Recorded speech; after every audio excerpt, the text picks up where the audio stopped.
This story begins with several system windows informing citizens about a series of anomalous events occurring around the world. A giant abalone was reported found by fishermen on the coast, so immense that not even 10 people could surround it, suspected to be a mutation caused by nuclear wastewater. There was also information about an ancient tree in a tourist area growing wildly, spreading its roots for kilometers, and cracks appearing in the ground due to a possible abnormal earth pulse. The notifications continued with giant vines falling from the sky, making fairy tales real, and with news that subway tracks had been destroyed in multiple places, resulting in some casualties. No one paid attention, since they knew all this was nothing more than a bunch of sensationalist headlines, not very different from the false alarm about the zombie bite years ago. Many students were gathered in front of the school, considering that local rumors were much more interesting than the news. Suddenly, their attention was completely diverted to the figure approaching. It was the beauty of the school, Chu Qingli. Immediately, the crowd wondered if she was finally about to break up with her boyfriend. According to them, the relationship was nothing more than an act of charity on her part. Chu Qingli had already been accepted into Qingcheng University, while her boyfriend hadn't even managed to get into a decent university. Because of this, their futures were on completely different levels. Chu Qingli approached Fang Yi and called his attention. Fang Yi turned around somewhat curious. With a cold expression, she explained that she had thought it over and their relationship wasn't realistic. School-time love always reached a point where one wakes up and realizes they are not meant for each other. A life together, according to her, required not only courage but also compatibility. For all this reason, it was best to end things. She thought with disdain that no matter what he tried to win her back, it would be impossible. Fang Yi remained silent, and noticing this, people thought his lack of reaction was because he was so shocked that he had collapsed or lost his mind. After all, she was the beauty of the school. They expected him to be on his knees, begging for another chance. However, upon observing him, they simply concluded that he was no match for a rich and beautiful girl, a toad who coveted a swan. With a calm gaze, Fang Yi agreed to break up with her, leaving Chu Qingli and the others in shock. Seeing that she had nothing more to say, our boy turned his back on her and decided to leave. She panicked and called out to him. With a piercing gaze, Fang Yi turned around and asked what she wanted. While her eyes were shining with rage, she made it clear that she didn't care what he was thinking or what tricks he would use. She wasn't going back with him, and she wanted this to be completely clear. Fang Yi began to stare at her and asked her not to flatter herself, calling her the school beauty. Upon hearing this, her eyes widened in surprise, making her blush. The others were in shock at Fang Yi's attitude. Fang Yi was aware that Chu Qingli and the others had no idea what was about to happen. He knew that society's current rules, like money and education, would soon turn to ashes.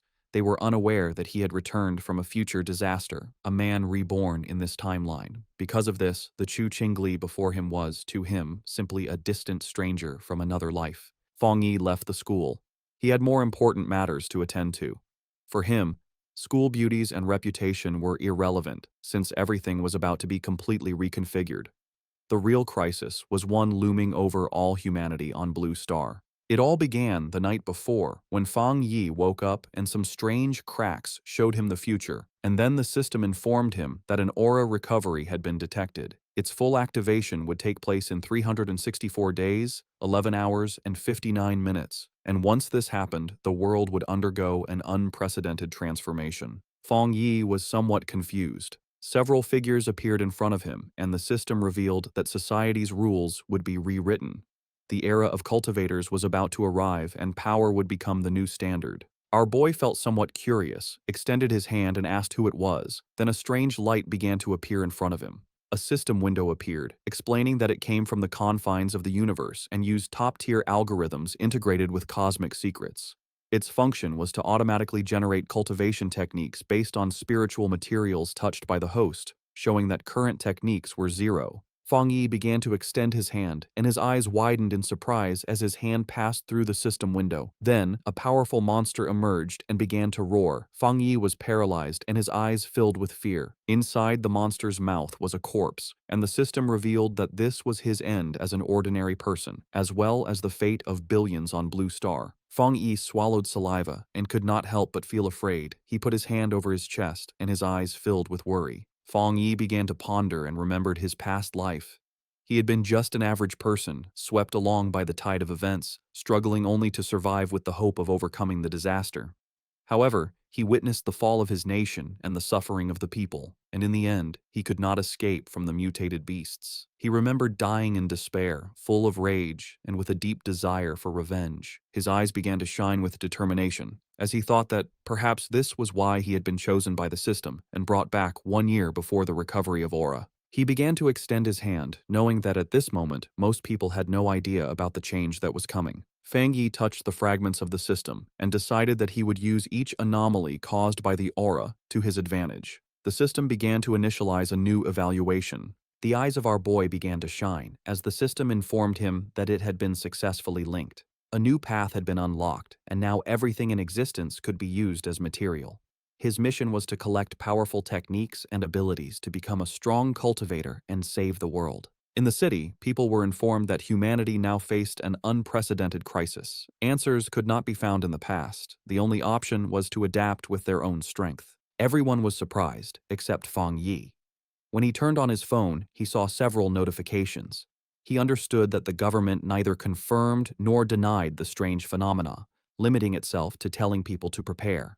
This, he knew, was Jia Nation's subtle way of issuing a warning, since reports once considered mythical nonsense would never have gone viral in this way. His eyes filled with sadness as he began to remember the past. He knew that this indirect and silent approach by Jia Nation helped citizens remain calm and trust their country. It was a hard and slow method, but much more effective than the chaos and gunfire of neighboring nations. Then he remembered that the system had told him that he could use anything, which meant that he should go wherever anomalies occurred. His attention was fixed on the phone. It was the #1 trending news.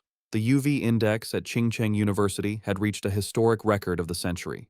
Because of this, a heat warning had been issued, urging new students to take safety precautions and use sunscreen.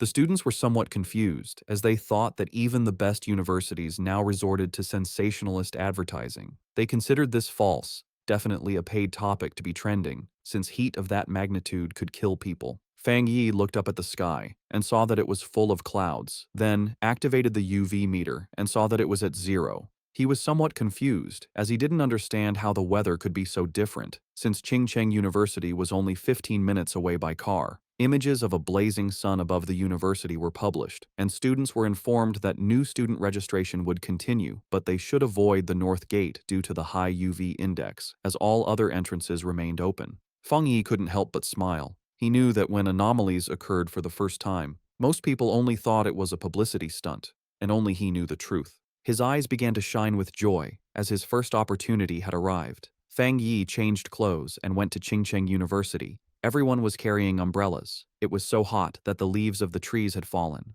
Our boy went to the north gate of Qingcheng University, the least crowded of all. He knew that something was definitely wrong in this place. Shiny ashes began to descend from the sky. While students were fleeing to avoid being scorched to death, Fang Yi's attention was fixed on it. He sat down and decided to touch it. Once his finger made contact, an intense glow began to emerge from it, and the system reported that it had detected an intense fluctuation in the Yang attribute, unlocking the data template of it. The energy began to enter Fang Yi's body, causing him terrible pain. An intense glow began to emerge from our boy's body. People covered their eyes to avoid going blind. They didn't know what was happening and thought they were hallucinating. The energy started burning Fang Yi's clothes, making him clench his teeth tightly. He put his hands on top of his head and started going crazy, not knowing if the system had finished compiling. He felt like he was about to die. The compilation was completed, and Fang Yi acquired a Yang attribute technique, the Golden Sun breathing technique. Later, it's the day for new students to register at Qingcheng University. Our main character's ex-girlfriend arrives at the registration area. A guy offers to carry her suitcase for her. Soon, more guys come over to try and get her attention, but she turns them all down, telling them she doesn't need their help. She looks over at a couple nearby with a sneer, but then a bright golden light flashes, surprising her and the other students. A voice on the loudspeaker tells everyone to stay away from the north gate. The girl looks serious and decides to go see what is happening. At the north gate, a huge burst of golden energy lights up the area. A dark figure appears from the smoke, giving off a powerful feeling. He takes a deep breath, and his eyes glow with a strong golden light. A screen pops up, telling him that he has created a new technique and earned 50 points. The guy looks at the screen and wonders what the points are for. He decides it's not important right now, but will probably be useful later. Time passes, and it is now night, with a strange-looking moon in the sky. The young man then starts to practice his new breathing technique. The next day, a bright sun is in the sky, and a new energy spreads through the university. Some students notice the sky get dark and cool for a second as they run to the north gate. A large crowd gathers there to see what is going on. The university's dean is angry and asks why no one listened to the warning to stay away. The group pushes through the crowd, which moves aside for them as they go to the center of it all. A hooded person with a serious look tells the dean to block off the north gate completely. At that moment, a system tells Fang Yi that he has cleaned a polluted area. He learns that the government already knows about these areas and wonders if there are other people like him. Hearing an alert about people not being allowed in the area, the young man knows things have gotten serious. The students see people in uniforms and wonder if they are from the army. From a rooftop, Fang Yi sees that the disturbance is getting a lot of attention. With his red eyes glowing, he decides it's time to leave and jumps off the building. Down below, the mysterious hooded person walks across the ground, which is cracked from the energy. The hooded figure looks carefully at the scene. This person kneels and touches the ground to feel for any remaining energy. Then, she picks up a piece of the ground to get a closer look at what happened. The hooded figure studies it and realizes a person caused the energy. Just then, officials begin moving the students out, while the person in the hood watches from far away. In the crowd, the guy's ex-girlfriend is shocked to hear that only one person did this. At that moment, she sees a figure jumping away and wonders if it was her ex, but she quickly pushes that thought away. With his grades, he could never get into this school. Far away at Fang Yi's house, the sun goes down and night falls. Lying on his bed, the young man complains that his body is still hot, even after a cold shower. Because of the heat, he's afraid he won't get any sleep. He also worries that because of what happened today, someone might have noticed him. He then picks up his phone and sees a popular news story about a cultivation association. The young man remembers that everyone used to think it was just a joke on the internet. Just then, he remembers the hooded people at the university and thinks they must be from the association. Curious, he opens the news story to read the whole article. It explains the different cultivation levels, from ghost acts to total transcendence.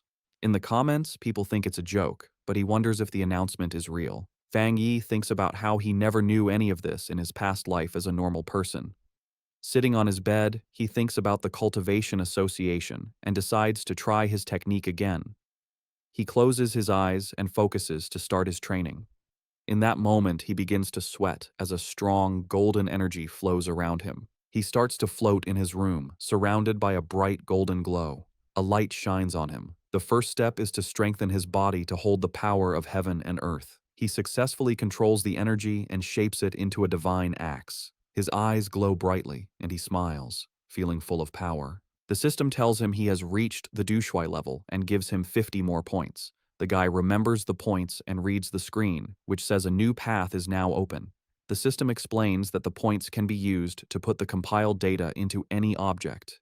He thinks about the idea of putting power into an object and looks at his mug on the table. He holds his hand out toward the mug with a golden glow of power. The system asks if he wants to use 1 point to put the Yang attribute on the mug. He realizes this is like enchanting an item to give it a special power. The young man thinks that if he did this to a weapon, it would become his own special item for fighting. He decides that having a powered-up weapon will be very important for what is to come. The guy then finds a small sword on his shelf and decides to try the power on it. He thinks that if the test works, he will buy a real weapon to be ready for the monsters. Suddenly, a strange noise from outside the building gets his attention in the middle of the night. Outside, a dark creature with huge claws is watching Fang Yi's apartment. With glowing red eyes, the strange creature shows its sharp teeth in the darkness. It looks like a giant demonic rabbit and gets ready to attack the building. But inside the apartment, the guy has no idea that danger is coming. Lying in bed, the guy feels uncomfortable from his new cultivation technique. With his red eyes, he wonders where the sound, which was like a rat, came from. He thinks the sound is not from inside or from the pipes, and it might be a neighbor's pet. Walking through the living room, he thinks that with his better hearing, it is normal to hear the neighbors. Then the guy focuses his hearing to listen more carefully to the strange sound, but he soon realizes something is wrong and becomes alert. Fang Yi goes to the door and comes face to face with the scary creature right there in the dark hallway. In the hallway, the strange creature with red eyes appears and glares at him, ready to attack. He is startled and recognizes the mutated beast. A memory from his past life scares him. At the same time, a drone flies over the city at night, showing that others know about the danger. On top of a building, a girl complains that they still have not caught the rabbit that ate a rare fruit.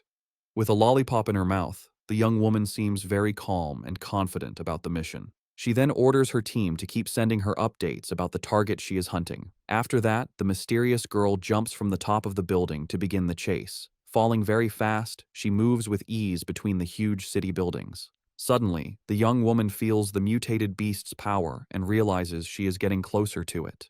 With her eyes glowing, she finally finds the creature and gets ready for a fight. The mysterious hunter lands hard on a rooftop, moving with amazing skill. Running down the side of a building, she gets the order to chase the target no matter what.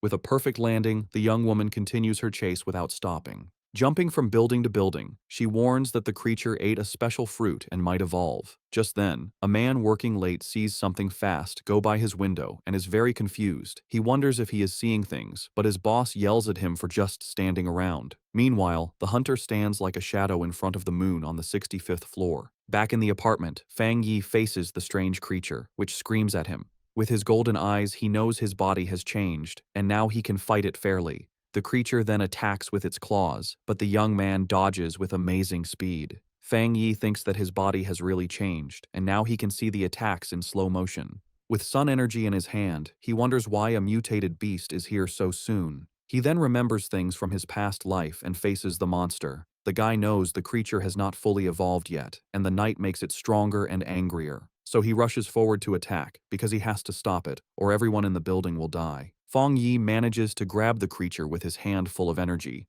With surprising strength, the guy bites the strange creature without any fear. He holds the monster tightly, and his golden eyes shine with a cold, focused look.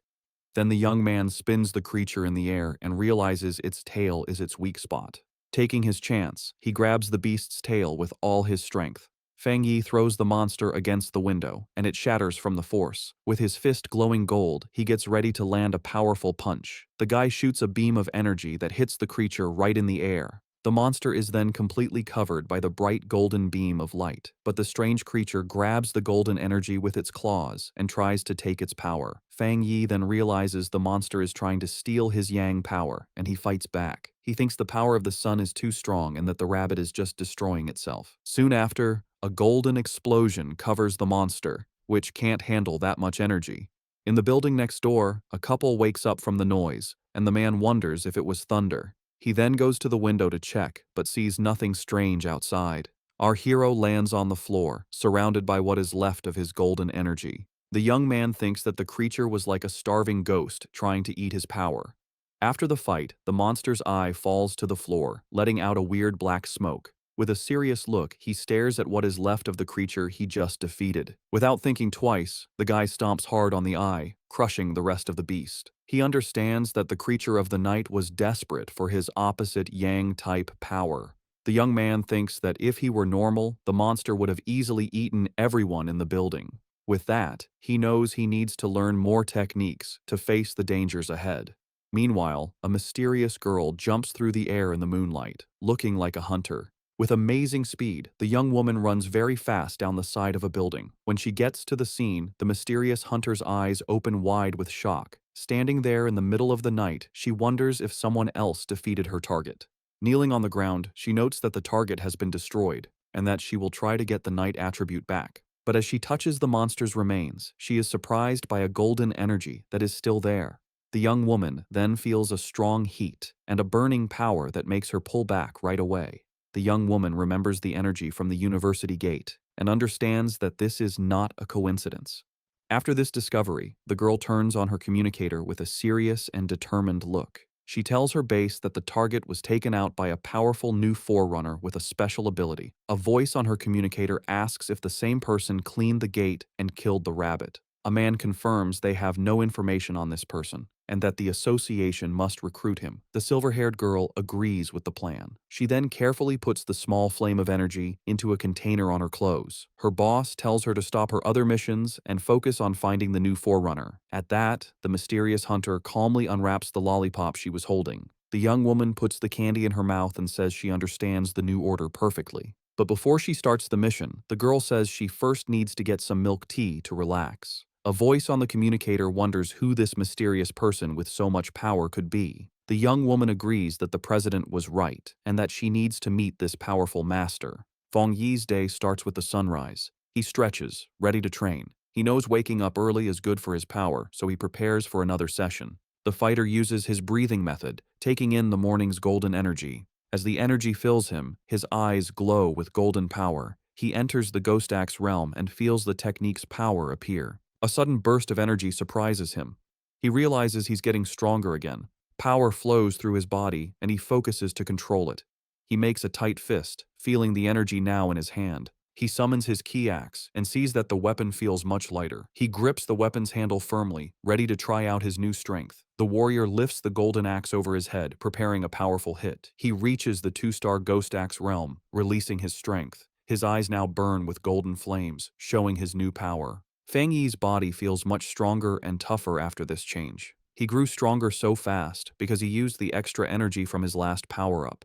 Feng Yi decides that from now on, he will level up slowly and carefully, one step at a time. But his growing power gets a lot of attention, so he needs a more private place. In the association's office, a man feels something strange in the air. He sees the change in the sun's energy and wonders if it's the new guy again. Feng Yi finds a quiet spot by a river to continue his plans. A system screen appears, and he confirms he will add a special quality to his weapon. He remembers trying this with another item, but it couldn't handle the power. This time, the new blade works with his energy, making a strong connection. A system message confirms the item encoding worked. Excited by his new weapon, he gets ready to test its amazing power right away. The test result shocks him with the incredible power the sword let out. A huge golden beam of light shoots from the blade into the sky. The warrior lands with his sword in flames, feeling the power flow through him. He almost starts a fire with that swing and sees how dangerous his strength is. The smoke from the attack is big, so he knows he was seen and needs to leave. A girl is running fast toward the smoke he left. She complains that she stepped away for a moment and missed everything. Suddenly, the young woman stops. She sees that the river is actually boiling. The agent flies over the damaged area, wondering what the new guy did to the place. She can already imagine being told off, since everything has gone wrong since he appeared. Just then, a golden flash in the distance catches her eye, and she becomes curious. The hunter is shocked by what she senses. This shouldn't be possible. His power level jumped from 1 star to 2 stars, and he even made a spirit weapon. The association only has 2 of those weapons, and the way to make them isn't fully known. The girl gets suspicious, wondering how he got this kind of power by himself. But she thinks she must be wrong and decides to start cleaning up the mess he made. Far away, Feng Yi thinks about how his weapon now has the Yang attribute, but he wants more. The system can encode anything, so he plans to add more qualities to the blade. Suddenly, his phone buzzes. He has a message from someone he doesn't know. He completely forgot about being private, and now a stranger is inviting him to a pioneers group. He's shocked to learn that official members must be at least Ghost Axe realm level. The stranger talks about a new pollution zone and invites him to a group hunt. He asks for the location, and the stranger sends a file about the lava dragon of the Shadow River. The zone has lava, and the same Yang attribute he has, so Feng Yi decides to accept the invitation. Far away in the Binmu district, a group is waiting for old Li's friend to arrive. One member says the girl's map was so good, he got there easily. The blonde girl thanks everyone for coming and tells them they need to work together. She is from the Cultivation Association and is disappointed that the pioneers here aren't very strong. What many don't know is that the Cultivation Association is a government group. Getting into the group was hard and required her family to ask for favors, so she hates to fail. Just then, one of the explorers sees the newbie arriving and calls him by his name, Fang. Feng Yi makes a strong entrance with his new sword and introduces himself to the group. The agent is startled by his power, but sees his aura isn't scary, but warm. Since the team is all there, the leader gives the signal, and they go toward the cave entrance. Feng Yi decides to go first and asks the blonde agent to take care of the light. The group walks through the cave, and one of them warns Fang about the loose rocks. They think it's strange that the place isn't very hot yet. Feng Yi reflects on how quickly the team accepted him and feels that their friendship is real in these hard times. Feng Yi keeps moving forward, and the ground under his feet starts to change color, showing that danger is near. Suddenly, they get to a huge opening and are amazed to see a river of boiling lava right in front of them. Without hesitating, Fang rushes toward the danger, and the blonde agent yells at him not to be so reckless. To everyone's surprise, the warrior pushes his sword right into the lava. The explorers panic and scream for help, A fiery explosion throws the team back, and Fang Yi's system detects a worldwide problem and starts to analyze the information. As he plunged his sword into the lava, Fang Yi's system analyzed the anomaly, revealing a new power, the inner flame, with an extremely high internal temperature and explosive properties, and the Scarlet Flame sword technique, which unleashed its power when the blade was drawn, coating it in fire and lightning. Resolved, Fang Yi gripped his sword. His eyes and the blade glowed with fiery power, a perfect technique for his Tang sword. Below, the other explorers, thrown back by a previous explosion, watched in amazement as Fang Yi stood unharmed in a vortex of fire. Realizing his weapon was absorbing the lava's power, Fang Yi then used his script points to permanently embed the Scarlet Flame attribute into his sword, which now burned with energy. When the flames subsided, his teammates concluded he had suffered a small cultivation accident and had recovered. The group was euphoric, noticing the cave's spiritual energy had stabilized. One of them celebrated being able to absorb it smoothly, while another, on the verge of beginning his cultivation path, excitedly shouted Xiaoya's name. The blonde agent, Xiaoya, encouraged them to train while she kept watch, and the team thanked her for the opportunity. The peace was interrupted when Xiaoya detected figures approaching the entrance, warning that other pioneers were arriving. 3 muscular men entered, led by one with an eye patch and glowing red eyes who arrogantly declared the resource-rich land was now theirs. Xiaoya grew worried, recognizing all 3 newcomers were at the 1-star Ghost Axe realm, a level her team couldn't challenge. Despite the danger, Xiaoya tried to reason with them, politely stating they had arrived first and even offering to let them join. Her diplomacy was met with contempt. The eye-patch-wearing leader mocked her low level and ordered them to get lost or face the consequences. Xiaoya's expression hardened. She reflected on the harsh reality of survival of the fittest in this new era, but as a member of the Xia Nations Association, she decided she couldn't allow this injustice. Just as the confrontation was about to escalate, Fang Yi stepped between Xiaoya and the hostile leader. With his sword ignited, he coldly asked the large man if he had nothing better to do than bully a young woman. The eye-patch-wearing leader was left stunned and speechless. Without hesitation, Fang Yi unleashed a single, devastating swing that created a fiery explosion, sending the 3 aggressors flying. The force of the attack startled Fang Yi's own teammates from their meditation. He remembered the tragedies caused by those who followed the survival of the fittest principle, knowing only overwhelming force would work on such people. To make his point, Fang Yi drove his blade into the ground in front of the rival leader. Surrounded by an immense golden aura, he coldly ordered them to scram. Terrified by this second display of power, the leader called Fang Yi a monster and screamed for his men to run as Fang Yi watched them flee. His teammates rushed over, buzzing with excitement over his incredible power. Fang Yi smiled, brushing it off and suggesting it was time to leave. As they left, Xiaoya contemplated the immense power Fang Yi had shown, realizing he had held back. Convinced he was a top-tier pioneer, she knew she had to report this major discovery to her organization immediately. The scene shifts to the Spiritual Energy Cultivation Association office, where a woman on the phone with Xiaoya repeated in surprise that another high-attribute pioneer had appeared. The office worker grew flustered, realizing she had said too much, especially with an imposing man standing behind her. She awkwardly hung up after confirming the report. The young woman cheerfully asked her gray-haired superior if they were lucky enough to have 2 high-attribute pioneers in a row. He, however, grimly corrected her that luck had nothing to do with it, explaining that every high-attribute individual is destined to become a new center of power, a responsibility that stressed him immensely. Under a sunny sky, Fang Yi returned to the city. He tried to disguise himself as a cosplayer, but his powerful presence and authentic sword only drew more attention. His walk was interrupted when he saw on his phone that news of the cave incident had already gone viral. He chided himself for his carelessness, knowing the eruption of his internal flame was too noticeable. Dismissing the idea that his teammates would betray him, he focused on a more urgent matter. The massive yang energy he had absorbed was pushing him toward a new breakthrough. He needed to find a secluded place immediately and headed for the back mountain. 5 minutes later, on that same mountain, a silver-haired young woman named Su Qingying, a garden restoration expert, felt a sudden, powerful presence. She saw an intense burst of light, like a miniature sun, and recognized the signs of a cultivator breaking through to the 3-star Ghost Axe realm. The scale of the energy astounded her. She'd never imagined a breakthrough of that realm could be so monstrous. Driven by a sense of duty and a flash of recognition, she raced toward the disturbance, vowing to catch the mysterious individual this time. High on the mountain, Fang Yi was focused on his breakthrough. He pulled in huge amounts of golden energy, which spun around him before forming a bright, sun-like ball above his head. As he meditated in the air, the power behind him formed a complex, star-shaped divine shape. Golden energy sparked across his skin, and his eyes glowed with great power as he tried to control the wild energy. Finally, the power came together, taking the shape of a giant divine axe made of pure golden and light blue energy, crackling with power. Meanwhile, Su Jingying arrived and stopped suddenly when she saw the amazing sight.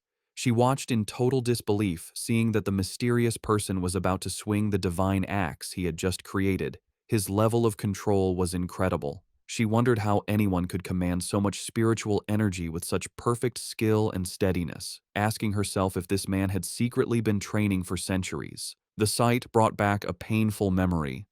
Su Qingying remembered her own attempt to break through to the Ghost Axe 2-star level. The pressure from her own divine axe had been too much for her, pushing back and making her cough up blood. It left her stuck in bed for a full week.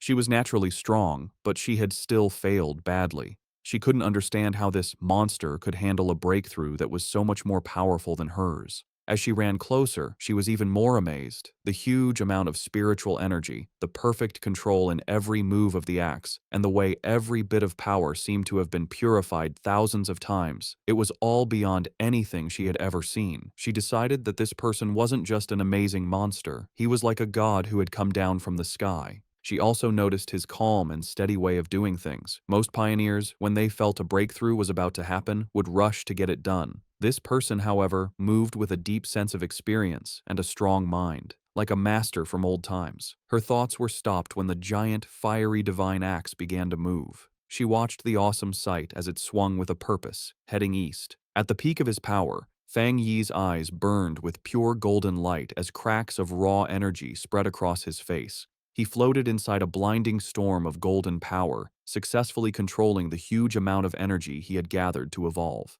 A system window then appeared, officially confirming he had succeeded. He had reached the Ghost Axe realm, 2-star. The new divine axe slammed down into the earth, releasing all of its power in one huge shockwave that tore across the mountain. Su Qingying was caught in the powerful blast and had to hold herself steady against the wave of golden energy. The leftover force cut a huge path through the forest before fading away, but when she looked up, the mysterious man had completely disappeared. Breathing hard from the effort and her frustration, Su Qingying couldn't believe she had missed him again, especially since she had arrived in only 30 seconds. A worrying thought came to her.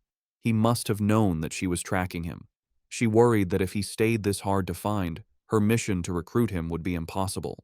Just as she was about to give up, she paused. A sudden idea hit her. She looked away from the path of destruction and toward a giant old tree that was now glowing with a soft, leftover golden light. With a new feeling of certainty, she called out into the woods that seemed empty, calling him Senior and asking if he was still in the area. From the shadows of the forest, Fang Yi appeared, his hooded body giving off a cool confidence. His glowing red eyes were on Su Qingying. He immediately knew she was the person who had been looking into him for the past few days. Seeing she had been found, Su Qingying stood her ground and properly introduced herself. She said she was the captain of the Firefly Squad, a part of the Spiritual Practitioners Association of Xia Nation, and also one of the nation's first pioneers. On behalf of the association, she sincerely invited him to join them. She admitted she had been following him for 2 days and hoped her methods hadn't made him think badly of her. As she spoke, Fang Yi stayed quiet, and his face was hard to read under his hood. Su Qingying added that while the public didn't know yet, all the official papers for the association were ready. Inside, however, she was very nervous, choosing her words carefully, and worrying if she was bothering him or making the powerful man angry. She knew she had to sound soft and respectful. Her carefully planned speech was cut short by Fang Yi's simple, direct question. "Why should I join?" The direct question surprised her completely.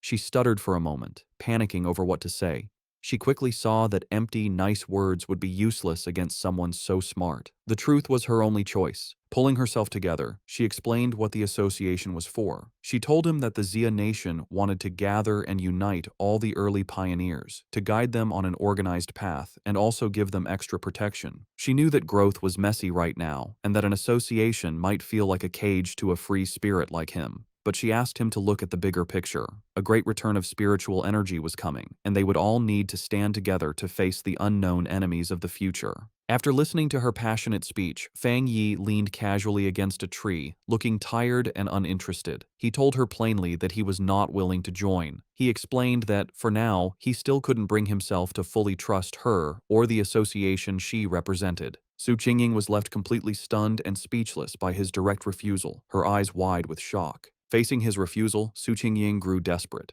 She quickly pulled out her identification card from her jacket. Holding it up for him to see, she quickly introduced herself again as Su Qingying and mentioned she used to be a well-known athlete before the spiritual energy returned. She begged him to believe her, hoping her public identity would give him a reason to trust her. Fang Yi paused and thought about her words. He touched his chin thoughtfully, saying that he now vaguely remembered her. His mind remembered a framed picture of her celebrating a victory as the runner-up in the Sia Nations long-distance championship. He realized her natural athletic skill was what made her such a fast and good pioneer. However, his face then became hard. A dark memory from his previous life came to mind, showing a vision of a ruined city. He knew that in his original timeline, the Sia Nation's work, including the association, had failed in the end, leading to the end of humanity. Now that he had returned with his system, he knew he had to be part of the solution, but joining the association at this point was not the right move. Putting on a more thoughtful look, he looked back at a hopeful Su Qingying and confirmed that he did remember her. He told her he would think about her offer, and before she could answer, he jumped into the air and sped away from the spot. Just as quickly, he reappeared right behind a startled Su Qingying. He gave her a firm condition: she must keep his location a secret from everyone for now. In his mind, he studied her respectful behavior and guessed that the association was careful about upsetting powerful pioneers who weren't with them. He saw this as a weakness he could use. Su Qingying suggested a deal. She explained that the association had detected the energy from his breakthrough and that she had to file a report. She suggested sending a report that was a mix of truth and lies to protect his identity while keeping her bosses happy. After a moment of thought, Fang Yi agreed to her plan. Su Qingying tried to call out to Fang Yi as he agreed to her plan, but in the blink of an eye, he was gone. She ran down the mountain slope after him, but it was no use. Tired and annoyed, she walked alone on a forest path, muttering in frustration about how many times she had failed to catch him and how he was now trying to avoid her. She sighed, complaining about the tiring work of erasing the powerful energy signs he left behind after every incident. Her thoughts were cut short by a voice in her earpiece, telling her to stop worrying about the hard-to-find pioneer and remember the mission she was on. The voice seriously told her that the strange creatures had appeared again. Su Qingying froze, her eyes wide with shock as she asked if they were really back. A scary memory flooded her mind, showing her surrounded by a crowd of terrifying wolf-like creatures with bloody mouths and glowing red eyes. She thought to herself that she would never forget those strange, bloody beasts. The story explained what they were: cold, evil, and bloodthirsty monsters born from the pollution zones made by the spiritual energies return. They got power from these zones, turning into monsters that ate humans. Some could even hide as natural disasters, killing anyone as they split up lands and made new pollution zones. If they weren't stopped, their very destructive nature would let them keep eating the human world until nothing was left. A heavy storm suddenly hit the city.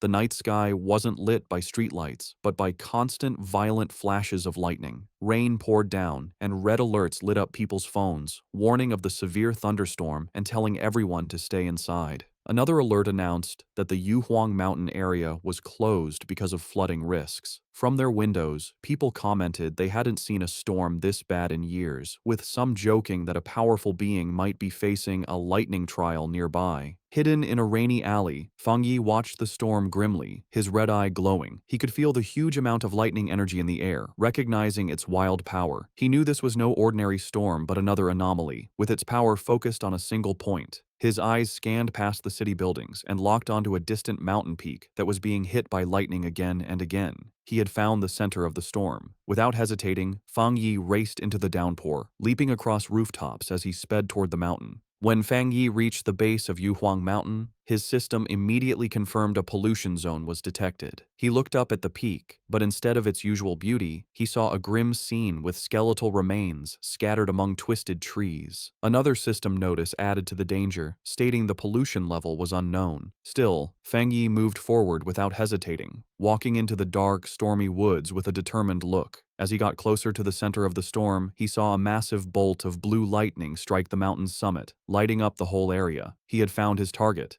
Inside the Spiritual Practitioners Association's command center, officials held a tense meeting. A large screen showed a vortex of blue energy over a mountain peak. An official reported that the danger on Mount Yuhuang was rising quickly, so they had to close it off and call it a new contamination zone. The grim-faced association leader said the situation was so critical, he had to pull Su Qingying from another important mission. He asked her to report on what was happening. Su Qingying told the officials that it was currently impossible to climb the mountain, as the unstable thunder energy was about to explode. Because of this, the area was officially classified as an A-level contamination zone. She continued with more worrying news. Based on how fast the energy was growing, the mountain would soon be an S-level threat, which would start their highest emergency plan. But she pointed out a major problem. Based on their data, no explorer they had could safely get near the area, admitting that not even she could handle it. A wave of shock went through the room, as calculations showed the mission would mean certain death even for highly advanced explorers. Facing this impossible situation, a man in a security uniform ordered the foot of Mount Yuhuang to be completely sealed off, with patrols sent out 24/7 to stop anyone from trying to climb it. The association leader firmly agreed. He declared they had to stop the threat by sealing the mountain and that no one could go near it until the energy concentration dropped.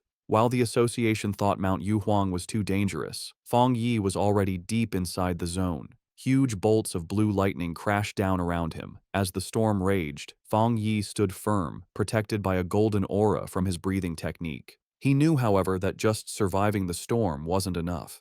To get the purest thunder energy, he had to climb to the center of the storm at the mountain's peak.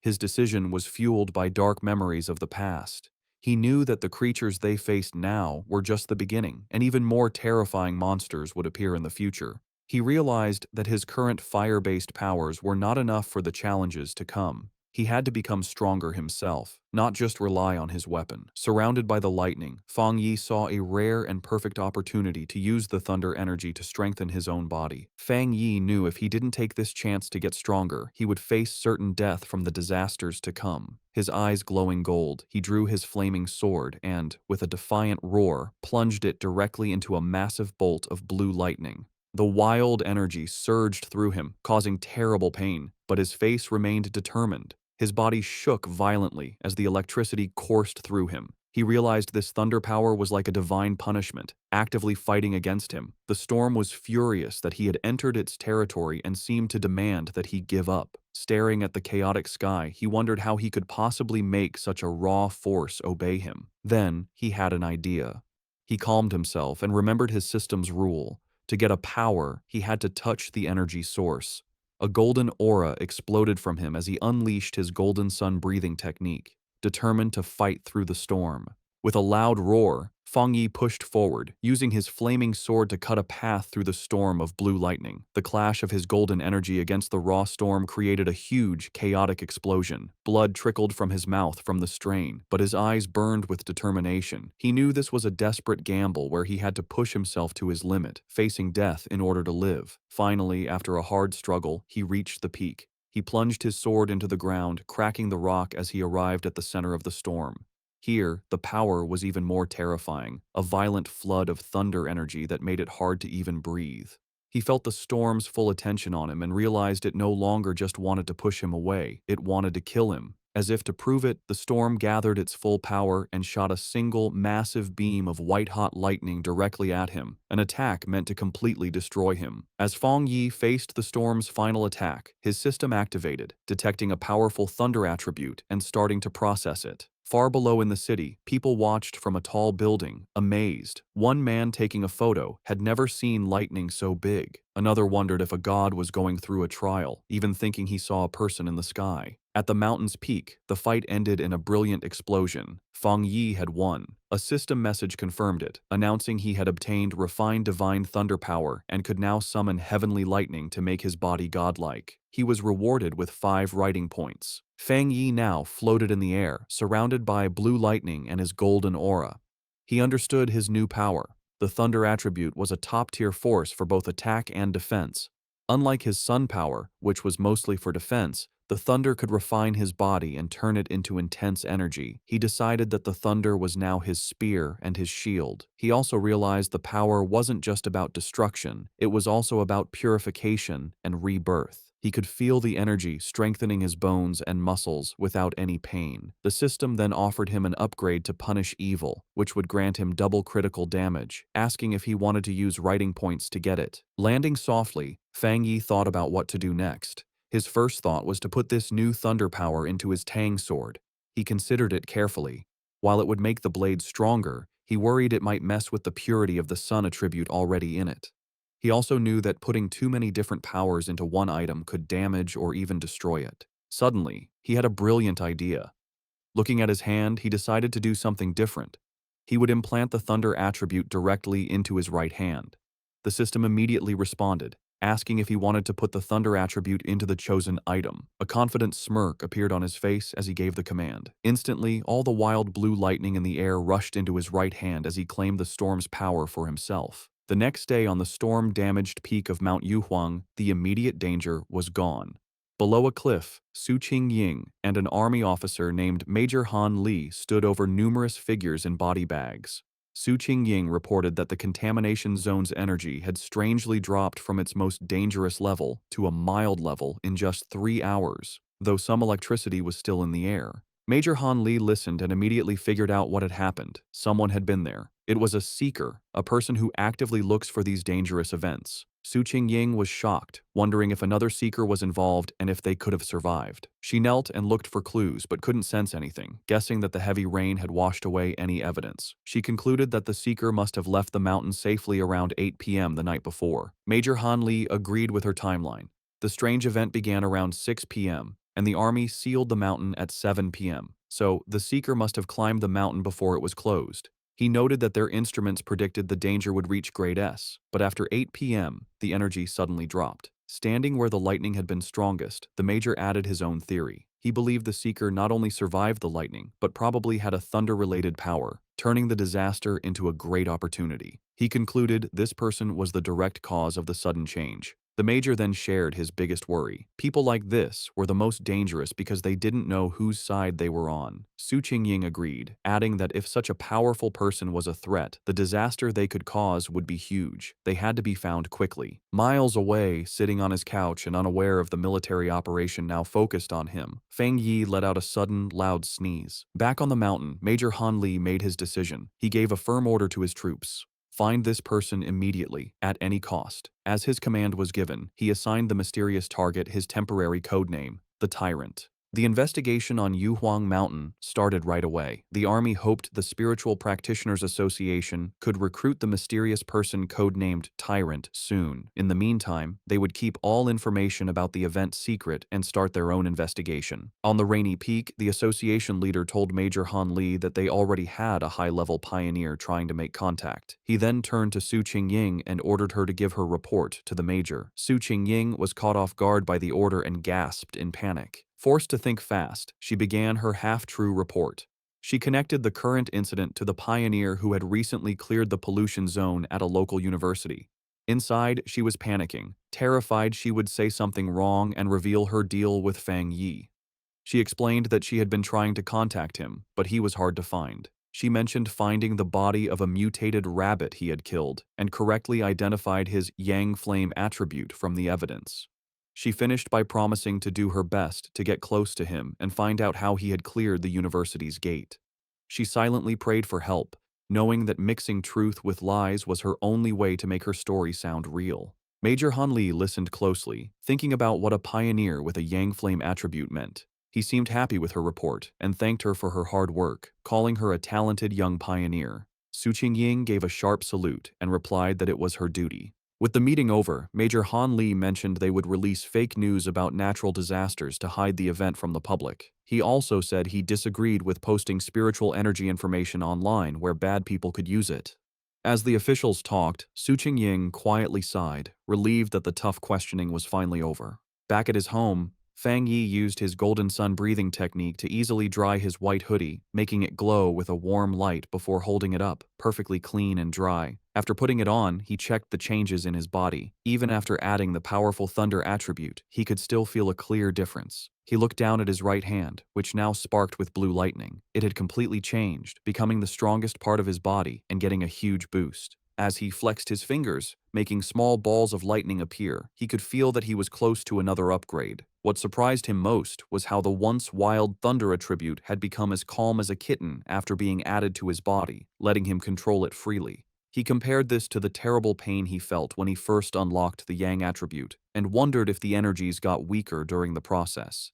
Remembering the system told him this new power dealt double damage to strange and evil creatures. He was eager to test it. His thoughts were broken by a sudden alert from his phone on a nearby table. He picked it up, wondering what was happening now. He had set up special news alerts after the last incident, knowing that in these crazy times, the government would issue warnings to protect people. For a pioneer like him, however, these warnings were more than just notices of danger. In every crisis, there was a chance to grow stronger, even if it meant risking his life. As Fang Yi thought about what to do next, he looked at the major news alert on his phone. The report said a huge explosion had just happened inside a chemical plant, causing a lot of pollution in the city. The official story said no one was hurt and told people to stay calm, but Fang Yi was suspicious of an event this big. He checked online forums, where people who saw it happen gave a much scarier story. People who lived nearby described a super creepy feeling they couldn't explain. One person asked if it was a cold, evil aura, and another quickly agreed. While many were doubtful, the overall feeling was one of dread and fear. The words cold and evil aura felt familiar to Fang Yi. Suddenly, a terrifying memory from his past life came back. A bloody hand and a horrible monster. He remembered hiding in fear from a giant, red, demonic beast as it destroyed everything around it.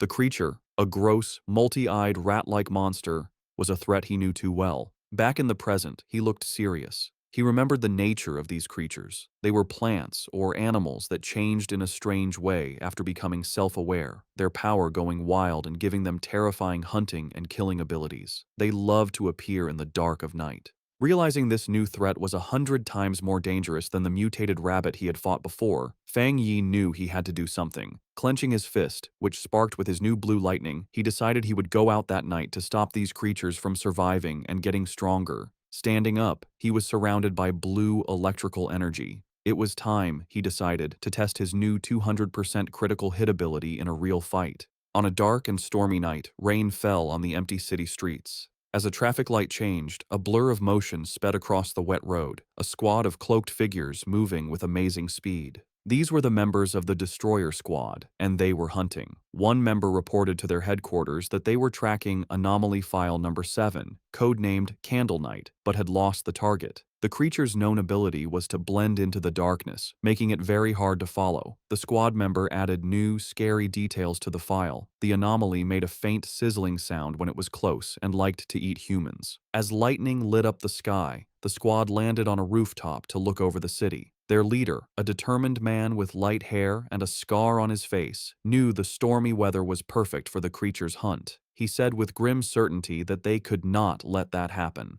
Miles away, in a busy command center, an operator got the updated information. He confirmed the new data for File 7. Candle Night had been submitted. The situation was serious. An extermination request was filed as a high priority, with a goal to solve it in 12 hours. The order came back from headquarters. The Destroyer Squad was to keep chasing the target, but their own safety was most important. The team immediately started the chase again, leaping from building to building through the rainy city. The squad leader paused, looking at a glowing holographic map of the city full of red markers showing active anomalies.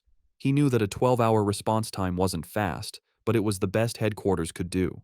The country was large, and with anomalies appearing everywhere, even their advanced resources were stretched thin. Just as the Destroyer Squad got close to their target's last known location, a warning came from their headquarters. The operator told them that the area they were entering was currently occupied by Spiritual Energy Cultivation Association agents. A photo of Su Qingying appeared on the screen as the operator explained that her team was watching pioneers there and could be asked to help. The Destroyer Squad's leader acknowledged the message and asked headquarters to have her come help, saying he had heard of her good work. Elsewhere, Su Qingying was surprised to learn she had become so famous. The Destroyer Squad waited grimly in the rain. Soon, Su Qingying and her own cloaked team arrived, taking a spot on a higher rooftop. With a hand on her hip, she looked down at the squad below and casually asked if they were the ones calling her for overtime. The Destroyer Squad's leader was not happy with her casual tone. He sternly told her that the Candle Night anomaly eats people and that this was much more serious than a simple overtime request. One of Su Qingying's team members shot back, asking if that was the right way to ask for help. Su Qingying then turned to leave, saying that the Destroyer Squad seemed so good, they probably didn't need help after all. She announced that her team, the Ying Squad, would be leaving. As they started to go, her team members muttered among themselves, one worrying about their boss's savage attitude and another defending her, saying their own missions were just as dangerous. The leader of the Destroyer Squad immediately panicked and called for her to wait. He apologized for his harsh tone and begged for her help. He explained just how dangerous Candle Night was, and that without her famous tracking skills, they would be at a great disadvantage. He stressed that if his team failed, the people of the city would be the ones to suffer, as the monster would kill them all. After agreeing to work together, the two teams stood on a rainy rooftop, ready to hunt. Su Qingying concentrated, and a glowing blue ball of energy appeared in her hand.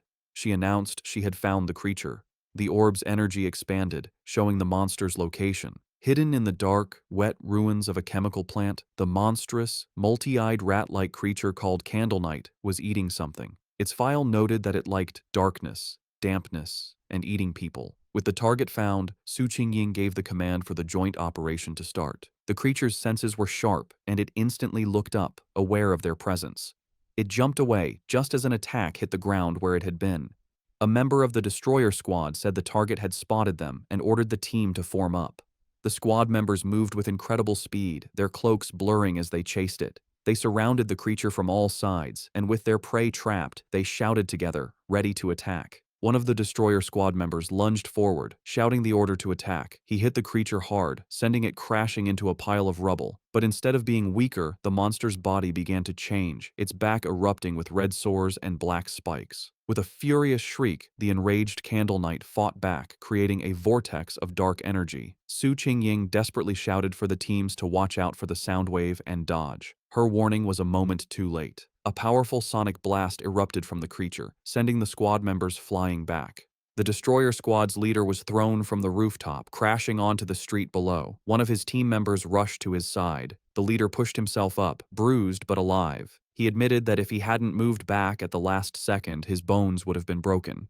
He knew they were in grave danger. If the creature stayed in the city any longer, it would cause a huge disaster. The battle took another turn as Candle Night continued to change. It grew large, bat-like wings and let out a roar, its throat glowing with green energy. It then spewed a corrosive, dark substance that filled the air with toxic green smoke. The creature aimed this blast at the ground, trying to melt the street to burrow underground and escape. One of Su Qingying's team members warned her that the monster had a corrosive dark power and that anything it touched would be destroyed. She explained that their team didn't have a power strong enough to fight it. Su Qingying, however, stayed calm. She ordered her team to stay alert and not to mess up the Destroyer Squad's formation, reminding them their main job was to gather information and help with strategy. Meanwhile, a Destroyer Squad member with a dagger prepared to strike the escaping creature. Suddenly, a pair of menacing red eyes glowed from the darkness. The winged Candle Knight lunged forward, narrowly dodging an attack from a leaping squad member. Enraged, the Destroyer Squad leader yelled at his team not to let the monster escape. The winged creature flew through the city streets, chased by the cloaked members of the Ying Squad. From a high rooftop, Su Qingying and two of her team members watched. Suddenly, she sensed a sharp increase in spiritual energy from the creature's direction. Realizing something important was about to happen, she ordered her team to stay outside while she followed it in by herself. The chase led them to a large, dark, abandoned factory. Inside, Su Qingying said she would scan the area's spiritual energy. The Destroyer Squad's leader noticed the advanced watch on her wrist. She confirmed it was a new device from the association, explaining that the watch showed the energy level a squad could safely handle was 50. Candle Knight's reading had been just 48. Suddenly, the device on her wrist began to flash wildly, the reading shooting past 80. Su Qingying shouted that the energy levels were going crazy. At that moment, a massive, shadowy form with glowing green eyes appeared in the rafters above. They had been led into a trap. Su Qingying realized with horror that there was more than one creature in the factory. The shadowy, monstrous face of a new creature loomed behind them. The Destroyer Squad's leader panicked, yelling that they needed to retreat immediately. Taking charge, Su Jingying suggested a tactical retreat toward the main door to force the hidden enemy to show itself. She fired a blast of energy to clear a path, shouting for her team to follow. But before they could escape, she cried out in pain and collapsed, her senses overwhelmed by an invisible poison gas. Su Jingying suddenly found herself alone in the vast green darkness of the factory. She called out to her team, but no one answered. She knew they were nearby, but the poison had made them unable to sense her. Putting the pieces together, she realized the full trap. Candle Knight had led them to this factory, which was the territory of a much more powerful creature, a giant serpent she had only faintly sensed earlier. As if summoned by her thoughts, the huge, armored head of a shadowy serpent with glowing green eyes loomed over her. She now understood that unlike Candle Knight's simple dark power, this creature's black mist was a strong poison, and they had been breathing it in since they arrived. The gas worked silently, paralyzing its victims while draining their spiritual energy. Fighting back would only use up their power faster, leading to certain death. She could feel her own spiritual energy was almost gone, and without it, she knew she would soon be another victim. As she collapsed to the floor, her strength gone, she despaired at the terrifying intelligence of a creature that was just playing with them. She closed her eyes, wondering if this was the end. Lying defeated on the factory floor, Su Qingying saw a single ray of light cut through the green darkness above. A flicker of hope appeared in her eyes. Suddenly, the factory ceiling exploded inward, and a blinding light filled the room. Her eyes widened as a figure came down from the blast. It was Fang Yi. He landed gracefully in the rubble, his hooded figure standing out against the glowing hole in the ceiling. He stood before the giant serpent, immediately identifying it as a dark attribute creature. Without warning, the serpent lunged, its massive fangs aimed at him. At the same time, the Candle Knight monster burst from the shadows, attacking from behind. Fang Yi dodged the serpent's attack and came face to face with the growling rat-like beast. As the two creatures closed in, he finally understood the full trap he had walked into. In a shocking move, Fang Yi let the Candle Knight monster bite his shoulder. As blood splattered, he noted their surprisingly smart tactics, one creature for luring prey, the other for killing them. He taunted the beast latched onto him, asking if it enjoyed biting people so much. In response, he unleashed his new power. Bright blue lightning erupted from his body as he challenged the monster to taste his thunder property. At the same time, he fired a massive beam of golden solar energy from his free hand, which hit the lunging serpent head-on. Now, covered in crackling electricity and free from the stunned rat creature, Fang Yi turned his full attention to the serpent, unleashing a flood of golden flames as he challenged it to see how well it could handle fire. The giant serpent lunged with a furious roar, its huge mouth open to eat its prey. With amazing agility, Fang Yi dodged the attack, flipping through the air while swinging his glowing golden sword. As he landed, he coolly told the monster to look at his blade, a clear challenge to the giant beast. The serpent seemed to pull back, cautious of the glowing weapon. Seeing his chance, Fang Yi counterattacked. Leaping through the air, he delivered a powerful slash to the serpent's face, his sword covered in the crackling blue energy of his thunder power. The force of the blow was huge, but the result wasn't what he expected. Instead of crushing its skull, the creature's head split down the middle, revealing a second identical head underneath as if it were shedding its skin. Fang Yi landed on his feet, his eyes wide with surprise at this strange development. The creature's split head then pulled apart completely, shedding its outer layer to reveal its true, healed form.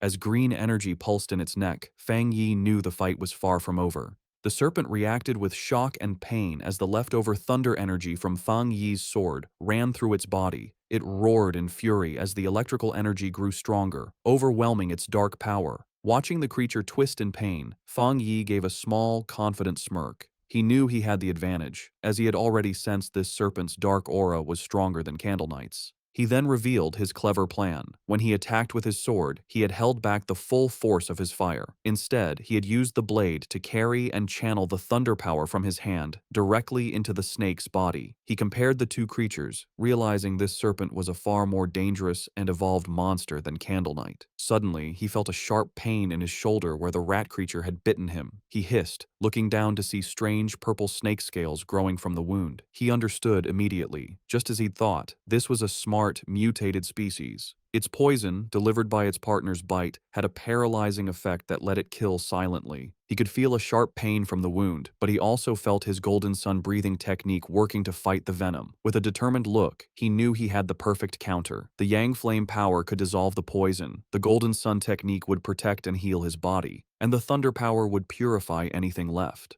As the energy from his powers pulsed through him, Fang Yi recognized the benefit of his combined abilities. The mix of his Yang Flame and Thunder powers now gave him a clear pain signal to any poison, acting as an early warning system. He knew he was lucky. For others, the serpent's sneaky poison would have been impossible to cure. He guessed that for the serpent to have grown so large, it must have relied on surprise attacks. He thought of the monster's den, filled with the skulls of its victims. With Candle Knight acting as the perfect bait, the two creatures had become a deadly trap even for top pioneers, which explained why so many had disappeared.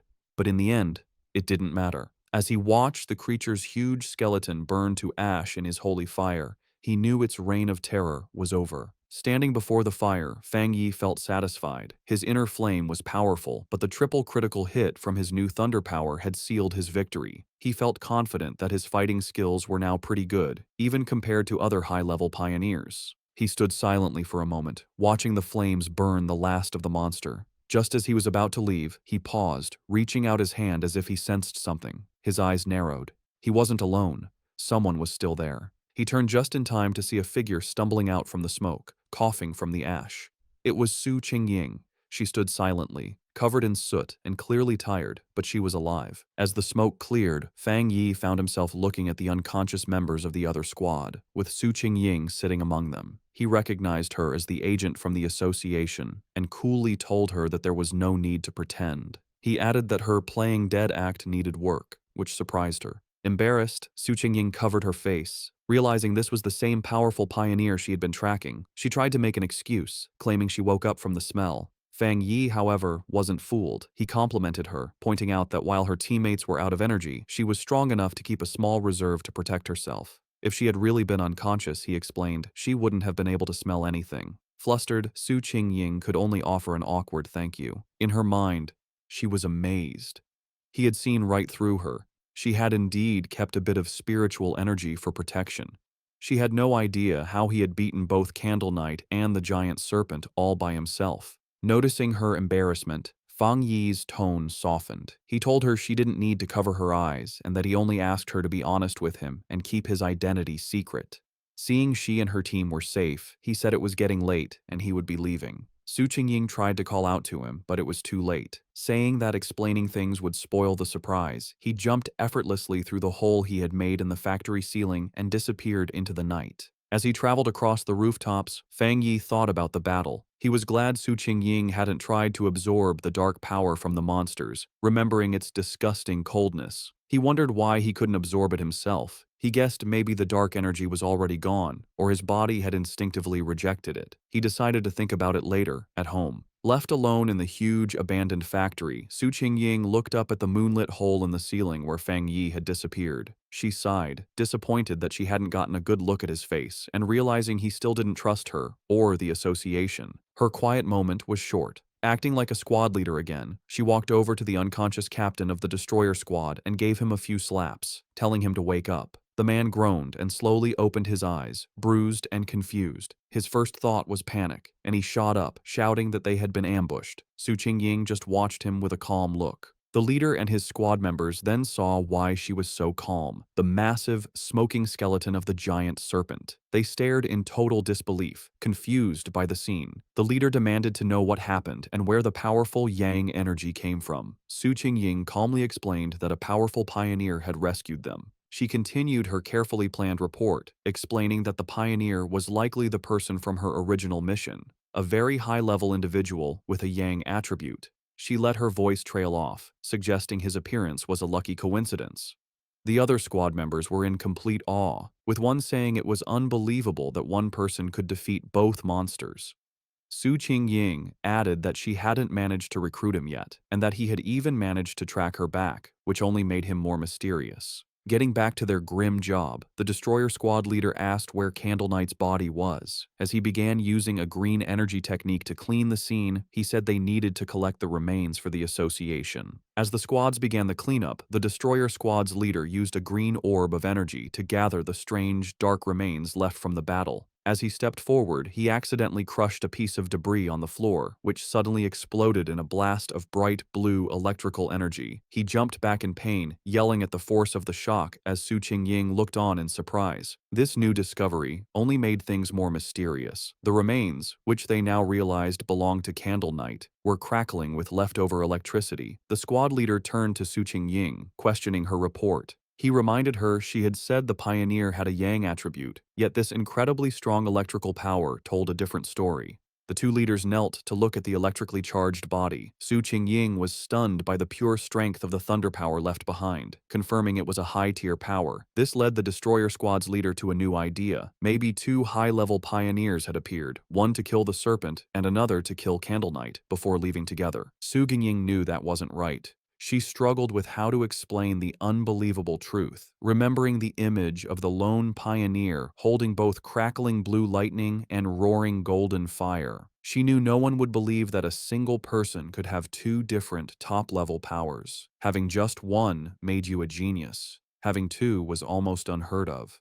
The impossible proof was right in front of them. The burning skeleton of the giant serpent was the work of a Yang Flame Walker, while the electrified body of Candle Knight was the clear mark of a Thunder Tyrant. The combined squads could only look on in complete disbelief, wondering what kind of monster this mysterious pioneer really was. As reinforcements from the association arrived, Su Qingying was glad she had left team members outside. If she had been inside too long without checking in, they would have reported her missing. She grimly realized the rescue team now at the scene had originally been sent to collect their bodies. Her two subordinates, who were knocked out by the serpent's poison, finally woke up. They scrambled to her side, crying with relief that their captain was still alive. With the threat gone, the association's team began their work. Their job had changed from a rescue to a forensic investigation. Using advanced scanning tech, they carefully analyzed the leftover spiritual energy and the battle signs, trying to piece together what happened for their report back to headquarters. Soon, one of the specialists approached Su Qingying and the destroyer squad's leader with his findings. He reported that after comparing all the data, from fighting habits to the way both monsters were killed, there was a 99% probability that one person was responsible for killing both of them.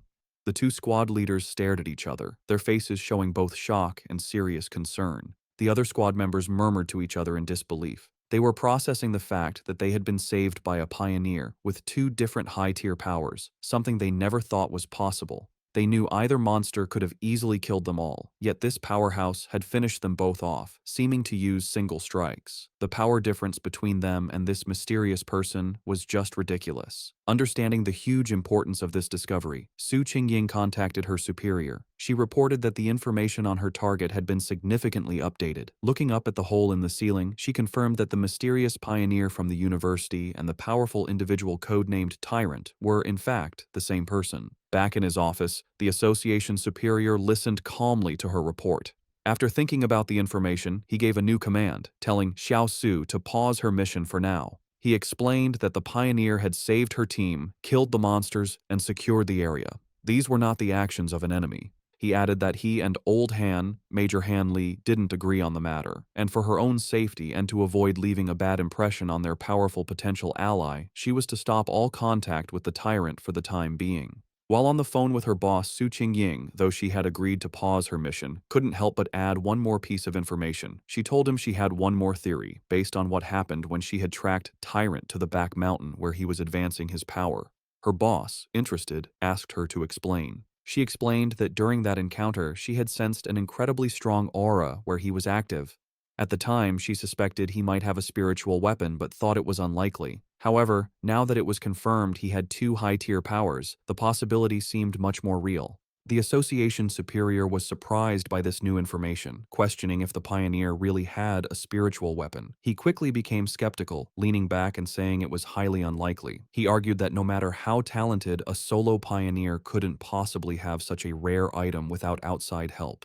Furthermore, he added, the team had found no traces of a third spiritual energy, which would usually come from a separately made spiritual weapon. Su Jingying quickly corrected him, clarifying an important detail. The spiritual weapon aura she had sensed during her first encounter with him was clearly a yang attribute. This new information completely changed things. The superior's eyes widened as he understood what this meant. If the weapon's attribute came directly from the user's own yang energy, it meant he wasn't just using a weapon, he was creating it. This led to an amazing conclusion. If he could create his own spiritual weapons, then he had to be a spirit creation realm cultivator. Such a being could theoretically do this alone, but that level of power was almost mythical.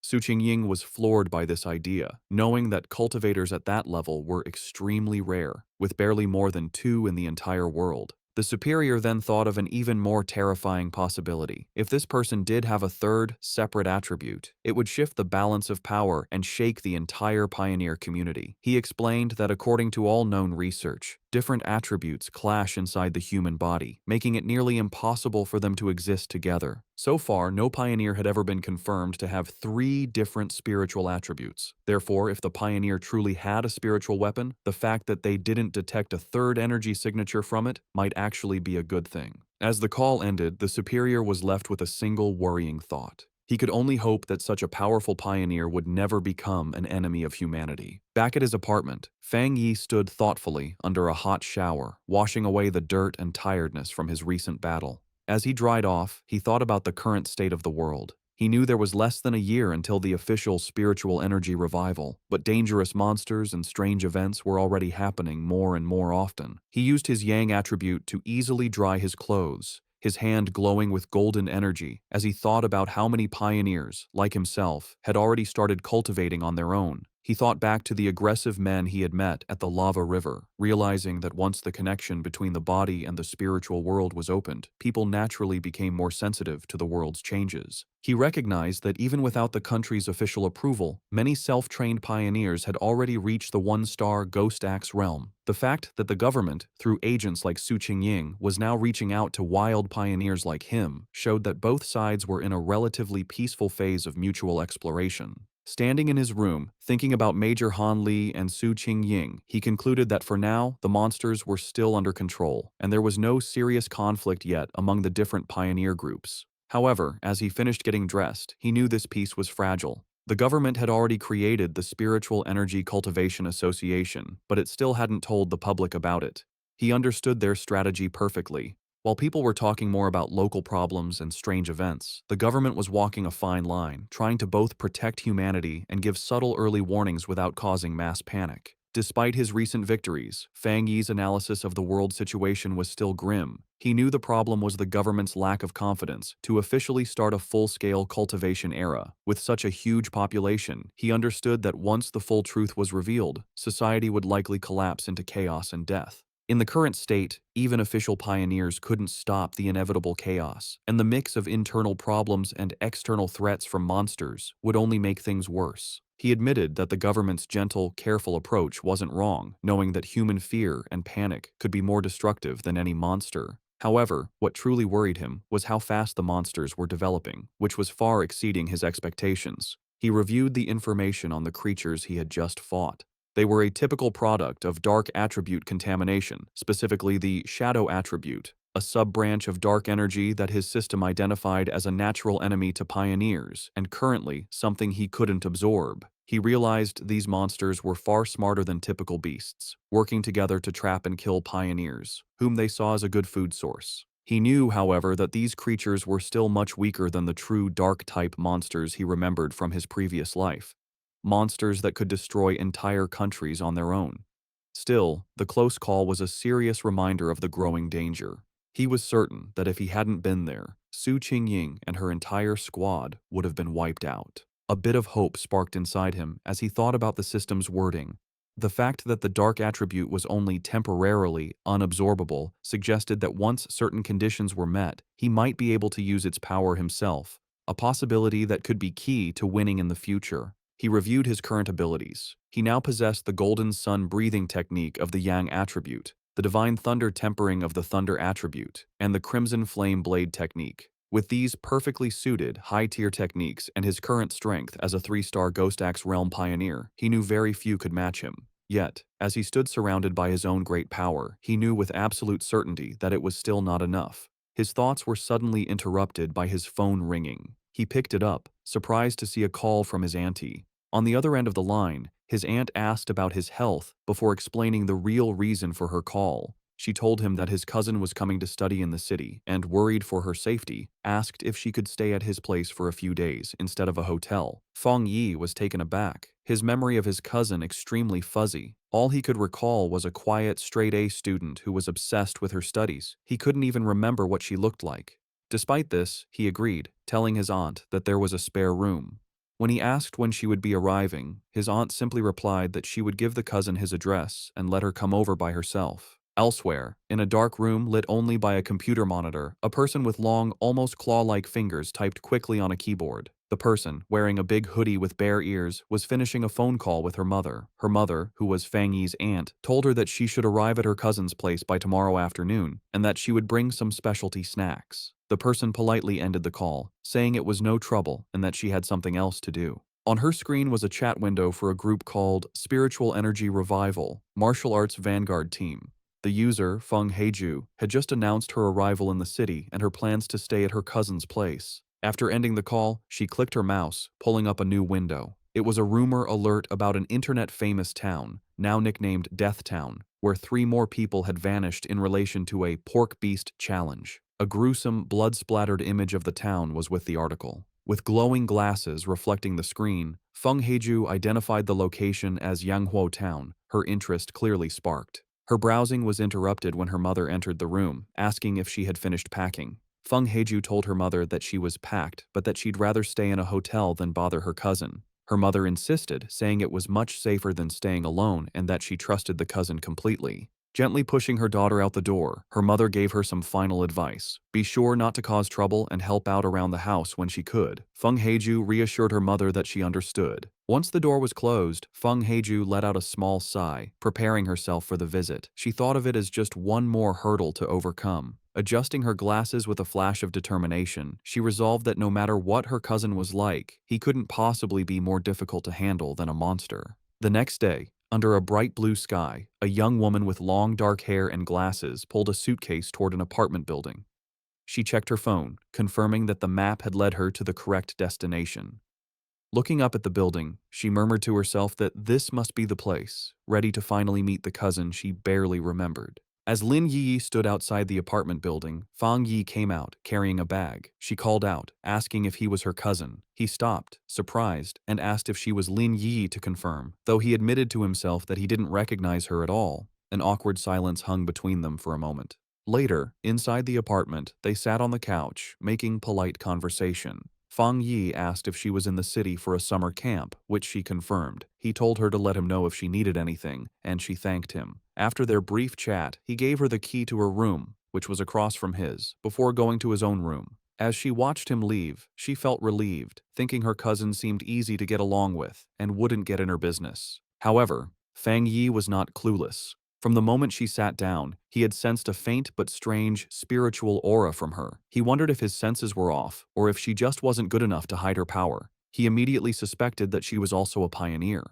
The aura he felt was faint but clear, and he realized her story about a summer camp was probably a cover for her real reason for being in the city. Meanwhile, in her room, Lin Yi was on her phone, confirming Fang Yi's suspicions. She messaged her pioneer group, the Martial Arts Vanguard Team, saying her cousin seemed nice and wouldn't interfere. The chat turned to recent events, with members talking about the powerful pioneer at the lava river. Lin Yi warned her team to be careful, as many powerful people were still hiding. After agreeing to wait for her signal, she logged off. She decided it was best not to do any cultivation for now, worried her cousin might discover her secret. 3 days passed. Fang Yi soon found that living with his cousin was making his cultivation difficult. His meditations could be interrupted at any time, like when she came out of the bathroom wrapped only in a towel. He also worried that the bright golden aura from his breathing technique was too obvious and would be impossible to hide. But the hardest part was her overwhelming kindness. One evening, she proudly gave him a delicious-looking dinner she had made. He tried to insist on doing the dishes, but she refused, saying it was the least she could do. He found her perfect politeness and extreme cleanliness almost strange. Despite the trouble, Fang Yi decided to go along with it. He thought that by letting her be overly helpful, he might get her to let her guard down. He knew this was the only way he could find out what she was really up to. Their quiet dinner was interrupted when her phone on the table began to vibrate. Both cousins glanced at the message, their expressions surprised for a moment. Fang Yi used the chance to excuse himself, saying he would go back to his room while she chatted. His cousin could only quietly reply as he left. Left alone, she stared thoughtfully after him for a moment before turning to her phone. Sitting on her bed, she took the call, her expression turning serious. She repeated the information she was getting, confirming that the great change of heaven and earth would happen again the next day at 3 in the afternoon, and she promised she would be there. Fang Yi easily overheard his cousin's phone conversation. She agreed to meet at the entrance of Yanghuo Town. He recognized the name as an internet-famous town in the suburbs, about an hour's drive away. With his suspicions confirmed, he watched her through the wall, his own spiritual energy flaring. He was now certain his cousin was also a pioneer. He was confident, however, that with her current strength, she wouldn't be able to sense him spying. He was impressed by her power. She was still just a middle school student, but she had already reached the 2-star Ghost Axe realm and was close to another breakthrough. He wondered if her high natural talent was the reason for her somewhat strange personality. He now understood her real purpose in the city. The summer camp was just an excuse. She had learned about the coming great change of heaven and earth, and had come to be at the center of it. He knew that every one of these great changes was a chance to get a new technique to increase his own strength. He wondered what kind of power would appear this time. In the end, it didn't matter. With a determined look, he decided that whatever power appeared, he would take it for himself. In her room, his cousin suddenly paused, feeling a strange sensation. She looked around, wondering if it was just her imagination or if someone had been watching her. Seeing nothing but the moonlit mountains outside, she dismissed the feeling and continued her preparations. The next day, the town of Yanghuo was buzzing with activity, with its mountains in the background. At the town's entrance, Lin Yiyi met a friend from her pioneer group. The friend playfully teased Yiyi about her cousin, asking if he was handsome. Yiyi replied that he was a good person, but just an ordinary-looking guy. Her friend sighed in disappointment. Just then, another woman from their group arrived, a redhead in a purple dress. She reminded the first friend that Yiyi herself had always said she was just an ordinary person. With the rest of their team there, the redhead announced it was time to get to business. One of the male members asked if a certain she was not coming. The redhead confirmed it would just be the 6 of them, adding that the missing member was always mysterious. Unknown to them, Fang Yi was watching from a nearby cafe balcony, his sword beside him. He noted that his cousin's little squad seemed to be pretty low-key. From where he was, he could sense their strength. The weakest was at the 2-star Ghost Axe level, and the man who had spoken was even a 3-star. He also overheard them say their team was usually stronger, with one powerful member often absent. As he sat watching, his attention was drawn to the mountains overlooking the town. His eyes narrowed with anticipation, sensing this was where the real event was about to happen. High in the mountains, the great change of heaven and earth finally happened. A giant green vine came down from the clouds, looking like the beanstalk from the fairy tale. This strange event would appear randomly and wasn't destructive, but for pioneers, it was an important key to understanding the changes in their world. Deep in the misty mountains, Lin Yi and her squad finally saw the incredible sight. The red-haired leader looked up in awe, confirming this was what they were looking for. The group stood in disbelief before the massive, pulsing vine. However, the awe quickly turned to fear. The group's adventurous friend suddenly grew pale and urged the others to stop, saying they shouldn't go any further. She was trembling with dread. She explained that seeing the vine in person gave her a terrible feeling. The leader then asked if they had seen the rumors on their internal pioneer forums. The friend's fear came from a dark story. She said she knew some of the pioneers from a team that had tried to touch the vine the last time it appeared. They were powerful, much stronger than she was, yet they all met a horrible end. She explained that after they came here, they were all buried, their skeletons now twisted within the roots of a dark version of the vine. Overcome with terror, she clutched her head in panic. She confessed she had a feeling they would all suffer the same fate. As she spoke, the reality around the group changed, and they were no longer on a mountain path. Instead, they were trapped inside a terrifying, pulsating, fleshy red cavern, the ground itself a gross mass of organic tendrils. The vision of their death was just a scary premonition. Back on the misty mountain path, the squad's adventurous friend, scammed in an online romance, was still shaken by the feeling of dread. She admitted that while she was originally ready to take the pioneer's risk to either come back rich or die, the moment she saw the vine, she felt an overwhelming fear. Her gut told her this was a new, unknown, and powerful high-level monster, a mutation she couldn't handle. Tears filled her eyes as she said she wasn't ready to die here and wanted to back out. The red-haired leader and Lin Yi looked at their upset teammate with understanding. They confirmed they had all felt the same heavy feeling from the vine. Lin Yi explained it further, describing it as a feeling of complete emptiness within the wood-type vine. It was a strange feeling, as if all life had been swallowed by time, leaving only an empty shell. This, she explained, was why they all felt so scared. The group came to a scary conclusion. The vine was trying to eat their life force. Just as the fearful friend was about to panic, Lin Yi grabbed her hand, her face showing fierce determination. She declared that this was the path of the martial pioneer, a path that required them to face such dangers directly. Unseen by the group, Fang Yi watched from a nearby cliff. He, too, could sense the heavy, suffocating death energy coming from the giant vine. He noted that out of all the world monsters he had faced, besides the pure dark attribute, this vine gave him the worst feeling. He had to admit, the small squad had serious guts to even think about cultivating in such a dangerous place. He analyzed the monster more closely. While it was clearly a plant, a symbol of life, it felt completely lifeless. It wasn't really alive, but a dead thing pretending to be living, with no spiritual energy of its own. He could see it was stained with the blood and bodies of its past victims. Back with the squad, Lin Yi took charge. She stood on a cliff edge, speaking to her team with new purpose. She told them they didn't have much time to waste. Knowing the danger, she suggested a new plan. They would carefully sense the energy around the area, checking out the monster without getting too close. Confident in her plan, Lin Yi believed that by sensing the monster's energy from a distance, her team would be safe enough. She found a spot high in a tree and began to meditate, surrounding herself in a protective bubble of blue spiritual energy. From a clifftop far away, Fang Yi watched them. He was impressed by their caution, noting they had chosen a distance that was both safe and good for cultivating. He gave credit to his top student cousin for correctly figuring out the best range, a position that was neither too reckless nor too timid. As Yi's cultivation grew stronger, the spiritual energy around her began to surge. Fang Yi watched in surprise, realizing she was about to have a breakthrough to the 3-star Ghost Axe realm. He was genuinely impressed. His cousin was truly talented. In a bright flash of blue light, she successfully broke through. Her teammates watched in awe, amazed that she had already reached such a high level of power. However, the huge energy disturbance from her breakthrough did not go unnoticed. Deep in the forest, the sleeping roots of the giant vine began to twist and glow with a scary green light. The pioneers felt the ground shake, and one of the men looked back in alarm. The whole group panicked as the monstrous vine began moving directly toward them, its tendrils bursting from the earth. The team's leader was shocked that the creature could have possibly sensed them from so far away.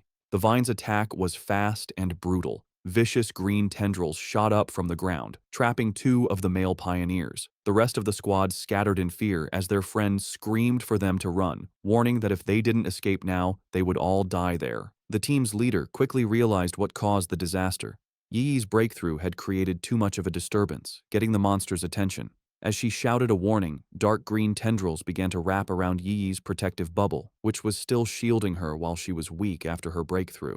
The leader knew they couldn't get caught. Once the vine wrapped around them, its deathly aura would eat them instantly. Under the immense pressure, Yi's energy shield began to crack. Chaos broke out as the red-haired leader tried to pull her panicked friend to safety. The friend screamed that they couldn't leave Yi behind, but the leader replied desperately, asking what she was supposed to do. She furiously asked if she should use her own precious spiritual energy to protect Yi, basically dying so her teammate could level up. As chaos erupted around them, the red-haired leader tried to calm one of her male teammates, who was arguing that they should leave Lin Yi to save themselves. He coldly said that life and death were up to fate, and if they didn't leave right away, they would all die with her. He reminded her that they were all just people who had met by chance, and that she was being too emotional. This cold, practical view, however, only made the leader angrier. She shoved him aside, shouting that she would not leave her teammate, even if it meant going against the rest of them. From his clifftop spot, Fang Yi watched the scene. He knew his cousin, still just a student, was probably unaware of how much danger she was in as she remained weak in her meditative state. The vine's power was overwhelming, and he wasn't sure if even he could save her with his current strength. But he knew he had to act fast, as the tendrils were already starting to crush her protective barrier. He clenched his fist, a golden aura flaring around him. He had made a promise to his aunt to take care of her, and a promise made must be kept.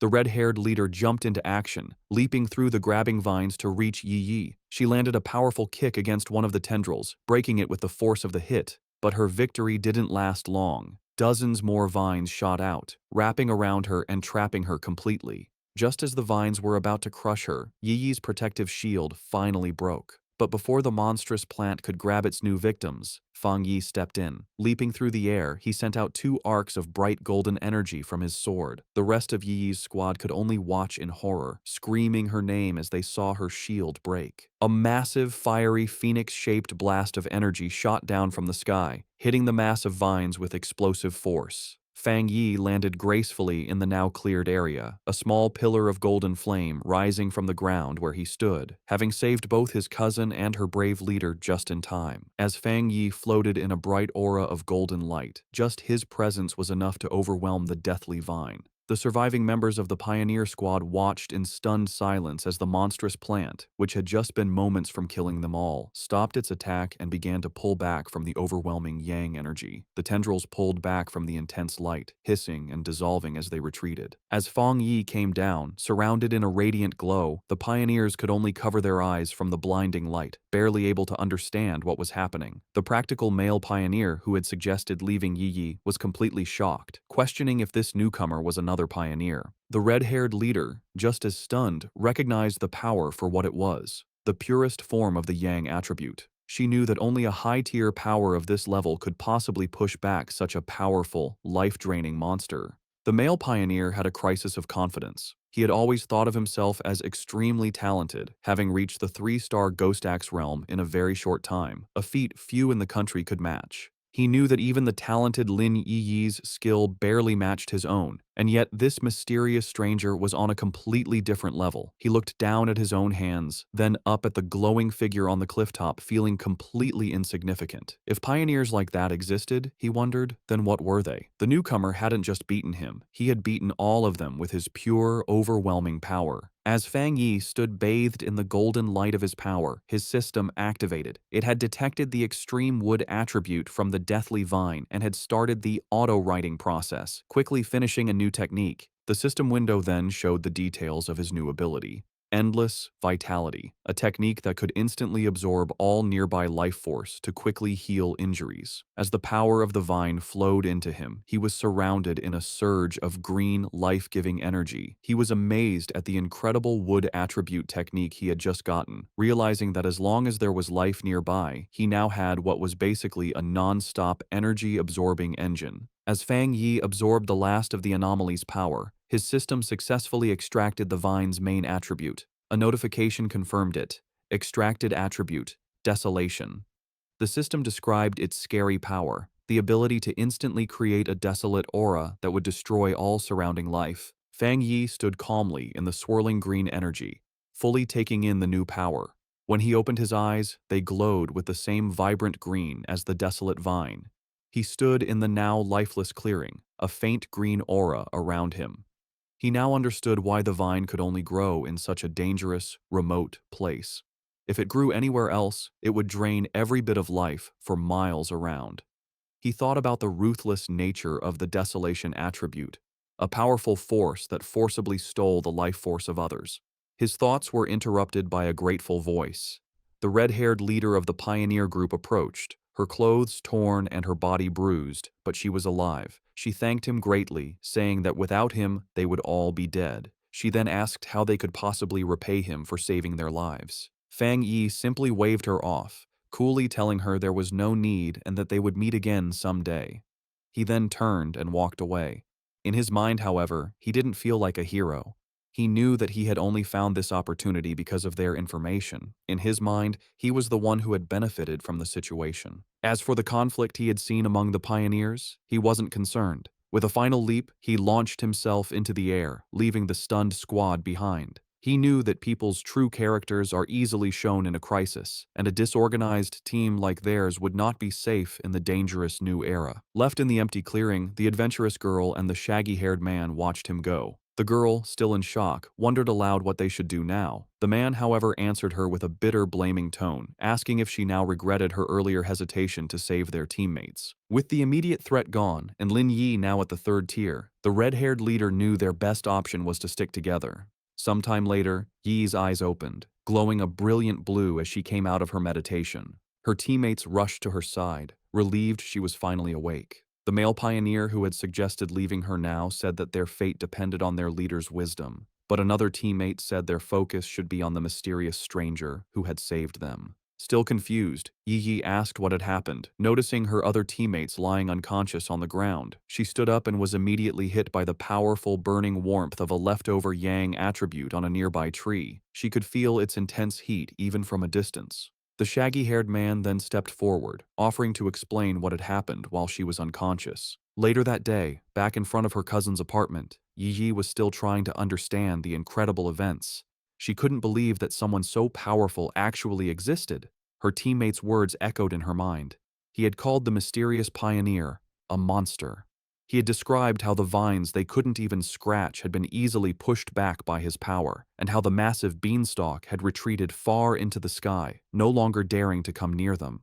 Such was the overwhelming presence of the man who had saved them. She knew that even though he was long gone, the vine was still calm, a sign of his lingering power. She opened the door to the apartment and was surprised to find Fang Yi there to greet her. He looked at her with concern, noticing that she looked a little pale. Yi quickly pulled herself together, forcing a smile as she brushed off his concern, blaming her tiredness on a long day of studying. Fang Yi accepted her excuse, telling her she had worked hard and should go rest. He offered to order takeout for dinner, and she agreed before heading to her room. Once inside, she collapsed onto her bed, completely exhausted. She knew that breakthroughs were mentally draining, requiring a lot of concentration. She felt more tired than if she had stayed up for a month straight. Lying on her bed and scrolling through her phone, she felt a sense of relief. She was no longer an ordinary person. She wouldn't die from a few all-nighters. She accepted that this constant, life-threatening struggle was the fate of a pioneer in a world where things had begun to change. She thought of her cousin's seemingly normal, peaceful life and knew that such a life was no longer possible for her. Her quiet thoughts were interrupted by a new message in her Pioneer group chat. It was from a user named Jiaolan, the mysterious, powerful member who was usually absent. Jiaolan had sent a simple, direct message. If there are any more traces of that strong man, please inform me. This was the first time Jiaolan had ever spoken in the group, and it immediately got Yi's attention. She replied, agreeing to the request, before asking her own question to the group. She asked if they thought the man who had saved them could be the same one from the Dark River Lava Dragon incident, and if so, why he would have helped them. The group chat immediately lit up with a post about the mysterious high-tier Yang attribute master. The post described his sun-splitting slash in great detail, telling how the witness had been forced out of the cave by a blast of white-hot light. The author of the post declared with total certainty that no other pioneer in the Xia country could match his power, and warned everyone to stay away if they ever met him. Meanwhile, Fang Yi was heading out for the evening on his bicycle. He was confident that after the day's events, his cousin would have let her guard down around him, letting him come and go without making her suspicious. With his new freedom, he had a new mission in mind. It was time to find a suitable carrier for his new desolation attribute. He knew that this power was most compatible with plants, and he pedaled off into the night to begin his search. As he rode through the night, Fang Yi thought about the best way to use his newly acquired desolation attribute. He knew that despite its power, it was still a bad attribute at its core, based on destruction and decay. He worried that putting it on his own body could lead to bad reactions. Furthermore, he was concerned that its evil nature might conflict with the good, purifying power of his thunder attribute. He decided that the best solution would be to find a carrier for the attribute, something like the strange vine itself. He guessed that the original vine monster had been born when a regular plant sensed the return of rich spiritual energy and chose to evolve, creating the desolation attribute as a way to gather more power. With this in mind, a plan began to form in his mind. With a confident smirk, he knew exactly where he needed to go. He followed a moonlit road, guided by a sign pointing toward the forest park. He arrived at the large urban park and left his bike, going into the woods. Under the bright full moon, he walked through a field of vibrant, glowing flowers. He knew he needed to find the perfect lucky one, a plant that could create the greatest connection with his own spiritual energy and show a sense of closeness to him. Closing his eyes, he focused, reaching out with his own spiritual energy. A vibrant green aura flowed from him, spreading throughout the forest and covering the plants. He could feel a response from the plants, a wave of their own spiritual energy rising up to meet his. He noted that while their response was a lot, it still wasn't strong enough for what he needed. As Fang Yi continued to send out his spiritual energy, he realized he needed a much stronger response from the plants around him. Suddenly, he stopped, his attention drawn to a specific spot in the forest. There, in the tall grass, a single white flower with a glowing center gently swayed, as if calling to him. He wondered if this was the one he had been searching for. He approached it carefully and reached out his finger. As his fingertip touched it, the flower's petals closed around it, and he could feel it absorbing the spiritual energy he was giving off. The flower then bloomed again, seemingly happy, as if it had just had a good meal. Fang Yi knelt beside the flower, a small smile on his face. He noted its strong spirituality. Though it was just a plant, it had reacted to his touch like a greedy puppy, eagerly eating his spiritual energy and then rubbing against his fingers for more. He knew he had found his carrier. Out of the entire forest, this small flower had the strongest reaction to his aura, making it the perfect container for the desolation attribute. He told the flower that it was the chosen one and asked if it was ready. Without waiting for an answer, he unleashed a vortex of green spiritual energy, focusing it entirely on the small white flower. A system window appeared, asking for confirmation. Do you want to forcibly implant the desolation attribute into this plant? With his eyes glowing a vibrant green, he gave his consent. A brilliant light erupted from his hand as the flower began to transform, its petals opening into a much larger, more complex, and powerful form. The implantation process was finished in a bright flash of green light. Fang Yi was surprised for a moment by the sudden burst of power. The small, simple white flower had been completely changed. Its petals had opened into a beautiful, lotus-like flower, and its leaves had grown thick and bright, all of it glowing with a powerful green aura. The newly powered flower immediately began to show its influence. It released a massive wave of desolation energy, its roots digging into the ground as it drew power. The effect was instant and destructive. The green, healthy forest around Fang Yi was drained of its life in seconds, the trees dying and the ground turning to dust. He was amazed at the pure, evil power of the desolation attribute. In just a few moments, the energy had eaten the entire section of the forest and was still spreading quickly. As the flower's light began to fade and its form shrank to a smaller size, Fang Yi knew he had to leave. If he let the process go on any longer, the huge energy disturbance would surely get the attention of the Spiritual Energy Association. He reached down and plucked the glowing flower from the ground, roots and all. He knew this park was a risky place for such an experiment. Being so close to the city center, it was certainly watched by the association, who were worried about how the spiritual energy revival could turn even normal plants into dangerous threats. He had noticed the increased number of security cameras and the lack of any other people in the park when he arrived. As he walked away, holding his new prize, he noticed something incredible. The flower was still absorbing energy from the air, surviving and even doing well without its roots connected to the earth. He looked at it more closely, a smile of wonder on his face. He found it magical that its spirituality hadn't weakened at all since being pulled up, especially since it had been just an ordinary wildflower moments before he chose it. This led him to a deep conclusion. By giving the desolation attribute to the plant, he had unlocked its evolutionary potential, setting it on a path to becoming something far greater than it was ever meant to be. Just as Fang Yi was about to leave the park, a loud alarm blared through the forest, its red light flashing. A loud robotic voice gave a serious warning. Abnormal value exceeded. Fang Yi immediately realized that even though he tried to be quick, he had still set off the park's monitoring system. With no time to waste, he grabbed his newly acquired desolation flower and quickly left. Miles away, in a high-tech control room labeled Spiritual Energy Revival Plant Research Department, the same alarms blared. Technicians scrambled, shouting that the anomaly value was going crazy and demanding to know what was happening. An order was quickly given. All staff were to put on their protective bracelets, enter the park, and immediately block off the area, stopping anyone from entering or leaving. A team in full protective gear entered the now lifeless section of the forest. One member checked the reading on his wrist device, which showed a dangerously high value of 30. He noted that this was terrifyingly high. For comparison, the incident at Qingcheng University had only ranged between 8 and 10, and even the powerful Dark River Lava Dragon had peaked at 25.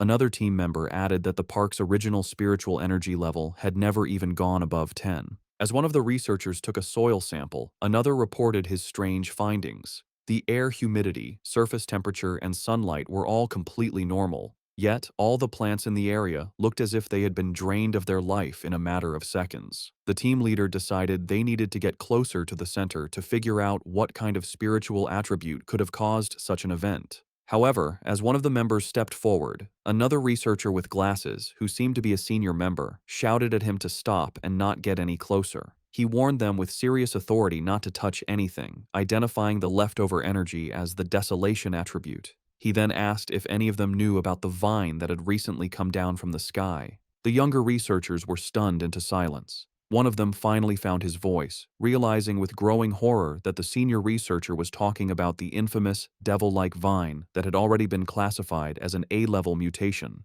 The senior researcher confirmed their fears.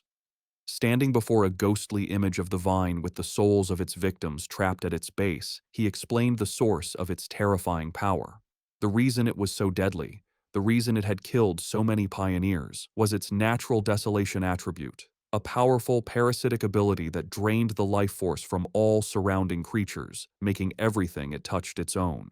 The young researcher, who had been about to step into the dead area, clutched his chest, sweating and gasping in terror. He thanked his superior, realizing that he had just been saved from certain death. The senior researcher explained that the area around any plant that had awakened the desolation attribute was a dead zone, where anyone who entered would have their life force eaten. He remembered seeing data on another such plant in the Xia country, a rotting ancient tree in a forbidden zone in Wan City that instantly destroyed any life that came near it.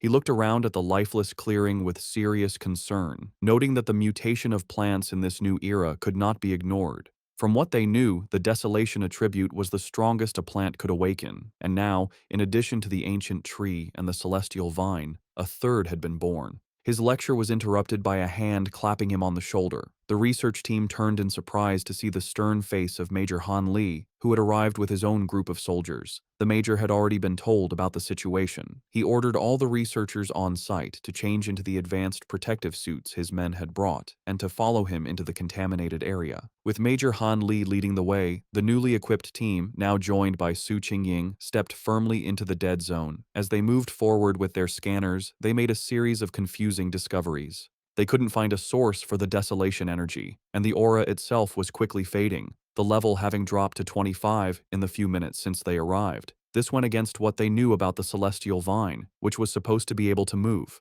Major Han Li turned to Su Qingying, suggesting they investigate the area more closely. She agreed, her expression serious. As Major Han Li and Su Qingying began their investigation, two members of the team with glowing blue auras started tracing the flow of the leftover spiritual energy. The energy trails led them from the outer edges of the dead zone back to a single starting point. As they got closer, they stopped, their faces filled with shock. The Major and Su Qingying realized the horrifying truth at the same time. The source of the desolation energy had been dug up and taken away. A researcher in a protective suit couldn't believe what he was hearing, questioning how such a thing was even possible. Major Han Li knew that if someone truly had the power to enter a desolation dead zone and steal its source, their identity was extremely important. Su Jingying, however, had another theory. She showed a glowing data pad to the Major, explaining that after running a big data analysis, they had found a person whose movements matched both this incident and another recent mutation. The file on the screen showed a picture of Fang Yi, his name clearly visible. Just then, Major Li told Su Qingying that he would send her all of Fang Yi's information, confirming that he was highly likely the same pioneer she had been in contact with. With that, he tipped his hat, saying the rest was up to her association to handle. Left alone in the desolate woods, Su Qingying held the datapad, her expression one of grim understanding. 2 hours later, back in his apartment, Fang Yi carefully placed his new desolation flower into a small pot. He smiled, thinking that this was his first time raising a flower. He affectionately named it the obedient little white flower, and told it that since it now had the desolation attribute, it would cultivate on its own and become a powerful helper for him. He knew its special, life-draining powers would be a great help in battle, and its simple appearance would be the perfect camouflage, easily hidden from his cousin. As he gently touched a petal, he thought that in the dangerous new world, raw power was only part of the equation. The real key to victory was having more secret weapons. Fang Yi's quiet evening was interrupted by his phone buzzing on the table. He picked it up, surprised to see the caller ID, Old Wang. He immediately recognized the name as his childhood friend, Wang Liang, whom he hadn't seen in the 3 years since he'd left to join the army.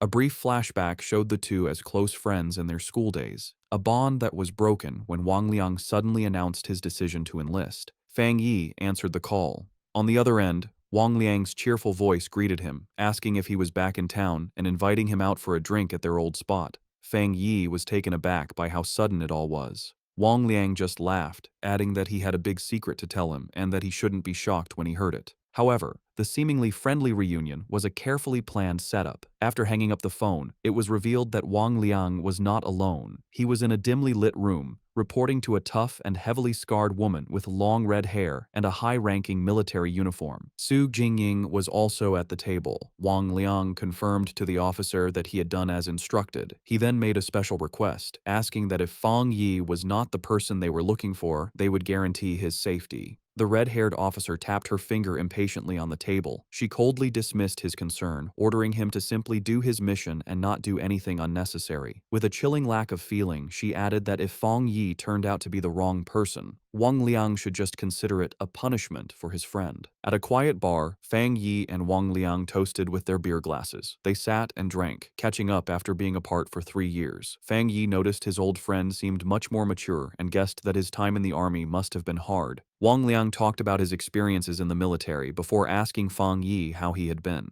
Fang Yi gave a simple reply, saying he was doing well and had gone to college. As he drank his beer, he thought back to his past life. In that chaotic time, he never had the chance to see Wang Liang again. He remembered that his friend, as a soldier, had probably died in some forgotten battle. He wondered if this time, in this new life, he could change his old friend's fate. Wang Liang then changed the subject, his tone becoming more serious. He asked Fang Yi if he had seen anything strange lately, like zombies or monsters from movies. Fang Yi was immediately on guard. He knew it wasn't surprising for someone in the army to know about the spiritual energy revival, but the direct question felt like a test to see what he knew. Playing dumb, Fang Yi asked what he was trying to say. Wang Liang sighed and explained that he wasn't trying to comfort him, but to warn him. He told Fang Yi that in the near future, everything they valued, education, wealth, status, would become worthless.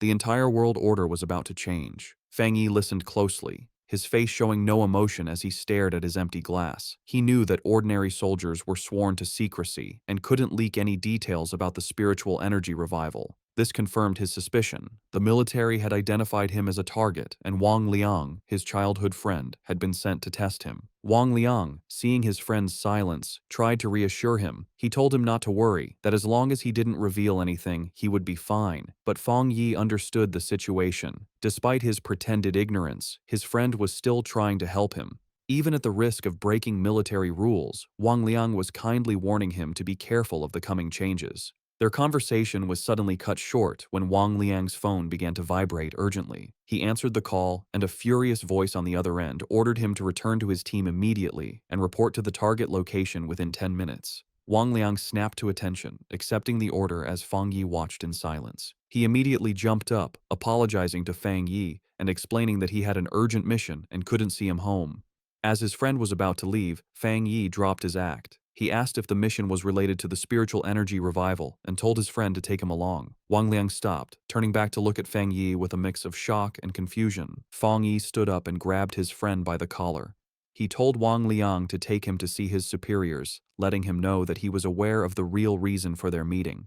He reassured his friend, telling him that while he didn't know exactly what his superiors knew, he knew Wang Liang would never hurt him. He explained that he was more interested in what the military was dealing with, knowing it had to be related to the great changes happening in the world. Since the Spiritual Energy Association was already handling the monsters, he was curious what the military's role was, and he wanted to see it for himself. Wang Liang agreed, and the two of them walked toward a massive, heavily guarded military base in a mountain valley, labeled Military Number 19 Spiritual Forbidden Zone. As they got closer, Fang Yi was struck by the incredibly dense spiritual energy in the area. He noted that the concentration level was so high it had likely surpassed a standard pollution zone. As they were met by a squad of soldiers, one of them ordered Wang Liang to return to his team. After a quick check, the soldiers allowed Fang Yi to enter the base, leading him through a brightly lit corridor. Inside the military base, Fang Yi and Wang Liang were led into a massive, cavern-like training ground. There, a large group of soldiers was in a desperate battle, using crackling blue energy to hold back a monstrous, spiky black creature with a single glowing red eye. The beast fought back with fierce power, shooting a devastating beam of red energy that tore through the soldiers' ranks, causing cries of pain and fear. Standing on a raised platform, the tough, red-haired officer watched the scene with a critical eye. Fang Yi, who had been brought before her, immediately recognized the creature's power as a mix of two different attributes. The officer confirmed his thought, saying the monster was a perfect mix of the dark and flame attributes, making it exceptionally fierce and cruel. She added that it had already seriously injured several of her soldiers. A caption identified her as a 3-star Ghost Axe Realm officer named Ji Royan. Spotting Wang Liang, she barked his name, and he immediately stood at attention. She furiously asked why he had brought an unauthorized person into a restricted area, but before he could explain, she cut him off. Her expression softened a little as she told him to forget it, explaining that the situation was urgent and they needed him to join the formation immediately. She then turned her attention to Fang Yi. She saw nothing special about him, noting that his spiritual energy was only slightly active. She briefly wondered if he was the powerful pioneer they were looking for, but dismissed the thought, knowing she had to focus on the battle. She gave him a stern warning. Since he was Wang Liang's friend, she wouldn't say much, but he was in a restricted area, and his life was now his own responsibility. He was also sworn to secrecy about anything he saw. Fang Yi simply replied that he understood. With that done, Ji Royan took command. She picked up a massive energy cannon and shouted the names of 2 of her soldiers. The 2 men immediately jumped into action, their bodies covered in blue energy as they fought the monster up close. Ji Royan then aimed her cannon and fired a massive blast of pure energy at the creature. The attack hit the monster head-on, creating a huge explosion, but the creature was far from beaten. It let out an angry roar as its shadowy form began to pulse with a terrifying red light, its fanged mouth growing larger and more threatening. It was clear that the attack had only made it angrier, causing its mutation to get worse. The enraged monster lashed out with its massive claws, and one soldier shouted a warning to his comrade. The other soldier managed to block the attack, but the force of the blow sent him flying backward. Ji Royan immediately took charge, ordering her team not to be careless and to keep their distance. She knew they had to finish the creature off before it could complete its evolution. Watching from the side, Fang Yi was impressed by the soldiers' performance. He saw a well-trained team of comrades who trusted each other completely, with incredible discipline and coordination. He knew that every person was essential, and that when they worked together, they could unleash a power far greater than their individual strengths. This thought, however, was immediately broken when he realized the monster's power was increasing at a scary rate. He shouted at them to run, warning them that they were no match for the creature in its current state. But his warning was lost in the chaos. The monster shot out a massive blast of dark purple energy, sending the soldiers flying. Ji Royan refused to back down. She ordered her team to raise their alert level and upgrade the restricted area's mutation level. With a furious roar, she commanded that no one was to retreat. It was too late. The monster's transformation was complete. It now stood as a huge, demonic beast, covered in black and red flames, its eyes glowing with pure evil. One of the soldiers shouted a terrified warning. The evil dog had fully mixed with the dark attribute and completed its mutation. The creature's single eye, now a burning red orb, focused on a new target. It fixed its gaze on Wang Liang, who could only stare back, frozen in terror. As the monster prepared to strike, Ji Royan and Fang Yi both reacted in horror, realizing with a jolt that Wang Liang was in mortal danger. Just as the monster completed its evolution, lunging forward in a blast of power, a soldier was violently thrown backward by a surge of energy. Ji Royan immediately shouted for her team's attention, announcing that the C-level evil dog had fully mutated and was now reclassified as a B-level threat, requiring an immediate change in their battle plan. The soldier who had been thrown to the ground coughed up a spray of blood. Fang Yi rushed to his side, catching him and asking if he was all right. The injured soldier explained that he had been trying to send spiritual energy to the monster's restraining collar, but the creature's evolution had caused the device to violently explode. Despite coughing up a black, thick liquid, the soldier tried to be brave, telling Fang Yi not to worry about the officers of Restricted Area 19. Fang Yi could only look on with a grim, angry expression. Realizing her normal weapons were now useless, Ji Royan dropped her heavy energy cannon to the ground. She stood before her remaining troops, her determination unshaken. She gave a final, desperate order. No matter what they had to do, even if it cost them their very lives, they could not let this B-level mutation escape the restricted zone. But just as she and her team were about to make their last stand, Fang Yi stepped directly in front of her, blocking her path. Ji Royan demanded to know what he thought he was doing, but he ignored her. His eyes and hand began to glow with a brilliant blue light as arcs of raw lightning crackled around him, a clear sign that he was about to join the battle himself. Surrounded by crackling blue lightning, Fang Yi mocked the monstrous creature, his eyes glowing with power as he questioned how tough it was. He then charged toward the mutated beast, his arm a bolt of bright blue energy aimed right at the creature's head. The impact was huge, as a massive explosion of divine thunder erupted when he hit it, completely overwhelming the monster. The sheer force of the attack created a powerful shockwave that sent the nearby soldiers flying backward. One of the soldiers, stunned, said he couldn't believe it, realizing this was the same B-level monster that even their commander, Ji Royan, couldn't beat alone. Wang Liang, just as shocked, turned to Ji Royan and asked if his friend was really who they thought he was. With a serious look, she confirmed that none of them were wrong. She declared that he was, without a doubt, the pioneer known as the Tyrant. Fang Yi stood calmly before the beast, which was still on fire but clearly hurt by the lightning. Seeing it wasn't completely beaten, he noted that he would have to finish the job. He then told Ji Royan and Wang Liang to stand back for their own safety. Ji Royan watched him, thinking about how her whole squad needed a complex formation just to face a B-level threat, yet he was getting ready to handle it all by himself. She wondered what kind of power he had. She had to admit that his was the most extreme form of the thunder attribute she had ever seen. She knew that even now, he was a top-tier pioneer in the entire country, and she began to wonder about his potential once the spiritual energy revival was fully underway. As Fang Yi raised his hand, gathering even more electrical energy, a shocked look appeared on Ji Royan's face. She looked up to see a massive storm of thunder energy forming in the sky above him, and she couldn't help but wonder just how scary his power would become as he continued to evolve.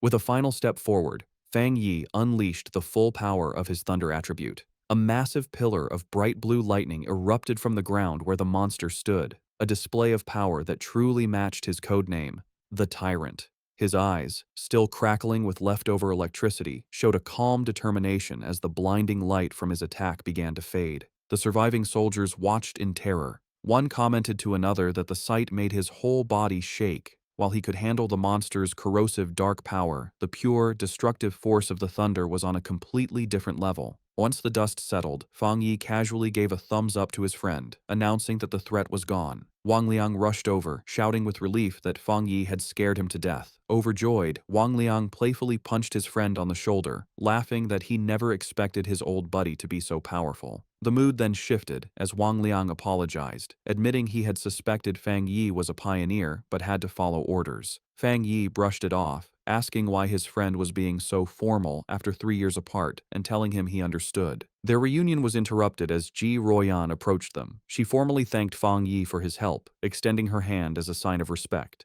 With a slight smile, Fang Yi accepted her thanks. He shook her hand, replying that it was no trouble and that he had mainly acted to save his friend. She then formally introduced herself as Ji Royan, the warden in charge of Forbidden Area 019. She explained that since he had saved the entire base, she needed to file a proper report and asked if he would be willing to leave his contact information. Fang Yi agreed without hesitation, while Wang Liang watched from the side, silently amazed at the strange experience of seeing his tough commanding officer act so respectfully toward his childhood friend. With the formalities done, Ji Royan made a direct and serious offer. She said that Fang Yi's strength was greater than many of the military's own special pioneers and formally invited him to join the army. However, she admitted that an invitation from a single base warden like herself was probably not enough to convince him. Inwardly, she was still trying to grasp the sheer scale of his power. What shocked her most was the realization that he was also a 3-star Ghost Axe realm cultivator, the same as her. Yet, his abilities had reached a level far beyond the known limits of that realm, making him a monster of incredible power. Fang Yi calmly asked Ji Royan if she truly meant that she felt she was not worthy of inviting him. With the weight of her superior's authority on her, she confirmed his words, saying there was nothing to deny. She explained that the order to involve him had come from High Command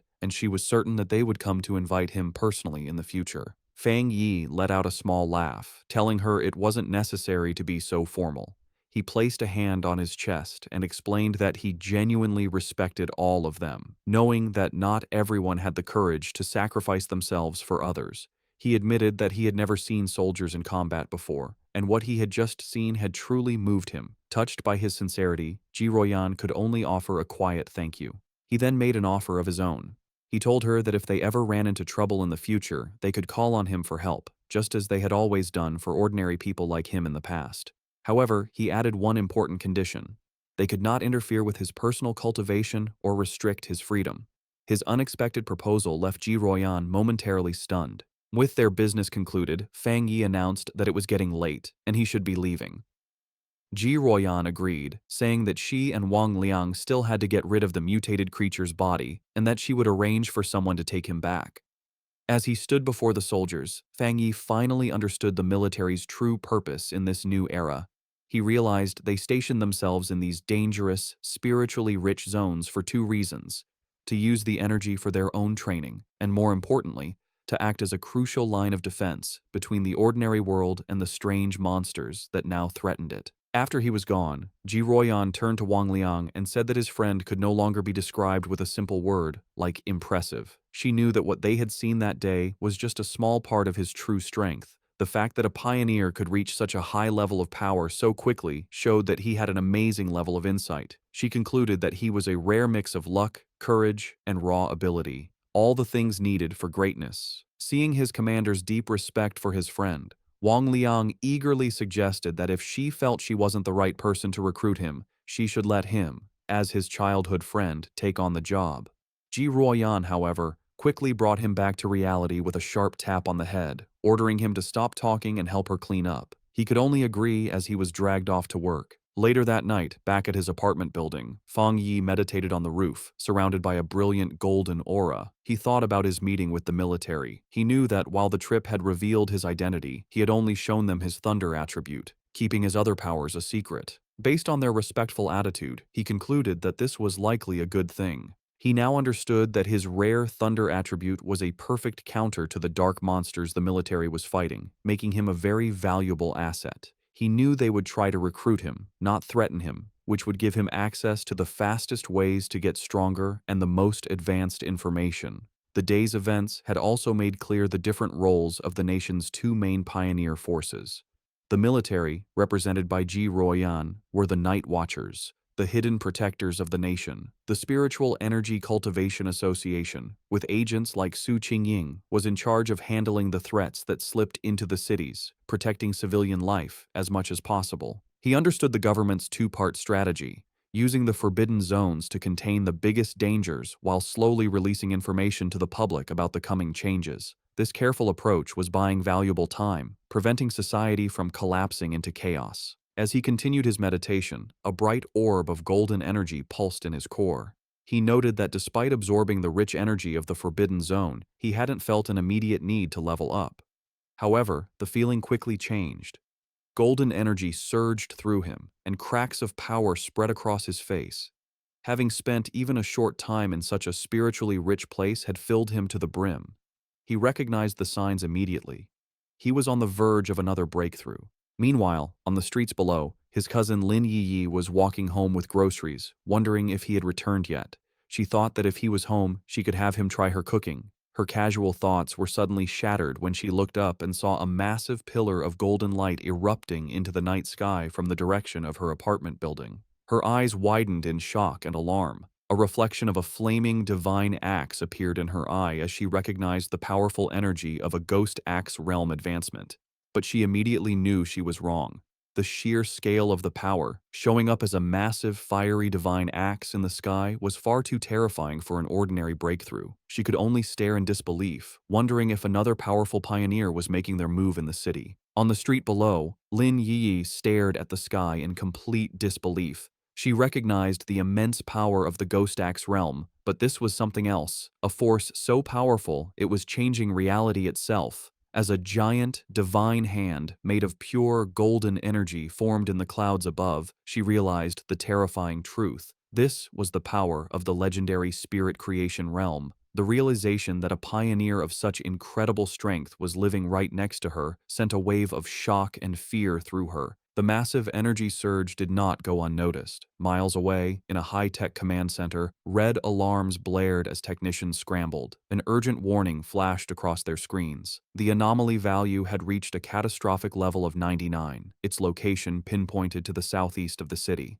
An official and Su Qingying reacted with alarm. The official demanded to know what was happening, ordering all units to the target area. Su Qingying wondered how such a powerful anomaly could have gone undetected, noting that an energy reading of this size was powerful enough to destroy an entire city. Before a holographic map of the city, military leaders held a tense emergency meeting. They debated the two terrifying possibilities. Either a new, godlike spirit creation pioneer had just appeared, or the city was on the brink of a massive disaster. One grim-faced officer suggested it could very well be both. The situation escalated as the senior official frantically called headquarters, demanding they send all advanced equipment, short of large-scale weapons. His panic was cut short, however, when a subordinate burst into the room, breathlessly announcing that the alert had been cancelled. The anomaly had been identified not as a monster, but as a pioneer undergoing a promotion. Back on the rooftop, the blinding golden light faded as Fang Yi let out a quiet breath of relief. The breakthrough was complete. He casually noted that he had successfully reached the one-star spirit creation realm. Aside from his body feeling lighter and more agile, he didn't feel a significant difference in his raw power. His quiet moment was interrupted when his phone buzzed with a new message. It was from his friend, Wang Liang. The message was a warning. A new anomaly had appeared at Qingcheng University's playground. Internal military sources had confirmed it was a pollution zone, and more worryingly, it was the second time this specific anomaly had occurred. Fang Yi texted back, saying he knew about the previous heat anomaly. Wang Liang confirmed it was the same one, back again, and playfully warned Fang Yi not to tell anyone he was the source of the intel. After Fang Yi jokingly threatened to report him, Wang Liang's tone turned serious. He told Fang Yi that he was genuinely worried for his safety and urged him to be careful. Fang Yi put down his phone, his expression thoughtful. His friend's warning only confirmed his own strategy. This was exactly why he was so cautious in his dealings with both the military and the association. He knew that being too well known could bring unwanted trouble, which was why he had deliberately chosen to keep his powerful Yang Flame attribute and his Crimson Flame Blade technique a secret. They were his hidden aces. He typed a final reply to his friend, reassuring him not to worry. He would be careful, and he still had trump cards left to play. Lin Yi opened the apartment door, announcing that she was back. Seeing Fang Yi on the couch, she asked if he had eaten yet, offering him the bag of takeout she had brought. Distracted by his phone, he simply told her to leave it on the table and that he would get to it later. As she watched him, a worried and slightly frustrated expression crossed her face. In her mind, she thought about her cousin's character. She saw him as a perfectly good person, but with one major flaw, his laziness. He seemed content to just stay at home all day playing on his phone, not even bothering to go to college. She found it ironic that while she and her fellow pioneers were constantly busy, seeking opportunities and hiding their true identities, her cousin lived such a carefree, seemingly aimless life. Exhausted, she went to her room and collapsed onto her bed. She knew that news of the incredible spirit creation pioneer who had just appeared in their district would spread like wildfire. Feeling a sense of duty, she resolved that when the time came, she would protect her seemingly clueless cousin as a way of repaying him. Meanwhile, Fang Yi was not just playing on his phone. He was analyzing the news report from Wang Liang, which showed a massive, raging fire at the university playground. He noted that the first anomaly had been intense heat, and now it was a fire. He wondered if this was another form of the Yang attribute. The video showed the fire had started incredibly fast and was burning with terrifying intensity. Online comments from witnesses expressed shock, with some wondering if special forces were now being called in for simple fires.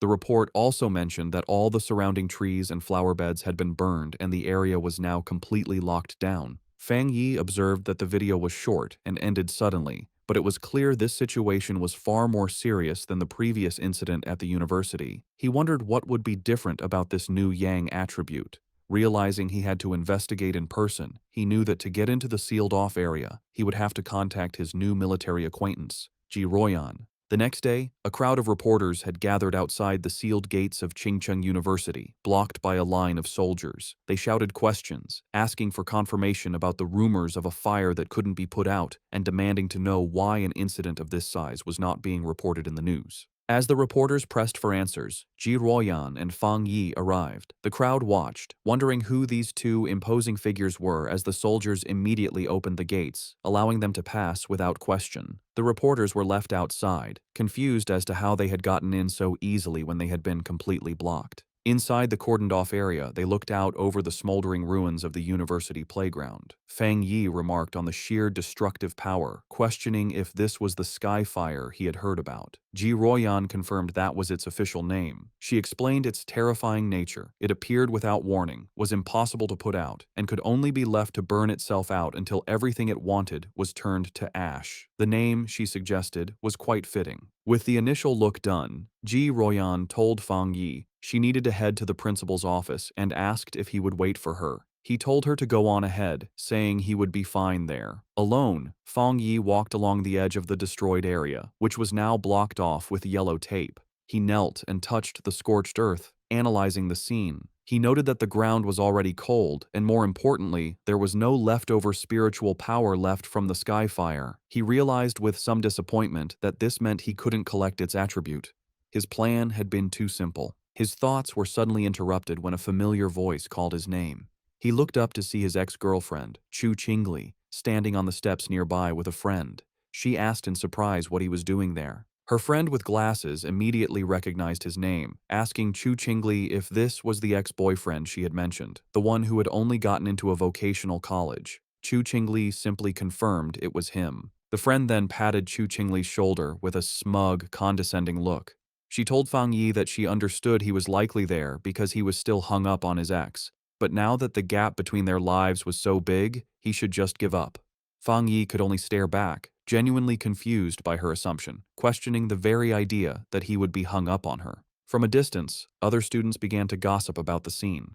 They wondered who the guy with the school beauty Chu Qingli was, guessing he must be another sad suitor. They noted he didn't look like a student from their university and complained about how security could have let an outsider in. Chu Qingli's friend with glasses stepped forward, aggressively confronting Fang Yi. She told him that Chu Qingli was now the university's campus belle and that he should think clearly about his actions. She warned him that countless guys far better than him were pursuing her and that he didn't even rank. She ordered him to leave, telling him this was not a place he belonged. She then threatened to report him to the disciplinary office if he didn't explain how he got in. Meanwhile, Chu Qingli watched him with a complicated expression. She remembered him claiming he wouldn't regret their breakup, yet here he was. She concluded that his previous lack of interest must have been an act, and that he was just putting on a brave face. Their confrontation was interrupted when Ji Ruoyan returned, asking Fang Yi if the girl was his friend. Chu Qingli was surprised by the sudden appearance of the imposing red-haired woman.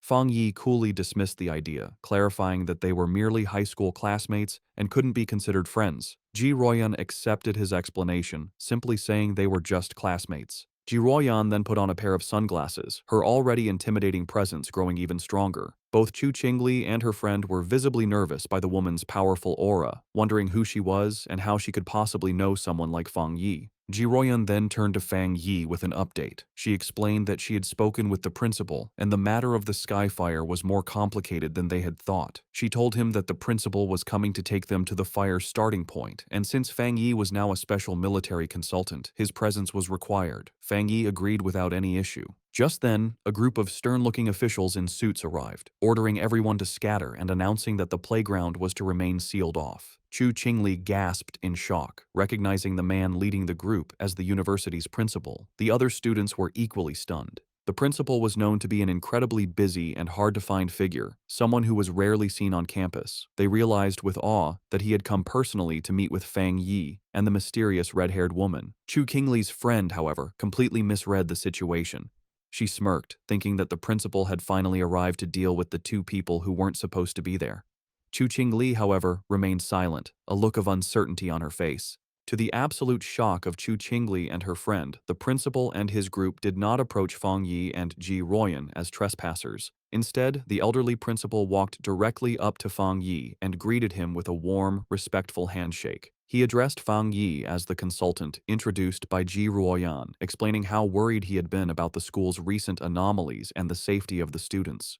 He expressed his immense relief that they had come to solve the situation. In an even more stunning display, the principal then bowed slightly to Fang Yi, formally putting him in charge of the entire playground matter. From where she stood, Chu Qingli could only watch, her eyes wide with total disbelief as her entire view of her ex-boyfriend was shattered in an instant. The principal's security then moved to secure the area, forming a human barrier and ordering all unrelated people to step back. As the crowd of students, including Chu Qingli, was pushed away, they buzzed with confusion, unable to understand why their respected principal was bowing to such a young man. Lost in the crowd, Chu Qingli listened as the students' opinions changed around her. They now guessed that Fang Yi must have some extraordinary special identity to deserve such treatment. Someone recalled that just moments ago, he had been dismissed as Chu Qingli's suitor or ex-boyfriend. Another person remarked on the complete reversal of status, suggesting that now, even if she were to pursue him, she might not even be able to get his attention. The final cutting realization settled in as the crowd noticed that throughout the entire exchange, the young man had not once looked at or acknowledged the campus belle, leaving her to stand alone and completely ignored. At Qingcheng University's North District, the principal led Fang Yi and Ji Royan to the site of the anomaly. He explained the series of events, starting with the Golden Sun incident, which he had hoped was the end of their problems. However, a few nights ago, a fire had started on a playground. A fire so intense that even the fire department couldn't put it out. He was thankful it happened at night when no students were around, allowing them to quickly seal off the area. The principal continued, his face growing more serious. While a single fire might have been a fluke, it was followed by fires on 2 more playgrounds. He said he had personally seen a crimson flame come down from the sky and float in mid-air, a clear sign of a supernatural event. He told them that while the other fires were eventually put out, one still remained.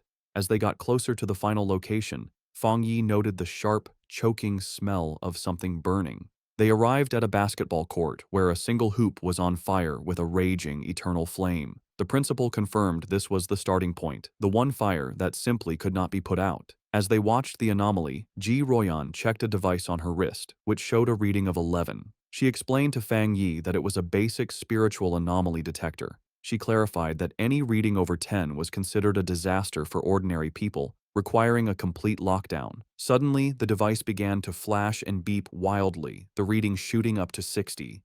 Ji Royan cried out in alarm at how high the value had become.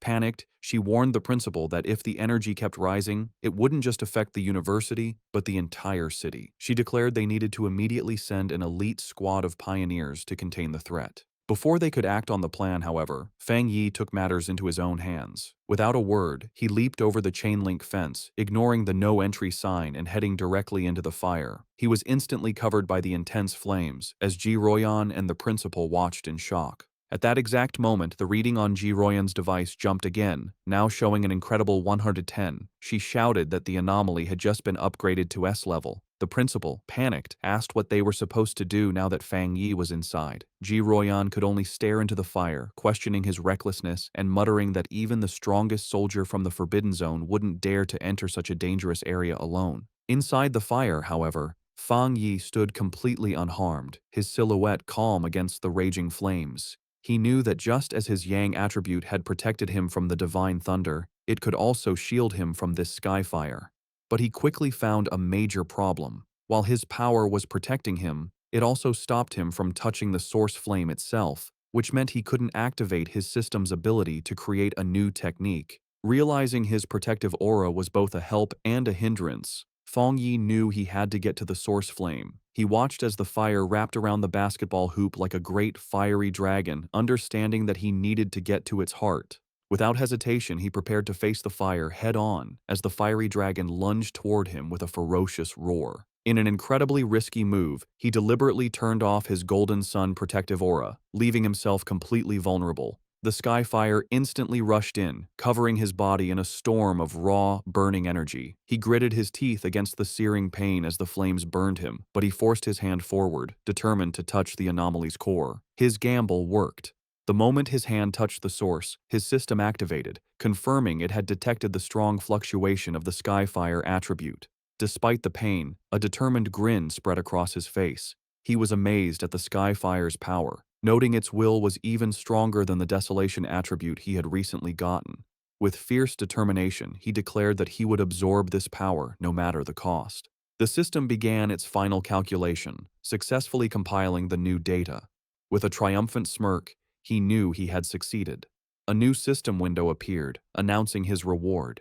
He had obtained the Skyfire attribute technique, the Nine Dragons Skyfire sealing art, a power designed to eliminate evil and seal all demons. As he mastered the new ability, the once wild flames became extensions of his will, wrapping around his arm like a tame dragon. The system confirmed that the compiled technique was now unlocked and ready for immediate use. As he focused his will, he began the final process of extracting the Skyfire attribute itself, absorbing its essence directly into his being. His eyes began to glow with a burning red light as fiery markings appeared on his face, a physical sign of his new power. With his hands clasped in a seal and his eyes burning with red energy, he prepared to unleash his newfound ability, calling out the name of the Nine Dragons Skyfire sealing art. As Fang Yi unleashed his new power, massive, glowing red chains erupted from his back, lashing out into the fire. Outside the fence, Ji Royan and the principal watched in awe.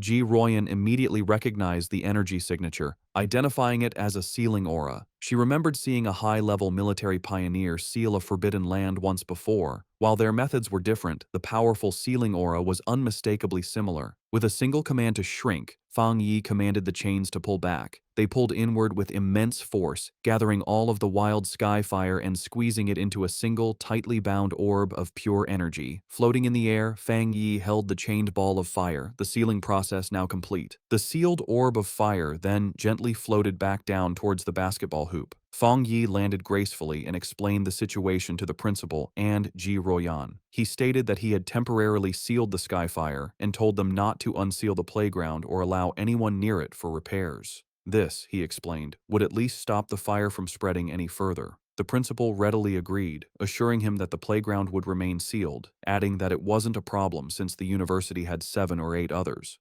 Ji Royan, however, watched Fang Yi with a silent, intense look, her expression hard to read. The principal, very impressed, remarked on how humorous Fang Yi was and offered any further help he might need. Ji Royan, however, interrupted, telling the principal she needed to speak with Fang Yi about some things.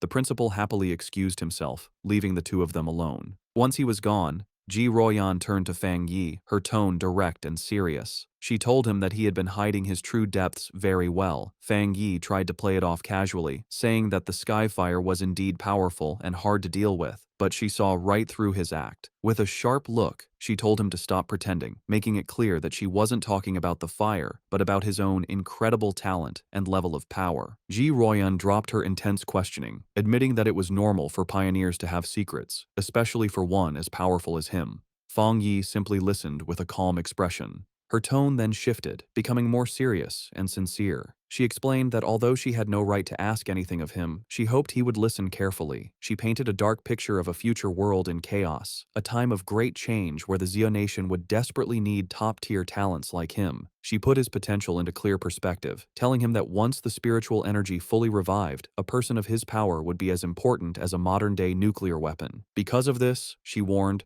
every major power, from the various military forbidden zones to the Spiritual Energy Association, would rush to recruit him. She told him to be prepared for high-level officials to personally give him invitations with incredibly generous offers. She admitted she had her own reasons for telling him this. If he were to join her military unit, it would be a great asset, and they would gain a powerful friend. Therefore, she advised him to start thinking about his options now, so he wouldn't be caught off guard when the time came.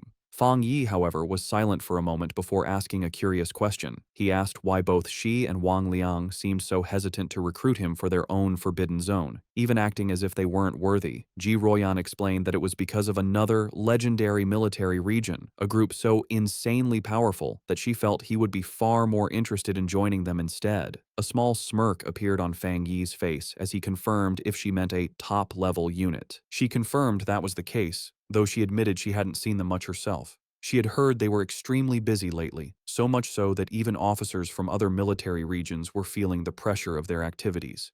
Changing the subject, she suggested they stop talking and go, as the principal had invited them to eat at the university cafeteria. As they walked, Fang Yi silently concluded that even the nation's most powerful forces were facing their own big troubles. His mind raced with the implications. Ji Royan's words meant that terrifying anomalies, with power far beyond the capabilities of current pioneers, had already begun to appear. He realized that the pioneers fighting these threats must include spirit creation realm cultivators like himself, and perhaps some who were even stronger. A new sense of urgency washed over him. He felt that the day of the full spiritual energy revival was fast approaching, and his preparations were still far from enough. His thoughts then shifted back to the immediate task at hand, how to best use the Skyfire attribute he had just collected. He analyzed its nature, an irregular, wild, and all-consuming flame that left nothing in its wake. He realized it would be the perfect weapon against anomalies that could reproduce or regenerate endlessly. Suddenly, an idea struck him. The wild and powerful nature of the Skyfire was a perfect match for his Crimson Flame blade technique. He imagined enchanting his sword with this new power, realizing it would be an incredible enhancement to his fighting style.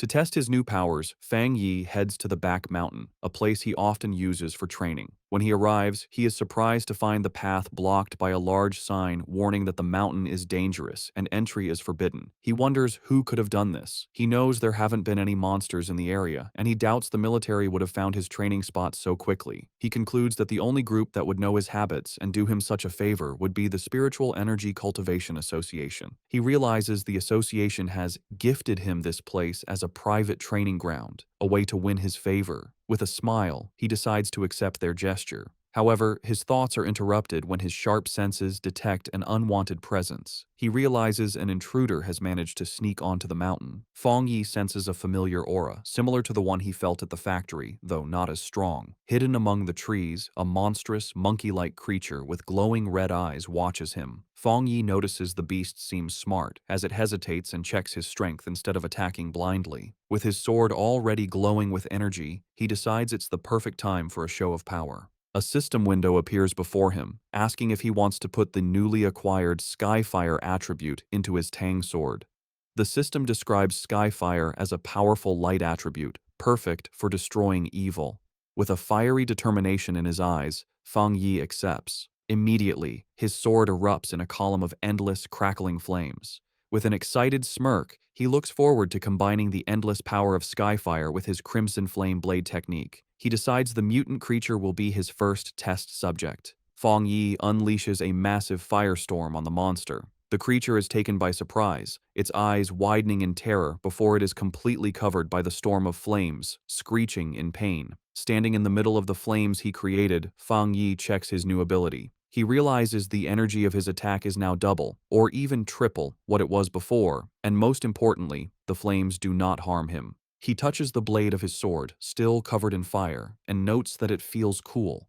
Suddenly, he senses that the creature has survived the attack and is trying to escape. With a determined look, he decides to chase the intruder to see what it's capable of. Meanwhile, deep in the same forest, a young woman with curly red hair is doing a live stream from her phone, mounted on a selfie stick. She tells her viewers that she isn't a liar, but that she has always been incredibly lucky, and that amazing content just seems to find her. Her viewers are doubtful, with one commenter daring her to prove her luck by going to Qingcheng University to film the mysterious Skyfire that everyone is talking about. Her confident broadcast is suddenly interrupted as her expression changes to one of pure shock. The monkey-like monster that escaped from Fang Yi leaps out of the woods and attacks her viciously. The force of the attack sends her phone flying, its screen cracking as it hits the ground, but the live stream continues. Through the cracked screen, her viewers see the monster pinning her to the ground, but they think it's just a fake fight with bad special effects. The streamer, however, is in real danger. She cries in terror as the monster holds her down, its paw covering her mouth. The creature opens its massive, fanged mouth, ready to deliver a deadly bite. Before it can strike, a massive blast of fiery energy shaped like a dragon's head hits the monster, sending it flying back. The streamer looks up in shock, saved at the last second. Her viewers are now blown away, not by the realism of the danger, but by what they believe are incredible fire dragon special effects. The sudden, dramatic turn of events causes her viewership to shoot up to over 13,000 people. Still terrified, the streamer looks over her shoulder, asking who is there. She scrambles to grab her phone from the ground. Getting to her feet, she aims the camera at the source of the attack, She stands before a raging fire and shouts to her audience that she has captured it on film, that there is a person standing inside the fire. Her camera captures the silhouette of Fang Yi standing completely unharmed within the flames. In her terrified and amazed mind, she concludes that she has just been rescued by a true immortal. The video of Fang Yi's rescue of the live streamer, Malala, instantly goes viral. It becomes the top trending topic online, with over 13.5 million views. The headlines are dramatic, calling him a mysterious man of skyfire, the king of flames, and an immortal come down to earth to save the world. In an office, Chu Qingli's friend excitedly calls her over to look at the video on her computer screen. She is thrilled, telling Chu Qingli that this proves powerful cultivators are real and that the skyfire at the university was no fake. Chu Qingli, however, is dismissive, telling her friend not to believe such things and that it's all just acting and special effects. But as she looks closer at the screen, her doubtful expression freezes into one of shock and recognition. Her friend, not noticing her reaction, points excitedly at the screen, triumphantly saying she was right and commenting on how handsome the man in the video is, before noticing her friend's stunned silence. Internally, Chu Qingli is in turmoil. She desperately tells herself the video must be fake and that the figure only looks like Fang Yi. She reasons that if it were really him, he would have been burned to ash by such intense flames. Her denial then shifts to fear as she considers the possibility that it truly is him. She worries that he might use his new power to get revenge on her for their breakup, but she stubbornly resolves that she will never bow her head to him, no matter what. Elsewhere, the red-haired leader of Lin Yiyi's pioneer squad shows the same video to Yiyi on her phone. The leader asks if the man looks familiar, suggesting he's the same person who saved them from the monstrous vine. Yiyi agrees that he does, and then adds a stunning piece of information. She recently learned that a powerful master who broke through to the spirit creation realm lives in her neighborhood. She begins to wonder if her quiet cousin and this incredible pioneer could possibly be the same person. In yet another location, Zhang Xiaoya and a male pioneer from the lava cave incident also watch the video. The man recognizes Fang Yi's fighting stance and points out how much stronger he has become, while his companion notes that the way he wields his blade is identical, realizing they were incredibly lucky to have had such a powerful figure on their side. The news of Fang Yi's public display of power reaches the highest levels of the nation's two main organizations. Inside a sleek, modern skyscraper, likely the association headquarters, the city's crisis seems to be getting worse, with the current pioneers struggling to keep up. In a high-level meeting room, Su Qingying addresses a group of officials. She informs them that the military has already been in deep communication with Fang Yi, and she expresses her firm belief that he will agree to help them. Meanwhile, in a military command center, Ji Ruoyan, Major Han Li, and other officers discuss the new intelligence. They are astounded by his rapid progress, calling him a monster for reaching the spirit creation realm so quickly. They debate how many high-tier attributes he could possibly possess, with one officer concluding it must be 3 or even more. They agree that trying to intimidate him was foolish, and that their only option is to recruit him. Major Han Li asks if the High Command has decided to approach him personally. Ji Ruoyan confirms they have, but adds that the top brass is still hesitant to humble themselves, as all previous top-tier pioneers have come from within the military's own ranks. Taking charge, Major Han Li outlines their new strategy. He orders his subordinates to find out what new weapons or equipment Fang Yi might need and to provide him with information on suitable training locations as a gesture of goodwill. He also gives a crucial final command. The viral livestream video and all the rumors spreading from it must be properly managed and controlled. The entire spiritual energy circle in the Xia Nation has now turned its attention toward Fang Yi. Both Su Qingying and Ji Ruoyan think about his future. Su Qingying appears concerned about the immense pressure he now faces, while Ji Ruoyan wears a slight, confident smile. Both women, leaders of their respective groups, eagerly await to see what this extraordinary young man will do next. In a quiet hospital room, a heart monitor beeps steadily. A mysterious woman with long purple hair sits by the bedside of an unseen patient, whom she calls her teacher. She speaks softly, telling the patient that the Xia Nation seems to have found a new hope. With the appearance of a person as powerful as Fang Yi, she adds, the chances of her teacher finally waking up have become a little higher. One day later, Back at the apartment, Fang Yi is having breakfast and thinking about the previous day's events. He reflects on how the news of his battle in the back mountain went viral, all because a daring live streamer had managed to sneak into the restricted area for views. As he eats, he notes that the video has since been completely removed from the internet and the live streamer's account has been banned, correctly assuming it was the work of the military or the Spiritual Energy Association. His casual thoughts are suddenly interrupted as he realizes something is wrong. His cousin, Lin Yi, never came home the previous night and hasn't sent him any messages. He finds this very unusual, even if she was out on a mission. A feeling of unease grows as he tries to call her, but the call goes directly to an out-of-service message. Now genuinely worried, he knows something must be wrong and decides he has to go find her. Meanwhile, deep in a dark and misty forest, Lin Yi and the red-haired leader of her pioneer squad are lost and trapped. The leader asks Yi if she has any idea how long they've been stuck there.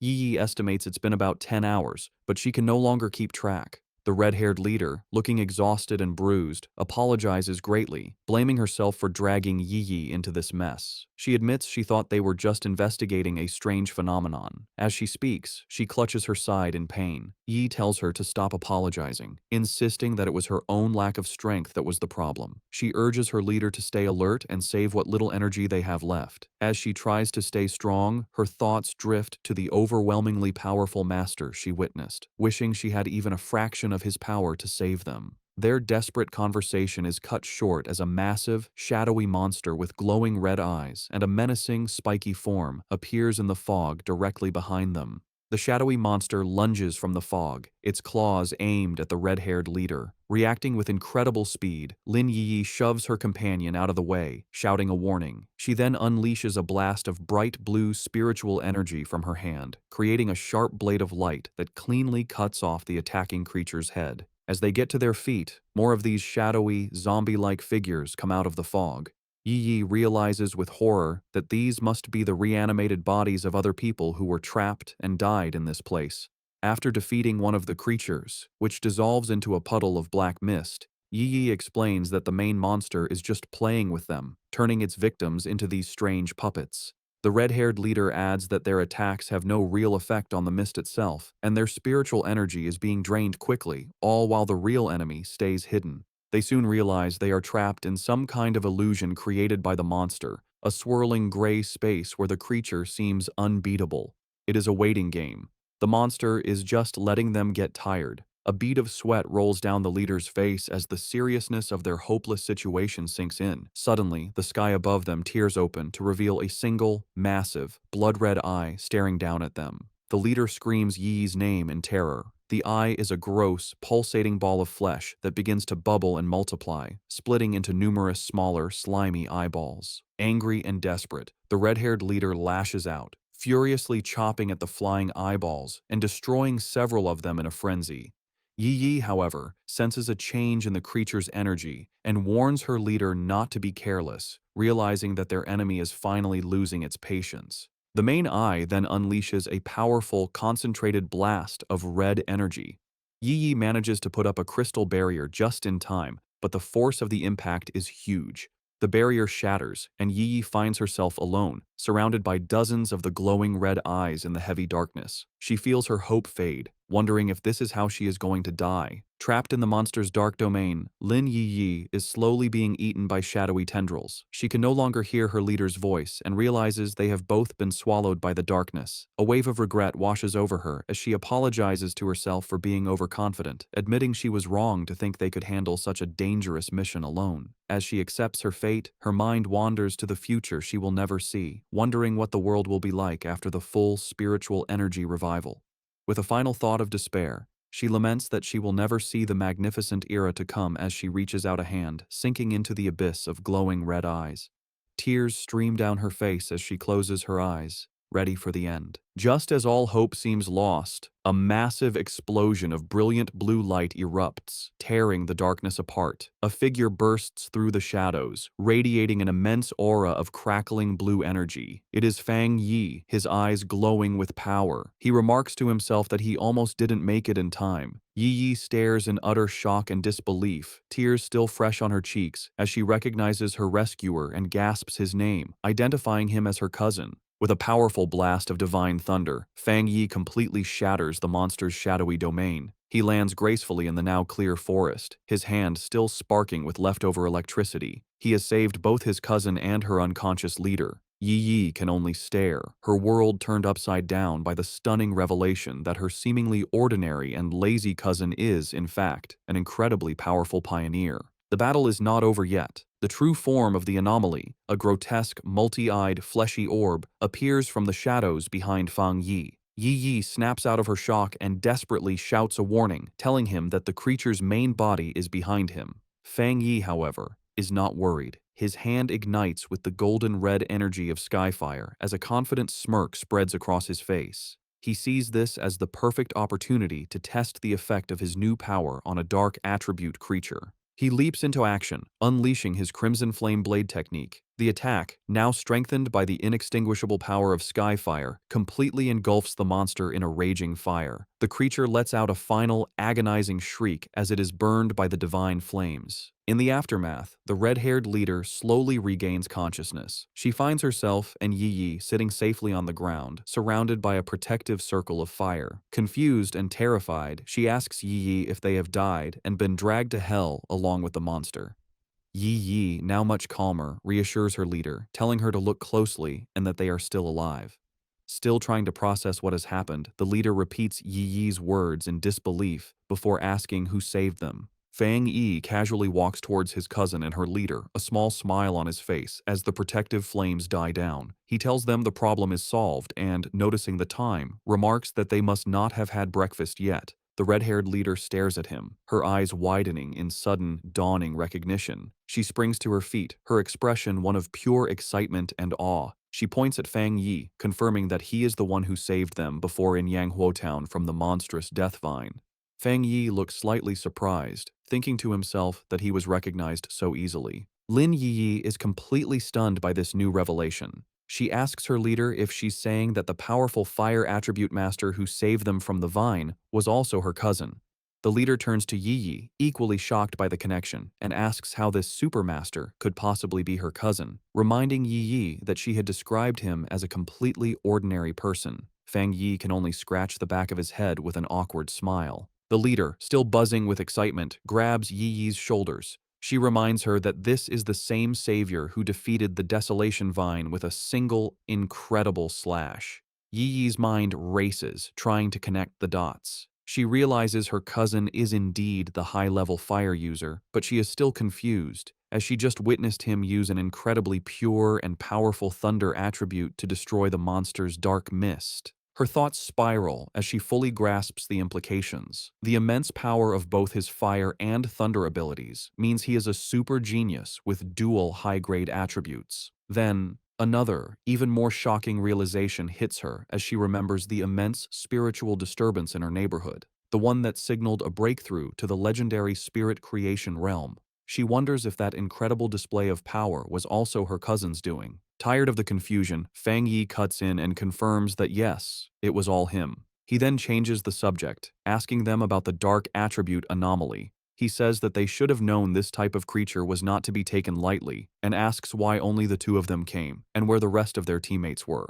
The red-haired leader explains that their other teammates were unavailable. One was sick and grounded at home, while another was on a more difficult mission, clarifying that their squad doesn't always operate as a full unit. Yi Yi then admits it was her own fault, confessing that she had become reckless after her recent breakthrough and wrongly believed she could handle the mission alone. Fang Yi listens, his expression thoughtful. He recalls the infighting he witnessed within their team before. He notes that the leader, who had been openly critical of her teammates, is now defending them to an outsider. He sees her loyalty, and he knows his smart cousin has likely sensed the team's instability as well. With his identity now revealed to two people he feels he can trust, he makes a proposition. He turns to his cousin and her friend and asks if they would like to form a team with him. Both women are stunned into silence for a moment before the red-haired leader erupts with joy. She clasps her hands together, overjoyed at the prospect of teaming up with such a powerful master and exclaiming that she is incredibly lucky to benefit from Yi Yi's connection. Yi Yi, however, is having a more profound realization. She understands that a pioneer as powerful as her cousin must have known her secret all along and had been quietly watching over her. The thought that on this difficult and lonely path of cultivation, she has a reliable and powerful family member helping her without asking for anything in return, brings her an overwhelming sense of happiness and relief. A single tear of gratitude rolls down her cheek. Wiping it away, she flashes a bright, happy smile and a peace sign at her cousin, thanking him greatly and promising to make him 2 extra eggs for dinner. Just then, Yiji's phone buzzes with a notification. She announces that Sister Jiaolan, the mysterious and powerful member of their pioneer group, has just posted a new mission. The message is an alert for a high-risk collection task in a place called the Extreme Dark Zone, which is explicitly stated to be related to the dark attribute. Jiaolan's message ends with a stern warning for everyone to think very carefully before signing up. Fang Yi asks if they know about this zone. Yi Yi explains that it is a border area that is strictly forbidden by the Xia nation. The dark attribute energy there is so overwhelmingly powerful that most pioneers make it a point to avoid the area entirely. She adds that most of the strange anomalies that have been appearing in their city are actually energy leakages from this forbidden zone. Because of the extreme danger, even the government has been unable to explore it deeply, as past attempts have resulted in severe accidents. Intrigued, Fang Yi suggests they should give it a try and asks Yi Yi to message Jiaolan for more specific details about the mission's content. Yi Yi replies that it's useless, as Jiaolan is famously mysterious and rarely says more than a few words at a time. Fang Yi considers this information. He deduces that for Jiaolan to be able to issue a mission in a top-secret government-controlled area, she must either be an incredibly bold rogue going against the authorities, or she holds a high-ranking position within the military or the Spiritual Energy Association. He concludes that the latter is far more likely. Despite her doubts, Yi Yi, using her online handle Feng Heiju, sends a message to Jiaolan, stating her interest in signing up and asking for more details. To both her and the red-haired leader's surprise, Jiaolan replies with uncharacteristic detail. The mission is to collect something called a shizai flower.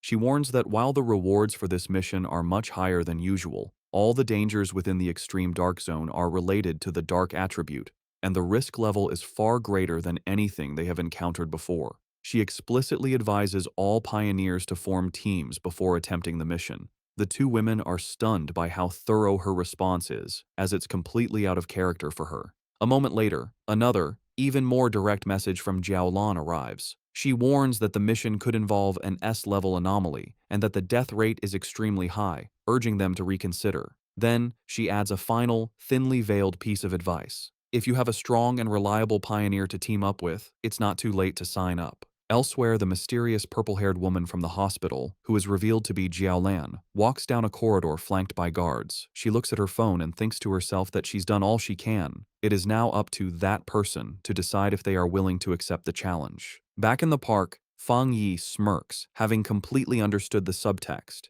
He tells Yi Yi that Jiaolan's message isn't just a warning, it's a direct and personal invitation. He translates the hidden meaning, "I know who you are. I know a pioneer of your caliber would be interested, and I'm daring you to come." Fang Yi realizes with certainty that this entire mission posting was aimed directly at him. Looking out at a vision of the dark and desolate landscape of the extreme dark zone, he finds the prospect interesting and decides he will indeed be making a trip there. Lin Yi, using her online name Feng Heiju, officially accepts the mission, telling Jiaolan that her team has 3 people. The scene changes to a hospital waiting area, where Jiaolan is walking with 2 female helpers. One of them is worried about the small size of the team that just signed up.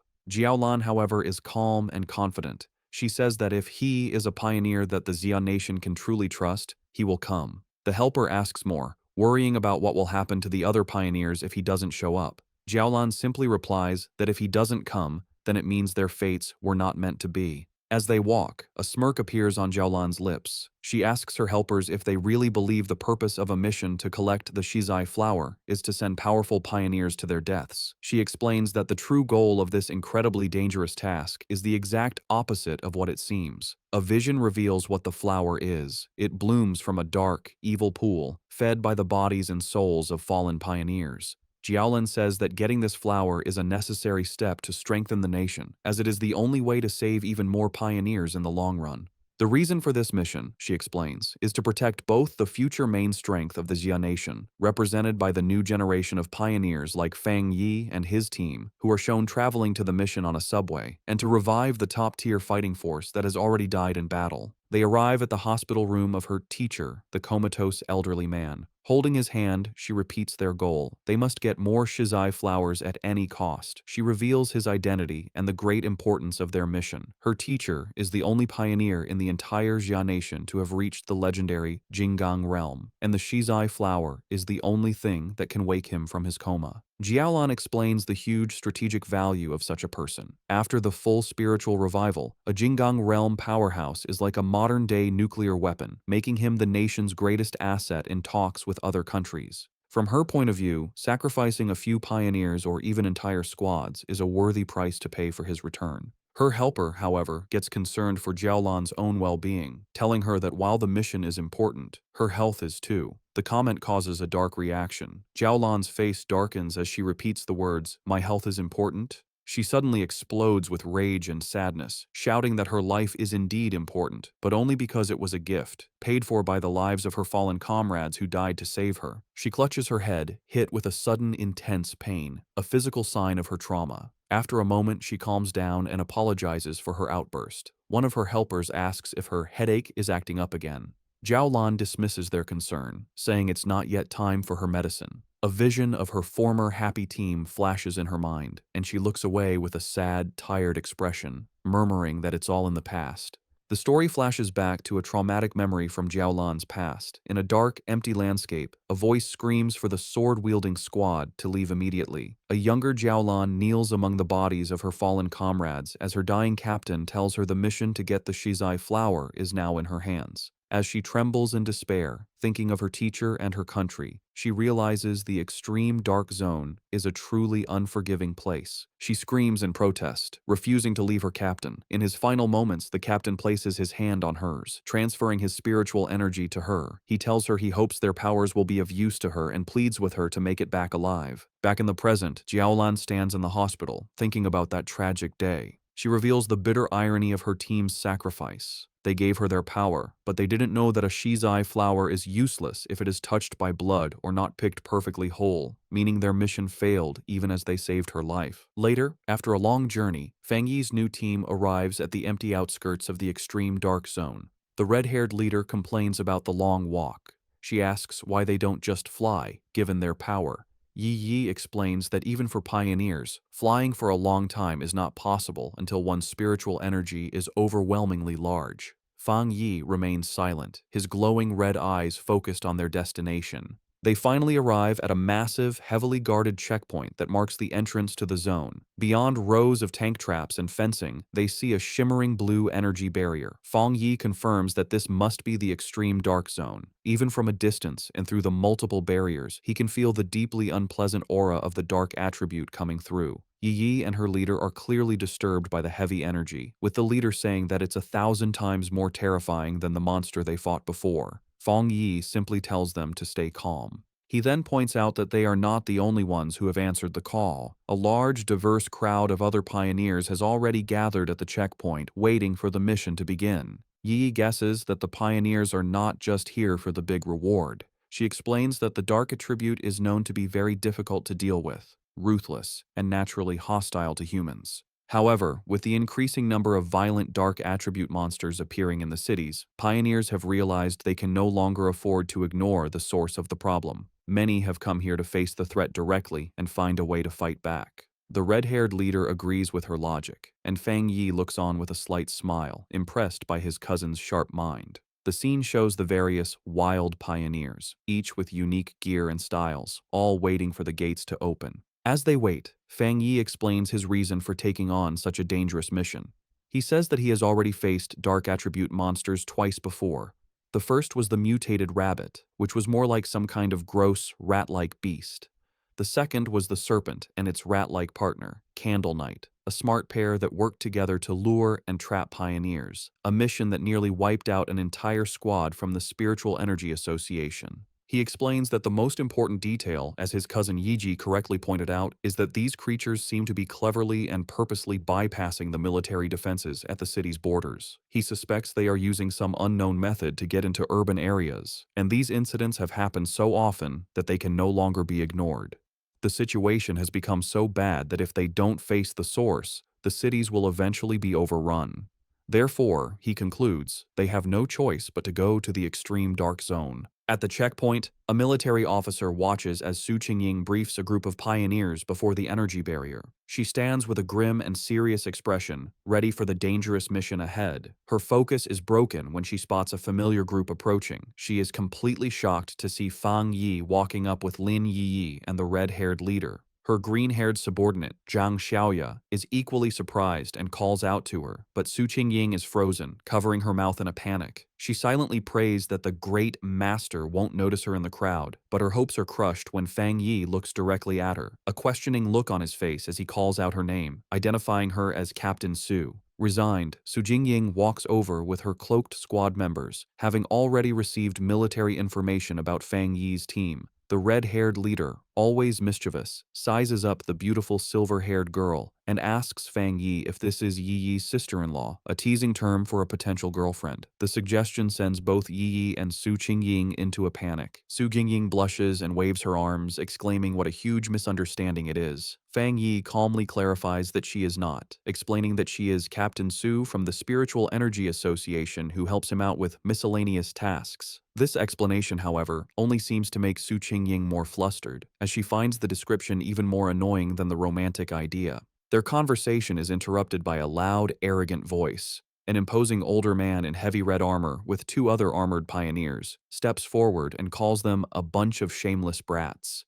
He complains loudly that the new generation of pioneers is younger and more disrespectful, not even greeting their elders. He scolds them for talking casually in such a dangerous place. He finishes with a sarcastic comment, saying he hopes they can all rely on each other inside the extreme dark zone. The red-haired leader gets angry, but Yi Yi holds her back, trying to calm the situation. Fang Yi calmly steps between them, signaling for his teammate to calm down. Not intimidated, the red-haired leader points a finger at the arrogant man, telling him to mind his own business and warning him that it's anyone's guess who will be scared to death inside. The man's expression turns into an angry glare. Just then, the sound of an approaching vehicle breaks the tension. The man smirks, seeing that their car has arrived. A large armored transport with police lights pulls up, and its back doors open. The mysterious Jiaolan steps out, and her presence immediately gets the attention of every pioneer there. The crowd gasps, recognizing the infamous Sister Jiaolan. She walks forward with an air of authority, with her guards on either side as the pioneers murmur in awe, wondering who she is to deserve such a grand entrance. Fang Yi watches her approach and figures out her purpose. She is the one who will open the gate for them. Jiaolan stands before the massive, crackling blue energy barrier. She raises her hand, gathering a swirl of pure energy until a glowing blue symbol forms in her palm. With a powerful push, she shoves the symbol forward, and the huge energy barrier tears open, revealing a dark path into the forbidden zone. With the gate now open, the S-Class mission has officially begun.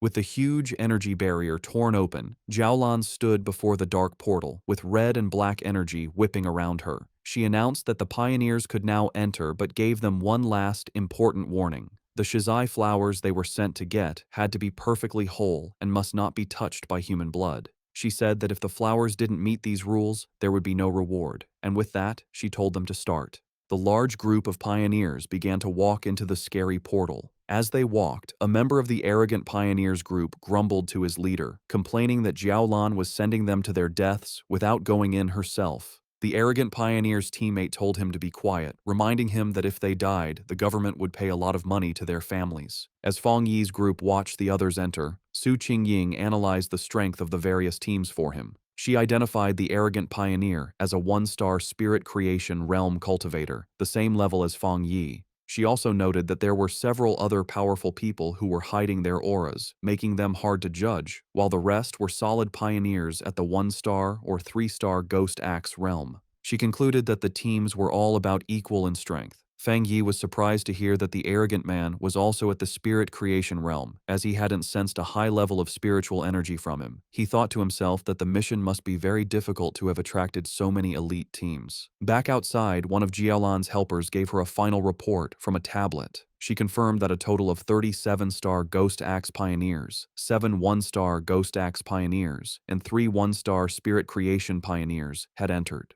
The mission involved monsters ranging from B level to S level in danger.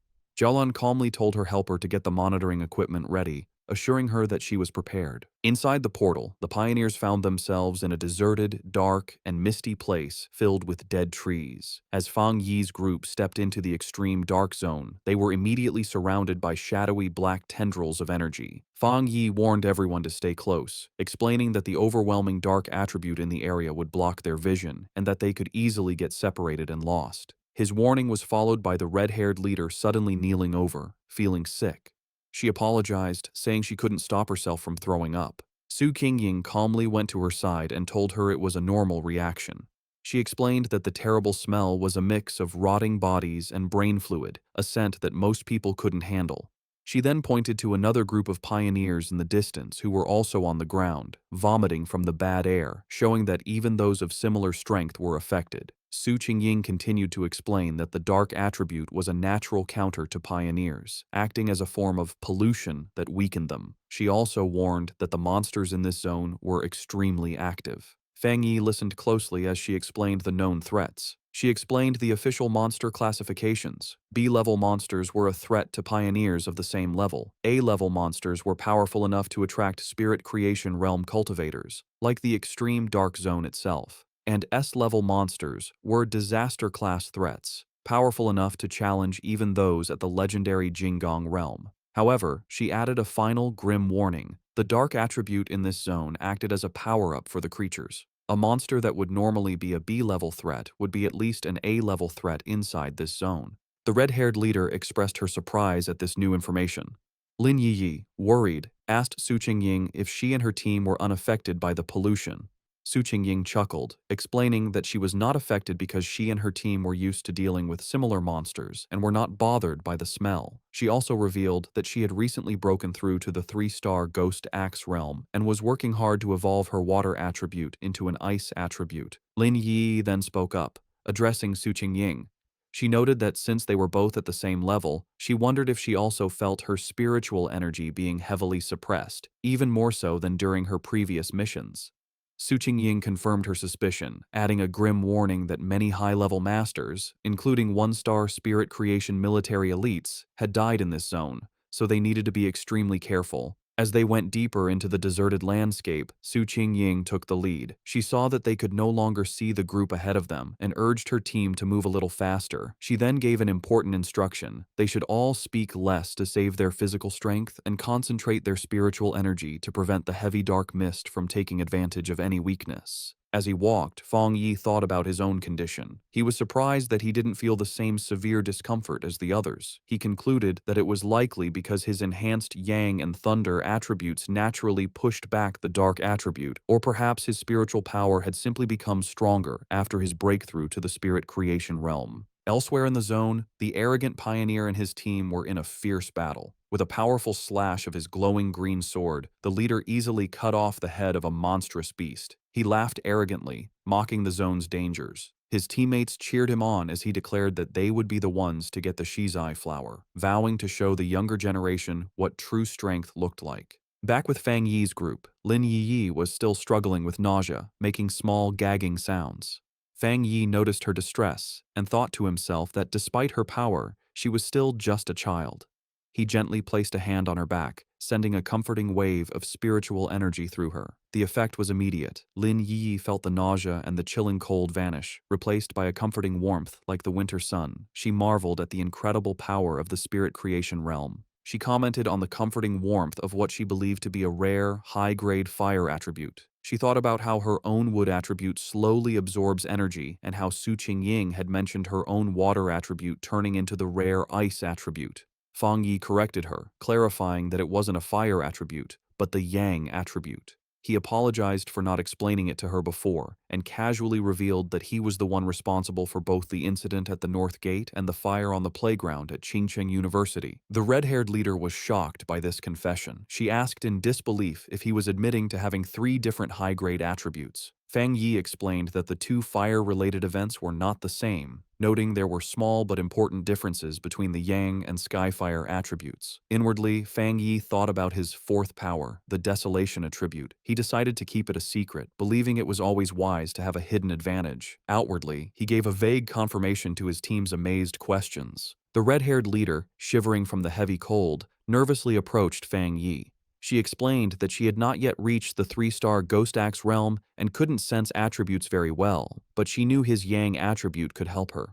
Promising to behave, she shyly asked if he could warm her up as well. Fang Yi agreed to warm her for the day and placed a hand on her shoulder, sending a comforting wave of energy through her that made her yelp in surprise. As she breathed out a visible puff of warm air, sighing in relief, Zhang Xiaoya and the other member of Su Qingying's squad looked on in confusion. Seeing how well it worked, Fang Yi kindly offered the same to Su Qingying's team. After a moment's hesitation, Su Qingying admitted that the warmth felt nice, and her 2 enthusiastic subordinates eagerly accepted the offer. With a series of quick pats, Fang Yi shared his protective Yang energy with the 3 women, who all expressed their surprise and gratitude for the comforting warmth. Their brief moment of comfort was shattered by the sound of heavy, clawed footsteps crunching on the dead ground nearby. Fang Yi's expression instantly hardened as his senses picked up the threat, and he warned the group that a monster was approaching. Suddenly, a massive, shadowy wolf-like creature lunged from the mist. Su Qingying reacted instantly, leaping forward and creating a long blade of blue energy to stop the attack. The beast landed with a thud directly behind the terrified red-haired leader, causing Fang Yi to shout a warning to her. The monster, surrounded by a menacing purple and black aura, let out a furious roar and charged. Su Qingying identified it as a dangerous A-level monster. Declaring that she would handle it, she stepped forward and unleashed a powerful blast of sharp ice energy from her hand, which hit the creature directly. To their surprise, the monster vanished into nothingness upon impact.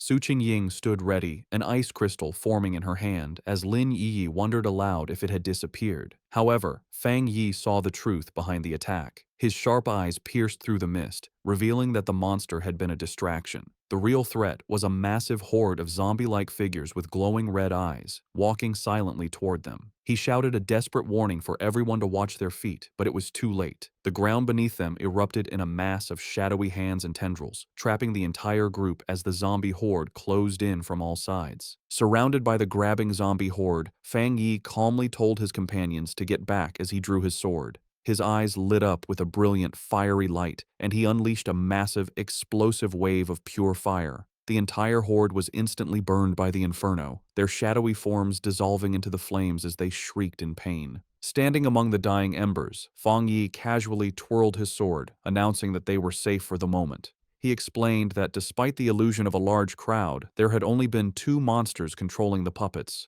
Su Qingying was shocked, realizing that the monsters in this zone had already evolved to the point where they could mimic human language. Fang Yi grimly suggested that it was likely because they had eaten many people and learned from their victims. The group was stunned by the power they had just seen. Su Qingying noted that the extreme dark zone was so dangerous that it had made even the weakest of these creatures into A-level threats, making them impossible for anyone below the spirit creation realm to fight head-on. In a separate location, the mysterious Jiao Lan watched the event unfold. She was impressed, realizing that Fang Yi had destroyed 2 A-level phantom beasts with a single strike. She admitted to herself that even she would have needed to fight them for several rounds to win. Understanding the new level of danger, Lin Yi declared that if what Su Qingying said was true, it was more important than ever for them to stick together. She warned that the monsters could disguise themselves and attack when they let their guard down, and she urged the red-haired leader to get up from the ground. The red-haired leader, however, was still shaken, not by the monsters, but by the overwhelming power of Fang Yi's attack.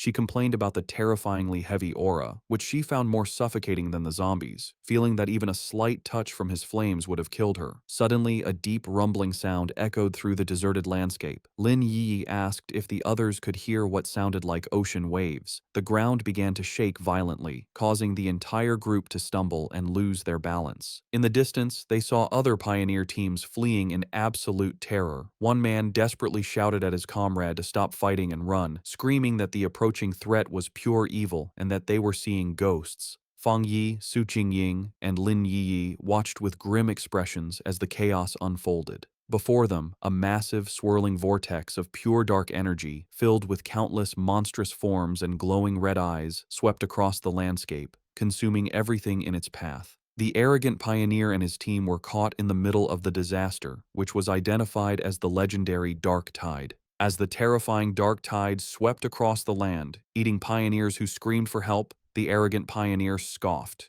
He dismissed the threat, proudly declaring that if the regular troops couldn't handle it, it didn't mean he couldn't. With a defiant roar, he summoned a huge barrier of green energy with his sword, proclaiming that everything inside the zone was his to take. He then charged recklessly into the heart of the swirling red and black storm. His confidence was instantly broken. The moment he entered the tide, he was covered by its suffocating dark tendrils. He realized with horror that the monsters inside were far more powerful than he could have ever imagined, far beyond A level or even S level. Full of terror, he knew he couldn't let himself be caught, but it was already too late. He and many other pioneers were swallowed by the overwhelming darkness, their screams echoing as they were pulled into the deep. From a safe distance, Fang Yi's group watched the horrifying sight. The red-haired leader, shaken, wondered if the others were all dead and if they had any chance of escaping. Lin Yi asked Su Qingying to explain what the dark tide was. Su Qingying grimly described it as the ultimate form of the dark attribute, a tide of pure corruption that ate everything in its path, including other monsters. She was confused and terrified, explaining that their mission was supposed to have been planned to avoid the Day of the Tide, and she feared that all the pioneers who had gone ahead were now gone. Lin Yi remembered hearing about the dark tide on pioneer forums, where it was described as a force that could destroy an entire city. Terrified, she urged her cousin to retreat while they still had time. Fang Yi, however, stayed calm. He told everyone not to panic and created a large protective barrier of golden energy, crackling with blue lightning, around the whole group. He explained that this spiritual shield was a natural counter to the dark attribute and told them that, if they needed to, they could combine their powers to keep the barrier up and survive the tide's impact. Su Ying was shocked by his plan, asking what he was going to do. She warned him that the dark tide was a concentrated state of the dark attribute and that their combined power couldn't possibly stop it, reminding him that the powerful spirit creation pioneer had just been swallowed whole. Fang Yi was not bothered. With his sword erupting in golden flames and his other hand sparking with blue lightning, he confidently declared that he would go and destroy it. Before anyone could react, he leaped forward, becoming a streak of pure fire and lightning that shot directly toward the massive wave of darkness. His teammates could only watch in stunned disbelief, with Su Qingying wondering if he really meant to destroy the dark tide itself. He plunged into the heart of the storm, his light cutting a path through the swirling chaos. Inside the eye of the tide, Fang Yi floated calmly, completely unharmed inside a protective golden aura as the monstrous dark energy swirled around him. He looked at the small, flame-like wisps of red energy inside the storm and smirked, confirming a suspicion he had. Floating in the heart of the dark tide, Fang Yi was surrounded by a gross horde of countless monsters, their multi-eyed forms twisting in the darkness. He analyzed the true nature of the threat, realizing that these were not just A-level monsters being controlled by the dark energy. Instead, they were upgraded composites, fused and evolved versions of countless smaller monsters. He understood that the tide was a living incubator, constantly evolving its creatures from B level to A level and then to S level. The whole event, he concluded, was at least an SSS level threat, which explained why it could so easily eat even powerful spirit creation realm pioneers. A monster lunged at Fang Yi. His eyes blazed with golden fire, and with a single powerful slash of his flaming sword, he unleashed his crimson flame blade technique, easily destroying the A-level composite beast. He thought about his incredible growth. The combination of his new spirit creation realm power and his skyfire enhanced sword allowed him to instantly kill a creature that would have previously been a tough fight. As he scanned his surroundings, he noticed something familiar. It was the arrogant pioneer, still alive, but being consumed by the tide's dark energy. The man was still conscious, struggling against the corruption that was taking over him. Fang Yi saw that since the man was still responsive, his spiritual energy hadn't been completely drained. He figured that even if his spiritual foundation wasn't as solid as his own, being a true spirit creation realm pioneer gave him a small chance of survival. Deciding to act, Fang Yi gathered his divine thunder power. He unleashed a massive blast of purifying lightning, striking the dark mass that held the arrogant pioneer. The man was thrown clear of the tide, landing hard on the ground, unconscious but free from the corruption. Standing over his fallen rival with his sword still burning, Fang Yi noted that the man could be saved, but just barely. His victory didn't last long. The dark energy around him began to twist and come together, and the monsters he had just destroyed began to reform before his eyes. He watched as a massive, multi-eyed creature regenerated from the darkness, realizing with grim certainty that the tide could infinitely reproduce its minions. He wondered if this terrifying regenerative power was the special characteristic of monsters that were above S level. Facing the endlessly regenerating horde, Fang Yi decided on a new, much riskier plan. With a confident smirk, he proposed to try something different. He deliberately dropped his protective spiritual energy aura, leaving himself completely exposed to the full, overwhelming power of the dark tide. The moment he was unprotected, his system activated, detecting the extreme dark attribute. However, it quickly reported a failure. The attribute's power was too special and could not be taken at this time. Fang Yi was disappointed but not entirely surprised. He realized that even after reaching the spirit creation realm, the dark attribute was still beyond his reach, confirming that it was fundamentally different and more complex than any other power he had faced. With his options running out, a determined smile appeared on his face. He concluded that since he could neither destroy the tide nor absorb its power, he would have to find another way to deal with it. As the monsters closed in again, he briefly regretted not bringing his little white flower, the desolation flower, knowing its life-draining power would have been a perfect counter. He wondered what other options he had left. Then, his eyes widened with a sudden realization. He knew he had a ready-made solution right in front of him. Outside the tide, the rest of the team watched from the safety of their golden barrier. The red-haired leader, still shaken, asked Su Qingying if she had ever seen such a situation before, but Su Qingying could only admit that she hadn't. Suddenly, the chaotic, swirling energy of the dark tide grew unnervingly still, pressing silently against their protective shield. The strange calm only increased the tension. Lin Yi was terrified, admitting that even when they faced the monstrous desolation vine, she hadn't felt so anxious. She was consumed with worry for her cousin, fearing the worst. Su Qingying tried to reassure her, pointing out that his protective barrier was still active, just flickering. She took Yi's hands, telling her they should focus their own spiritual energy to help strengthen the shield. She added with grim logic that if a pioneer as powerful as Fang Yi were to fall, their own fates would be sealed anyway. Su Xingying continued to boost their morale, reminding them that Fang Yi was a spirit creation realm cultivator who used several powerful attributes, and she suspected his true strength was even greater than they knew. She told them that it was not up to pioneers at their level to worry about rescuing someone so far beyond them. Her surprisingly humorous and confident words managed to calm Lin Yi, who thanked her. Su Gingying simply smiled, admitting that her own teammates often said she was too serious, and asked if Yi felt a little better. Their tense weight was shattered as a massive column of pure fire erupted from within the dark tide, pushing back the oppressive darkness. From the heart of the inferno, Fang Yi unleashed his ultimate technique, the 9 dragons, Skyfire sealing art. He rose from the flames, his body glowing with a mixture of blue and golden energy. Outside, his teammates watched in absolute awe. The red-haired leader excitedly pointed him out to a stunned Lin Yi, while Su Qingying stared in disbelief at the sheer scale of the power on display. The technique appeared as 9 colossal, fiery dragons that swirled and danced, their combined light completely overwhelming the dark tide. Elsewhere, the mysterious Jiaolan, who had been monitoring the mission, was thrown off balance by the immense spiritual pressure. She recognized the power as the legendary Skyfire attribute and the technique as a powerful seal. She watched in utter disbelief as the 9 dragons came together, compressing the entire, city-destroying dark tide into a single, unstable orb of fiery energy, questioning if he had truly managed to seal the entire event. But Fang Yi was not finished. Having contained the tide, he gathered his divine thunder power in his hands, unleashing it in a massive vortex of crackling blue energy that swirled around the sealed fiery sphere. With a powerful roar, he invoked the name of his combined technique, the 9 Dragons' Edict. The two immense powers of fire and thunder crashed together, creating a massive explosion that shook the very foundations of the extreme dark zone.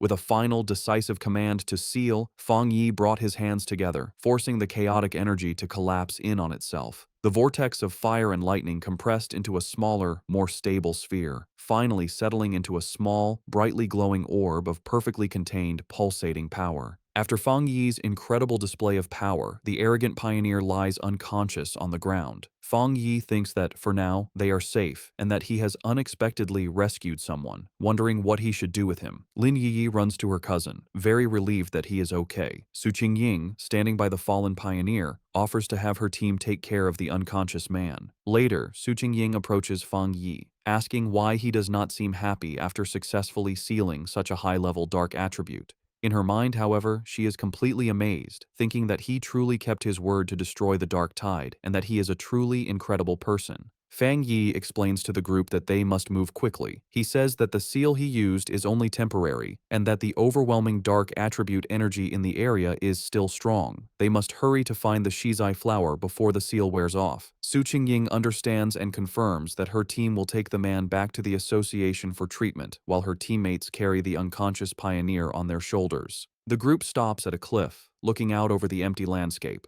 Su Qingying realizes that none of the other pioneers who went ahead made it out, sadly concluding that they were all eaten by the dark attribute, as not a single trace of them remains. The red-haired leader mourns how people who were alive just moments ago have completely vanished. Fang Yi, for his part, thinks that maybe he is cold-blooded, but he feels relieved that he didn't have to watch them die. As they approach a scary dark pool, Fang Yi takes command. He tells Lin Yi and the others to go ahead with Su Qingying's team, explaining that this pool is now the most dangerous thing and it's better for him to stay behind to protect them. The group agrees and moves forward. When he is left alone, standing on a rocky ledge, a system window appears before Fang Yi, telling him that it has detected a new, strong fluctuation of the dark attribute. Immediately, a powerful vortex of purple and black energy erupts from the ground around him. The system confirms that the detection was successful and announces that it is activating its ultimate computing power to begin writing a new technique. Fang Yi is lifted into the air, his arms outstretched, as huge pillars of pure dark energy rise around him. The system declares that the writing process has been successful, and Fang Yi's eyes snap open, now glowing with a menacing purple light, filled with the essence of the power he has just mastered. A system window confirms his new acquisition. He has obtained the Dark Attribute technique, the limitless dark world. The system explains that this ability allows him to create a sealed space of dark mist, inside which spiritual energy is massively weakened. Fang Yi thinks about his new power, recognizing the dark world as a special domain he can control. He understands the huge strategic advantage this gives him. The corrosive effect of his new power will drain his enemies' spiritual energy and slow their ability to refill it. He imagines himself rising over a sea of desperate hands. He realizes that if he combines this new weakening effect with his other powerful attributes, he will become even more formidable, confidently concluding that he could destroy even a monster stranger and more powerful than the dark tide itself if it were to appear again. As the last of the purple energy settles, Su Qingying, still in disbelief, asks Fang Yi if he feels the dark mist reforming around them. Her eyes widen in shock as she fully processes the immense spiritual fluctuation she is sensing. She stares as Fang Yi is surrounded by the leftover energy, wondering how he could possibly be having another breakthrough without any of the usual big signs like a change in heaven and earth. The realization then hits her with stunning force. He hadn't just sealed the S-class dark tide, he had absorbed its power. She finds the very idea ridiculous and unbelievable. In the early days of the spiritual revival, all pioneers knew that the dark attribute was the most terrifying power, born from the collective negative emotions and deep-seated evil of all living things. Because of this, absorbing its power is strictly forbidden by the government. A flashback shows a failed official experiment where researchers tried to purify the dark attribute but paid a painful price, leading to it being classified as a uniquely dangerous monster. The power of these dark monsters can range from D to S class, but even the weakest can overwhelm early pioneers, let alone the absolute S class threat of the Dark Tide, which could eat even Spirit Creation Realm cultivators with ease. Another flashback reveals the fate of a 3-star Ghost Axe pioneer who, before the ban, tried to absorb the energy from a mere sea-level monster. He was driven mad by the backlash, suffering from skin decay and a mental collapse, and remains in a psychiatric hospital to this day. Back in the present, the chaotic dark energy goes down, receding back into Fang Yi as he lets out a quiet breath. He calmly calls out into the empty, misty landscape, stating that whoever has been watching them for a long time can come out now. His red eyes scan the area with a sharp, knowing gaze. From the mist, Jiaolan emerges. She confirms that if she is not mistaken, Fang Yi was the one who single-handedly sealed the dark tide. Su Qingying is stunned by her sudden appearance, gasping her name in disbelief. Jiaolan floats down, landing before Fang Yi and asking what he was just doing, specifically questioning if he was absorbing the dark attribute. Fang Yi calmly confirms that he was. The directed mission sends another wave of shock through Su Qingying. In a swift and shocking motion, Jiaolan draws a pistol and aims it directly at Fang Yi's head. The red-haired leader shouts Jiaolan's name, demanding to know what she is doing, while she and a terrified Lin Yi can only watch in confusion and fear. Su Qingying immediately leaps into action, placing herself between Jiaolan and Fang Yi and blocking the gun with her arm. She confronts Jiaolan fiercely, reminding her that if she recalls correctly, Fang Yi is the military's highest priority recruitment target. She then challenges Jiaolan, pointing out that the association had also wanted to recruit him before the military intercepted him, and demands to know the meaning of this hostile action. Ignoring Su Qingying's defense, Fang Yi calmly places a hand on her shoulder and addresses Jiaolan directly. He finds it strange, asking if their mission wasn't to find the Shizai flower. He points out that while she seems eager to complete the mission, she also appears very unhappy that they did not die there. Jiaolan remains silent, her expression unreadable as she continues to aim her weapon, the light glinting off the barrel. The red-haired leader, however, is not so calm.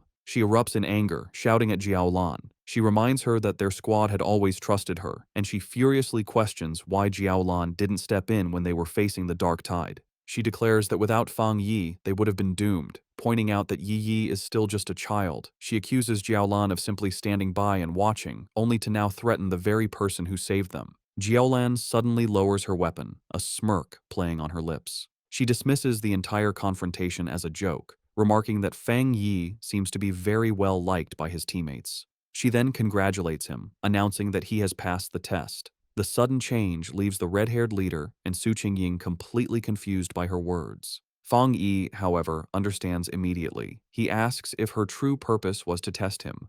Jiaolan confirms his suspicion, explaining that because of his incredible talent and strength, she didn't want to rely on cold, impersonal data. Instead, she wanted to see for herself what kind of person he truly was. She then turns to address the red-haired leader's earlier accusation. She explains that she didn't step in because pioneers must follow the harsh rules of this new world. She states that this is their shared fate, a life where fortune and disaster can change in an instant. However, she tells them they are lucky to have a trustworthy and powerful person protecting them. She asks if they have noticed that no other monsters have dared to attack them since the tide was defeated, explaining that the creatures are terrified of the power Fang Yi displayed. Fang Yi looks on with a grim expression, agreeing with her assessment. He adds that the dark tide itself follows the same principle. It bullies the weak and fears the strong. With the test concluded, Jiaolan offers to lead them to the Shizai flower, stating that she knows the area better than they do.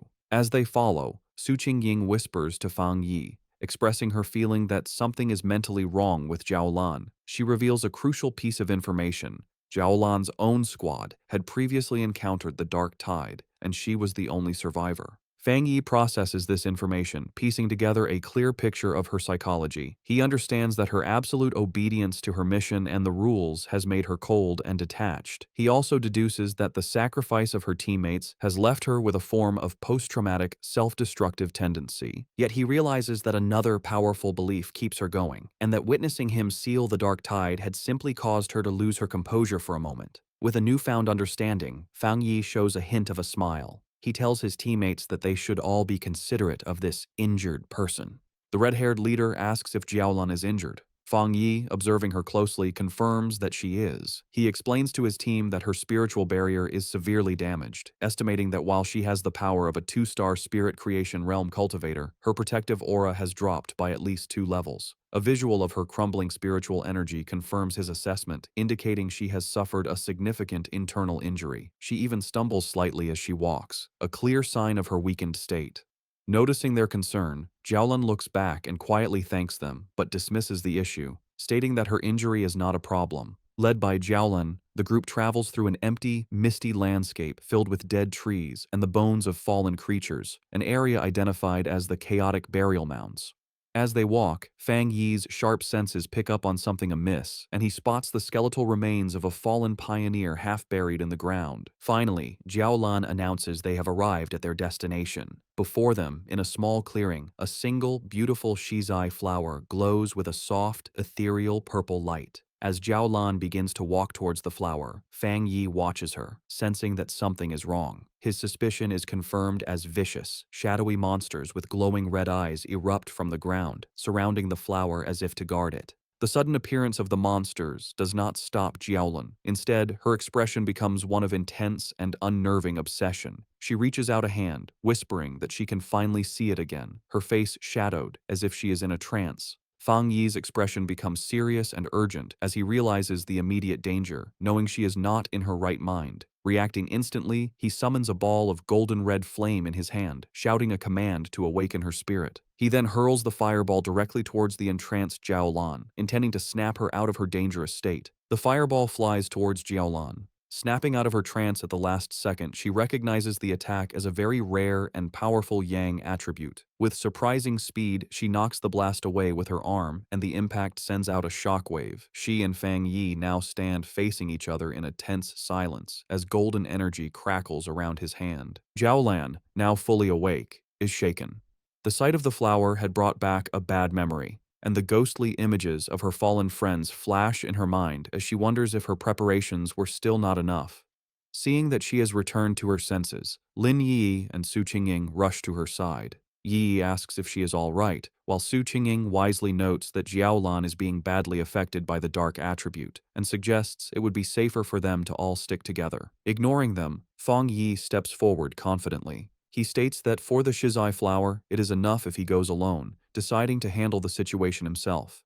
He calmly walks through the empty, misty clearing, approaching the glowing flower. Suddenly, the ground begins to shake. A massive, ugly, wolf-like monster with glowing red eyes bursts from the earth, lunging forward. Its mouth opens wide, showing a terrifying storm of smaller, screaming faces and dark red energy as it roars in hunger. Unfazed, Fang Yi summons crackling blue energy to his fingertips, saying a single word: Divine Thunder. He lets out several massive bolts of lightning that go through the monster's body. The creature roars in pain, its body filled with electricity, but it does not fall. Fang Yi watches it, realizing that this fox demon must have eaten countless other monsters to change so much, identifying it as yet another S-class threat. Knowing that the seal on the dark tide is temporary and their time is running out, he realizes he must end this quickly. Seeing the monster's amazing strength, a confident smirk appears on his face. He decides that if it won't die, he will use it as a test subject for his new power, gathering the scary purple energy of the dark attribute into his hand. With a confident look, Fang Yi unleashes his newly acquired power, the limitless dark world, on the S-class fox monster. A massive storm of swirling purple energy erupts from him, completely trapping the surprised creature. The energy hardens into a large, dark purple sphere, enclosing both Fang Yi and the monster inside its area.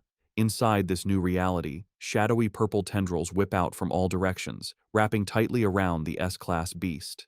The monster struggles and whimpers in pain, its massive form beginning to shrink under the immense pressure of Fang Yi's area. A system window then appears, confirming the devastating effect of his technique. Under the influence of the limitless dark world, the S-class anomaly has been forcibly downgraded by 2 full levels to a B-class threat. Standing before the now weakened creature, Fang Yi notes that the S-class anomaly must have had a very weak foundation to be downgraded so easily. With the monster now manageable, his sword ignites in a blaze of golden red fire. He declares that the fight is over and delivers a single, massive fiery slash, completely destroying the creature in a fire. Outside the sphere, Su Qingying and Lin Yi watch the massive orb of dark energy. Su Qingying finds it strange, noting that while it is clearly a dark attribute, it feels different from what she's used to. Lin Yi agrees, confirming that she doesn't feel the usual disgusting and heavy coldness from it. Jiaolan provides the explanation. She states that this is because they are witnessing Fang Yi's personal domain, a space he created himself after mastering the dark attribute without a teacher. Jiaolan thinks about the immense importance of this achievement. She explains that creating a domain is an incredibly difficult ability. Before this moment, the only person she knew who could create a spatial domain with their spiritual power was her teacher. She guesses that, besides him, there are at most 3 other people in the entire world with this power. A painful memory flashes in her mind, showing a vision of a massive, citywide disaster. She recalls how her teacher had tried to use his own domain to stop the disaster, but had ultimately failed.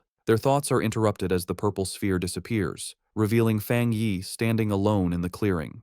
Jiaolan and Su Qingying are stunned at how quickly he finished the battle. With a casual wave and a reassuring smile, Fang Yi announces that the chaotic burial mounds should be safe from any more trouble now. With the area now secure, Fang Yi calmly walks towards the glowing shizai flower. He carefully cups his hands around the plant, gently pulling it from the ground with its roots intact to preserve it. Holding the glowing prize, he examines it for a moment, concluding that this should be enough to complete their mission. Jiaolan watches him with a tense and nervous expression as the mission reaches its critical point. Fang Yi returns to the group and presents the flower to Jiaolan, who remarks on its small size. He confirms that their mission is complete and urges them to leave immediately, explaining that the sealed dark tide is unlike other monsters and could become a problem at any moment. He adds that they also have to deal with the unconscious, arrogant pioneer and his team. Her tense mood melts away, replaced by real gratitude. Holding the glowing flower, she sincerely thanks Fang Yi, admitting that his overwhelming power was the only reason for their success. She then thanks the rest of the group and announces it is time for them to leave. As the others begin to walk away, Jiaolan pauses for a moment, looking back to thank Fang Yi one last time. She then reveals the full, critical importance of their mission. She explains that Elder Wu, the Xia Nation's only Jinggang realm pioneer, is on the brink of death, and the Shizai flower is the only life-saving medicine that can save him. With a slight, grateful smile, she tells Fang Yi that he has just saved the life of the nation's most powerful protector. Fang Yi listens intently, his expression thoughtful as he processes this new, important piece of information, quietly repeating the name of the legendary Jinggang realm to himself. As the group finally emerges from the dark portal of the extreme dark zone, they are met with a sky filled with swirling red clouds. The red-haired leader throws her fists up in triumph, shouting with immense relief that they can finally see the light and have made it out alive. Lin Yi agrees, grateful to see the daylight again. Their return is met with a wave of cheers from a large crowd of officials who had been waiting anxiously. They celebrate the successful retrieval of the Shizai flower, admitting they didn't quite believe it when Jiaolan had first informed them. As the team walks through the path cleared by the crowd, the red-haired leader is surprised by how many people are there. Someone in the crowd wonders aloud who the person was that actually managed to get the flower. Suddenly, Lin Yi's expression becomes one of surprise as she notices something ahead of them. Parked directly in their path is a massive, heavily armored military vehicle, flanked by elite soldiers. The red-haired leader immediately recognizes the vehicle and the symbol of the legendary Star God War Zone, the most powerful and famous military force in the entire Xia nation. A wave of realization and embarrassment washes over her as she understands that Jiaolan is a member of this elite unit, making her regret having yelled at her earlier. The Star God War Zone is ranked as the #1 military district in the nation. After the spiritual energy revival began, their unique advantages allowed them to secure the most resource-rich forbidden zones, turning them into valuable cultivation grounds. As they get closer, an official carefully hands the Shizai flower, now safely stored in a glowing blue container, over to a high-ranking officer. The officer is revealed to be Major Han Li, who takes the container with a slight, satisfied smile. In a stunning and unexpected show of respect, Major Han Li and his entire group of soldiers snap to attention, giving Fang Yi a sharp, formal salute that visibly surprises him. Major Han Li then turns to Jiaolan, assuring her that he will immediately deliver the Shizai flower to the hospital and that she can rest easy. Jiaolan agrees, saying she will follow shortly. With its precious cargo secured, the armored vehicle speeds away. With the immediate crisis handled, Jiaolan turns to face Fang Yi. He asks her directly if she is from the Star God War Zone. She confirms that she is, and adds that word of his incredible strength has already spread throughout her entire military district. With a confident and knowing look, she tells him that it won't be long before he becomes a very famous and important figure. Jiaolan continues her conversation with Fang Yi, openly admitting that she recognizes his individual strength is great enough to single-handedly overwhelm even the most elite squads in her war zone. She then makes a formal recruitment offer, pointing out his seemingly limitless potential and inviting him to join the Star God War Zone, promising him access to the best cultivation resources. She also reassures him that the rewards for this mission for his team and for Su Qingying's squad will be delivered soon. Fang Yi listens with a slight smile but seems to be considering his options. Her tone then becomes much more serious as she explains the true seriousness of their situation. She tells Fang Yi that with the world changing so rapidly, the nation's most urgent concern is the threat of dark attribute anomalies. A vision of a city being consumed by a massive, ominous cloud of purple and black energy illustrates her point. She warns that the number of these anomalies is growing at an alarming rate. She explains that the influence of these dark zones will continue to expand like a deadly tumor, capable of causing catastrophic consequences at any moment.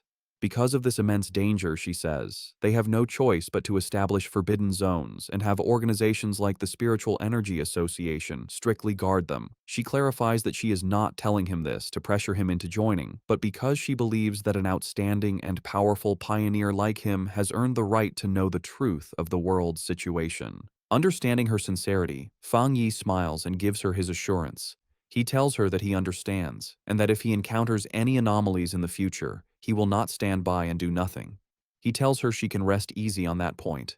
Hearing his promise, Jiaolan's stern and weary expression finally softens into a genuine, relieved smile. Formally introducing herself, she says it's a pleasure to meet him and offers him a small, dark token. Fang Yi takes it, revealing a black tablet with a dragon symbol and the characters for Star God War Zone.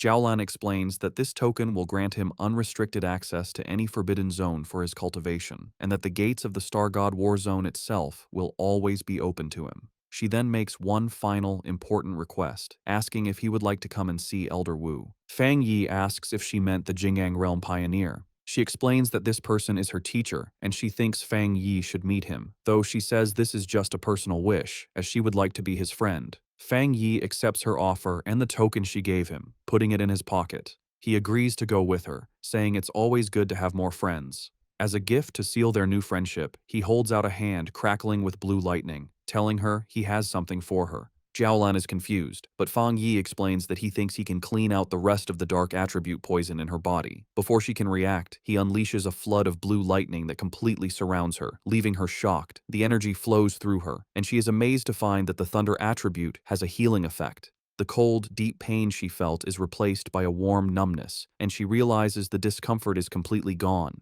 Internally, her old wounds from the dark attribute begin to heal as her body is cleansed by the energy. She feels like she is being reborn as the rare and powerful thunder attribute removes all the toxins from her body. When it's over, Fang Yi asks Jiaolan how she feels. Still surrounded by faint sparks of lightning, she confirms that she feels great and that the leftover dark energy has been completely removed. Su Jingying watches as paramedics take care of the unconscious, arrogant pioneer. Wondering if it's possible to save someone so badly injured, she turns and is surprised to see Fang Yi and Jiaolan still there, but she immediately notices that her aura seems different and her injuries appear to be gone. Jiaolan explains that Fang Yi used his rare, pure thunder attribute to completely clean the dark attribute poison from her system. Su Jingying is amazed by this, realizing that this is the true nature of our boy's power. It can be used to destroy enemies and to save people. She points at Fang Yi in amazement, who just asks her what she's looking at. A brilliant idea strikes Su Qingying, and she excitedly waves over the paramedics. She goes to Fang Yi and suggests a partnership, explaining that if they could combine his spiritual power with their advanced medical equipment, they could save many more pioneers suffering from dark attribute corruption. To show she is serious, she bows deeply, begging him to show his power just one more time.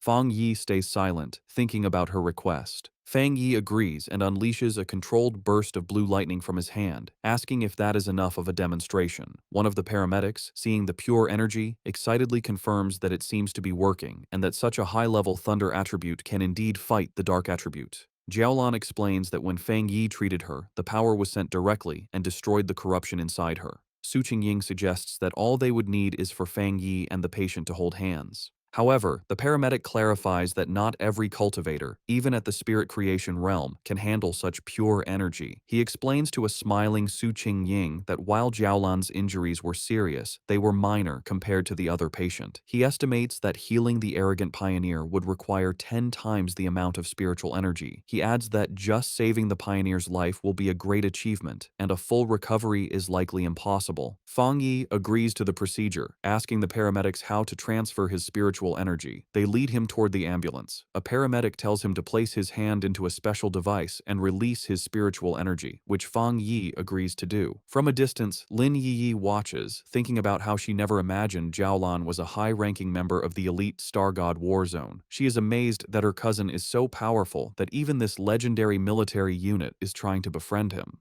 She remembers how the normally cold Jiaolan personally asked to be her cousin's friend and even gave him her personal token. After a while, Fang Yi turns to Lin Yi and the red-haired leader, checking on them. Lin Yi confirms they are feeling fine. She then explains that she and the red-haired leader have decided to go out for more training and take on some missions by themselves. They feel they can't always depend on him and need to grow stronger on their own. Having finished transferring his energy, Fang Yi agrees with their decision, simply telling them to be careful. He watches them with a small proud smile, thinking that his cousin has grown up. Su Jingying and her team prepare to leave. She waves goodbye, telling Fang Yi and Jiaolan they will see each other on the next mission. Jiaolan then tells Fang Yi it is time for them to go visit Elder Wu. As their ambulance drives away, Su Qingying is visibly frustrated, complaining loudly that the military's Star God War Zone has stolen such a powerful person from them. Her teammates try to calm her down. A final thought reveals the internal problems within the Spiritual Energy Association, which is described as being too chaotic, and its top elite squads unwilling to cooperate. Fang Yi and Jiaolan arrive at a large, modern hospital, which is the highest security ward of the Star God War Zone's medical base. Fang Yi asks if this is where Elder Wu is. Inside the hospital room, they stand before the bed where Elder Wu lies unconscious, surrounded by medical equipment. Fang Yi comments on the strange sight, noting how odd it is that the ultimate powerhouse of the Jinggang realm is actually a shriveled old man. Fang Yi observes the elder's condition. The old man's face and neck are covered in red veins, and he breathes through a respirator. Jiaolan explains that his condition was much worse before, saying he looked like a corpse. She adds that even after using the precious shizai flower on him, he still has not woken up. Concerned, Fang Yi wonders what could have happened to such a powerful person to leave him in this state. Jiaolan begins to tell the story of the battle that led to her teacher's coma. She describes how a huge dark attribute anomaly appeared over the capital city. To stop the anomaly from consuming the city, Elder Wu, her teacher, stepped forward to seal it all by himself. A flashback shows the rest of her squad transferring their own spiritual energy to their teacher to support him. The anomaly they faced was far beyond an S-level threat. A monstrous dragon-like form made of dark energy loomed over the ruined city. Jiaolan continues, explaining the immense danger. If the anomaly had fully come down, it would have destroyed the capital and all the surrounding cities, plunging the entire nation into chaos. In a desperate last stand, Elder Wu used his own personal domain to seal the S-level anomaly, but the disaster was even more powerful than they expected. The overwhelming power of the dark attribute backfired on him, corrupting his body. Jiaolan concludes that if he hadn't been a master of the Jinggang realm, he would have been instantly turned to ash. Back in the present, Fang Yi looks down at the comatose hero with new respect. He acknowledges that to stop the destruction of a city, Elder Wu is truly a great pioneer. As Fang Yi looks at the comatose Elder Wu, his thoughts go to his past life. He remembers that many pioneers had sacrificed themselves so he could be the last human to survive. He realizes with a sad thought that in his original timeline, Elder Wu had probably already died by this point. A new determination fills him, and he reaches a hand towards the elder. Jiaolan, startled, shouts at him, demanding to know what he is doing to her teacher. Fang Yi calmly tells her not to worry. He explains that while the Shizai flower is already working, he wants to try and remove some of the stubborn dark attribute that remains in the elder's body. He places his hand on the elder's chest, and a powerful surge of blue lightning begins to flow into the old man's body. Fang Yi explains that this will help him wake up faster. Jiaolan watches in shock, exclaiming that the power he is trying to clean came from an S-level disaster. After a moment of hesitation, she gives in, telling Fang Yi to go ahead and try. Perhaps he is the miracle they need. The room is filled with the crackling of Fang Yi's power as he pours his energy into the elder. Jiaolan warns him to be careful, explaining that the dark attribute inside her teacher is far more terrifying than the dark tide. She adds that, without the Shizai flower, the elder's recovery would not have been so slow. Fang Yi, his face serious, confirms that he understands. He can feel the immense power of the darkness within the elder's body. He knows that even though the Shizai flower's purifying power has weakened it, the dark energy can still exert an immense and oppressive force. Suddenly, a powerful wave of dark energy erupts from the bed, pushing both Fang Yi and Jiaolan back. Jiaolan shouts a warning, telling Fang Yi to be careful and focus his mind as the dark energy is beginning to affect him. In response, a brilliant golden aura erupts around Fang Yi as he activates his own spiritual protection. His eyes glow with a golden light, but he realizes with a start that the dark energy has pulled his consciousness into a vision of the past. He finds himself standing alone on a deserted street in a ruined city, looking up at the massive, terrifying red eye of the anomaly that had consumed the sky. Inside the mental vision, the anomaly's massive red eye looms over the ruined city and asks Fang Yi who he is. Fang Yi realizes that by touching the dark attribute left in Elder Wu's body, his spirit was pulled into this dangerous illusion. Unbothered, he confidently replies that his identity isn't important, as he is just the one who has come to eliminate it. As his hand glows with blue lightning, he concludes that this anomaly isn't as powerful as it seems. In response, the giant eye launches a massive, sharp red spike at him, catching him by surprise. Fang Yi quickly activates his golden sun breathing technique, his eyes glowing with golden power as he prepares to defend himself. He swiftly dodges the storm of red spikes that rains down from the sky. The anomaly then unleashes tendrils of strange, red and black lightning. Fang Yi notes that this strange lightning is as strong as the divine thunder he absorbed on Yuhuang Mountain. The anomaly reveals its true form, shifting into a huge swarm of countless insect-like creatures made of pure dark attribute energy, swirling around a central red eye. Fang Yi recognizes that each of these creatures is as strong as the monsters from the dark tide, and he understands there are tens of millions of them. The entire swarm then comes down on him like a terrifying vortex. In response to the huge threat, Fang Yi summons his flaming sword. Facing the monstrous swarm, he declares that his only option is to wipe out these pests. With a determined shout, he charges forward and unleashes a massive, fiery slash that cuts a bright path through the heart of the swarm. His powerful attack successfully cuts the central eye of the creature in two. He analyzes the threat, identifying it as an S-level collective anomaly. However, he guesses that its power has been greatly weakened. Maybe because it's an illusion, or because of the purifying effects of the Shizai flower that was already used on Elder Wu. The two halves of the swarm fall to the ruined city below, exploding on impact. Fang Yi lands on a rooftop, looking over the remains. He guesses its current power is around A level, and reflects with awe that this is the city-destroying disaster Elder Wu faced alone. Fang Yi realizes the threat is even greater than he first thought. Gathering dark, swirling energy in his hand, he unleashes his own dark attribute technique, the limitless dark world. A massive vortex of pure darkness erupts from him and begins to absorb the insect-like anomaly. The creature is shocked, realizing its opponent is not human. With a confident smirk, Fang Yi simply replies, "Guess so." He shouts a command to open, and his dark vortex fully absorbs the rest of the S-level anomaly. As the last of its energy fades, a final warning message echoes through the void: "We will be back soon." Fang Yi floats inside a sphere of his own dark energy, thinking the final message must have been a piece of the anomaly's consciousness. He considers the warning use of the word "we" and wonders if this means other similar disasters are waiting to appear. As the illusionary world roars and begins to fall apart around him, he decides it's best to leave and think about it later.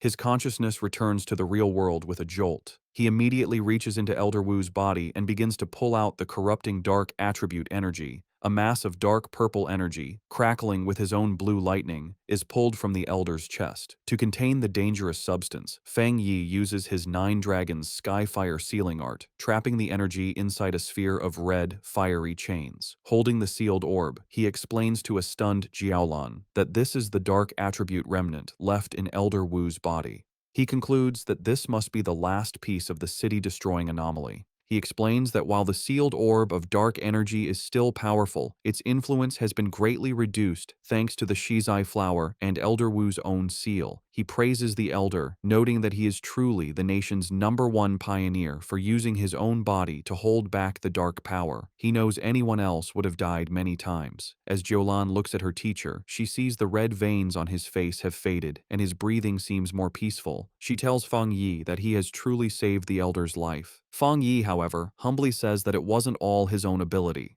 He explains that without the Shizai flower weakening the corruption first, he wouldn't have been able to remove the stubborn dark attribute. Jiaolan agrees, saying that while the flower saved the elder's life, Fang Yi's power has now given him a chance for a full recovery. With a final surge of power, Fang Yi clenches his fist and completely crushes the sealed orb of dark energy, turning it to dust. He announces that the remnant is now completely useless. He then tells Jiaolan he has one more thing to tell her. He reveals that in the mental illusion, the remnant of the dark attribute anomaly warned him that it would return. He concludes that they must always be prepared, as they can't let an old man who has just recovered from a serious illness fight on the front lines again. Jiaolan confirms that she knows, as she has heard the rumor before. When Fang Yi asks her what she means, she explains that the monitoring departments of the military and the association collect data on spiritual energy changes. She reveals a rumor based on this data. With the current power of the Xia nation, they might not survive the first year after the full spiritual energy revival. Of course, she adds, no one believed it. Fang Yi remarks that monitoring spiritual energy changes sounds very official. Jiaolan then asks if he also believes the rumor could be true. A shadow crosses Fang Yi's face as he wonders if his own rebirth has somehow changed the future. He recalls that in his original timeline, he lived for 3 years after the spiritual energy revival, and by that time, the entire planet had been nearly destroyed. Coming back to the present, he puts a comforting hand on Jiaolan's shoulder, telling her not to overthink things and that Elder Wu should wake up soon. He looks at her with a serious expression and makes a solemn promise. If the disaster does return, he will stand with them and fight. He knows that the final battle against the great disaster will come, sooner or later. He declares with fierce determination that this time, he will change everything. Later that night, Fang Yi is back at his apartment. He sits meditating on his couch, surrounded by the swirling energy of his new dark attribute. He thinks about his recent battles, feeling that after his 2 fights with S-level anomalies, he is close to breaking through to the 2-star spirit creation realm. However, he knows the full spiritual energy revival is coming fast, and even with his new dark attribute, his current strength is not nearly enough. He thinks about the terrifying power of the anomaly he faced in the mental illusion, realizing that even when it was weakened, its true power was immense. His thoughts are interrupted when he notices the potted plant he had left on his table, the obedient little white flower. He speaks to the glowing flower, telling it that it's not easy to carry around and admitting it was his mistake for not bringing it with him on his last mission. Smiling, he picks up the plant, which seems to brighten up, and tells it that he regrets not giving it a chance to level up. He then decides to take it out for a walk. Fang Yi heads to the back mountain, his private training ground. As he walks along the moonlit path, he notes how skilled the association's plant research department must be. He observes that in the short time since the area was last damaged, the forest has already begun to recover, a sign of nature's improved self-healing in this new era. He finds a good spot in the woods and kneels down, taking the flower from its pot to plant it in the rich soil. He makes a mental note to thank Su Qingying and her team for securing this place for him. As he prepares to plant it, he holds the flower and gently warns his new companion to take it easy and only absorb a little at a time, reminding it that if it becomes too greedy, not even all the forests on the planet would be enough to feed it. Once in the soil, the obedient little white flower immediately takes root. A massive vortex of green, life-draining energy erupts from the plant, spreading quickly through the forest and absorbing the life of all the nearby trees. After a few moments, Fang Yi stands with his arms crossed in the now dead and empty section of the woods, deciding that the flower has absorbed enough for now. With a satisfied smile, he gently pulls the brightly glowing flower from the ground, roots and all, and tells his companion it's time for them to find a new place to feed. He holds the plant, which seems to bloom with new energy, and wonders where it might rank among all the evolved plant-type spirits. He concludes that with its powerful desolation attribute, it must be at least an A-level threat. As he walks along a dark ridge, he notices the deep silence of the forest and realizes that all the animals that once lived there must have fled in terror from the flower's power. His thoughts are suddenly interrupted by a loud, ferocious howl that echoes through the night. Fang Yi's expression hardens as he recognizes the sound as the howl of a wolf. On a nearby cliff, against a blood-red moon, a pack of monstrous wolves with glowing red eyes gathers, their forms shifting and growing. Fang Yi realizes with alarm that the wolf pack is in the middle of a dangerous evolution. Standing before the pack of monstrous wolves, Fang Yi identifies the huge creature on the cliff as the Wolf King, noting its evolution is almost complete. With a loud howl, the Wolf King finishes its transformation, its body now glowing with a menacing green energy. Fang Yi, holding his potted flower, is surprised by the immense spiritual power coming from the creature, realizing with alarm that it is about to become an A-level anomaly. The newly evolved wolf pack quickly surrounds him, cutting off any escape. Fang Yi figures out that the Wolf King has evolved a new, powerful poison attribute from its original wood attribute, a change likely caused by absorbing the dark attribute energy in the area. Despite the danger, Fang Yi remains calm, dismissing the threat as only A-level in strength. He takes his obedient little white flower out of its pot, telling it that it's time for them to solve the problem. He kneels and plants the flower in the ground, thinking that while the anomaly is only A-level, the large number of wolves is a problem. More importantly, the city is just down the mountain, and letting them get there would cause a major disaster. As the Wolf King lunges to attack, Fang Yi tells his flower to begin, and a brilliant green energy starts to flow from the plant. He decides to test the flower's power, curious to see how much damage it can do on its own. A massive beam of green, life-draining energy shoots into the night sky, visible from far down the mountain where another group of pioneers is watching. This new squad observes the scene with concern. One of the men notes that the Wolf King has successfully evolved and is incredibly strong. He asks about the contamination level, and a cloaked figure replies that it has reached 90. The man and his companion are stunned by the dangerously high reading. The squad's blonde-haired leader grows tense, realizing the danger is still increasing. He identifies the Wolf King's wood attribute as being at least at the 3-star Ghost Axe realm, maybe even reaching the Spirit Creation realm, while the rest of the pack is also powerful. He worries that his team doesn't have enough people to handle the threat, admitting that even he has only recently broken through to the 3-star Ghost Axe realm. Suddenly, the leader notices the massive beam of green energy and the clear presence of the dark attribute. He now understands why the contamination level is so high. He shouts in alarm, explaining to his team that the Wolf King has evolved dual attributes, something he knows is extremely rare among anomalies. The contamination reading on the squad leader's watch suddenly spikes to 100. The leader grits his teeth, knowing they must stop the wolf pack's evolution before the area below is lost. He recognizes that the beasts, already cruel, will only become more terrifying with their new power. He decides to call the Spiritual Energy Association for backup. Just then, the ground begins to shake violently. One of his men asks if it's an earthquake, but the leader knows the wolves' evolution shouldn't cause such a tremor. He realizes with growing fear that another, different anomaly has appeared. His watch confirms his fear as the contamination reading skyrockets to an impossible 1000.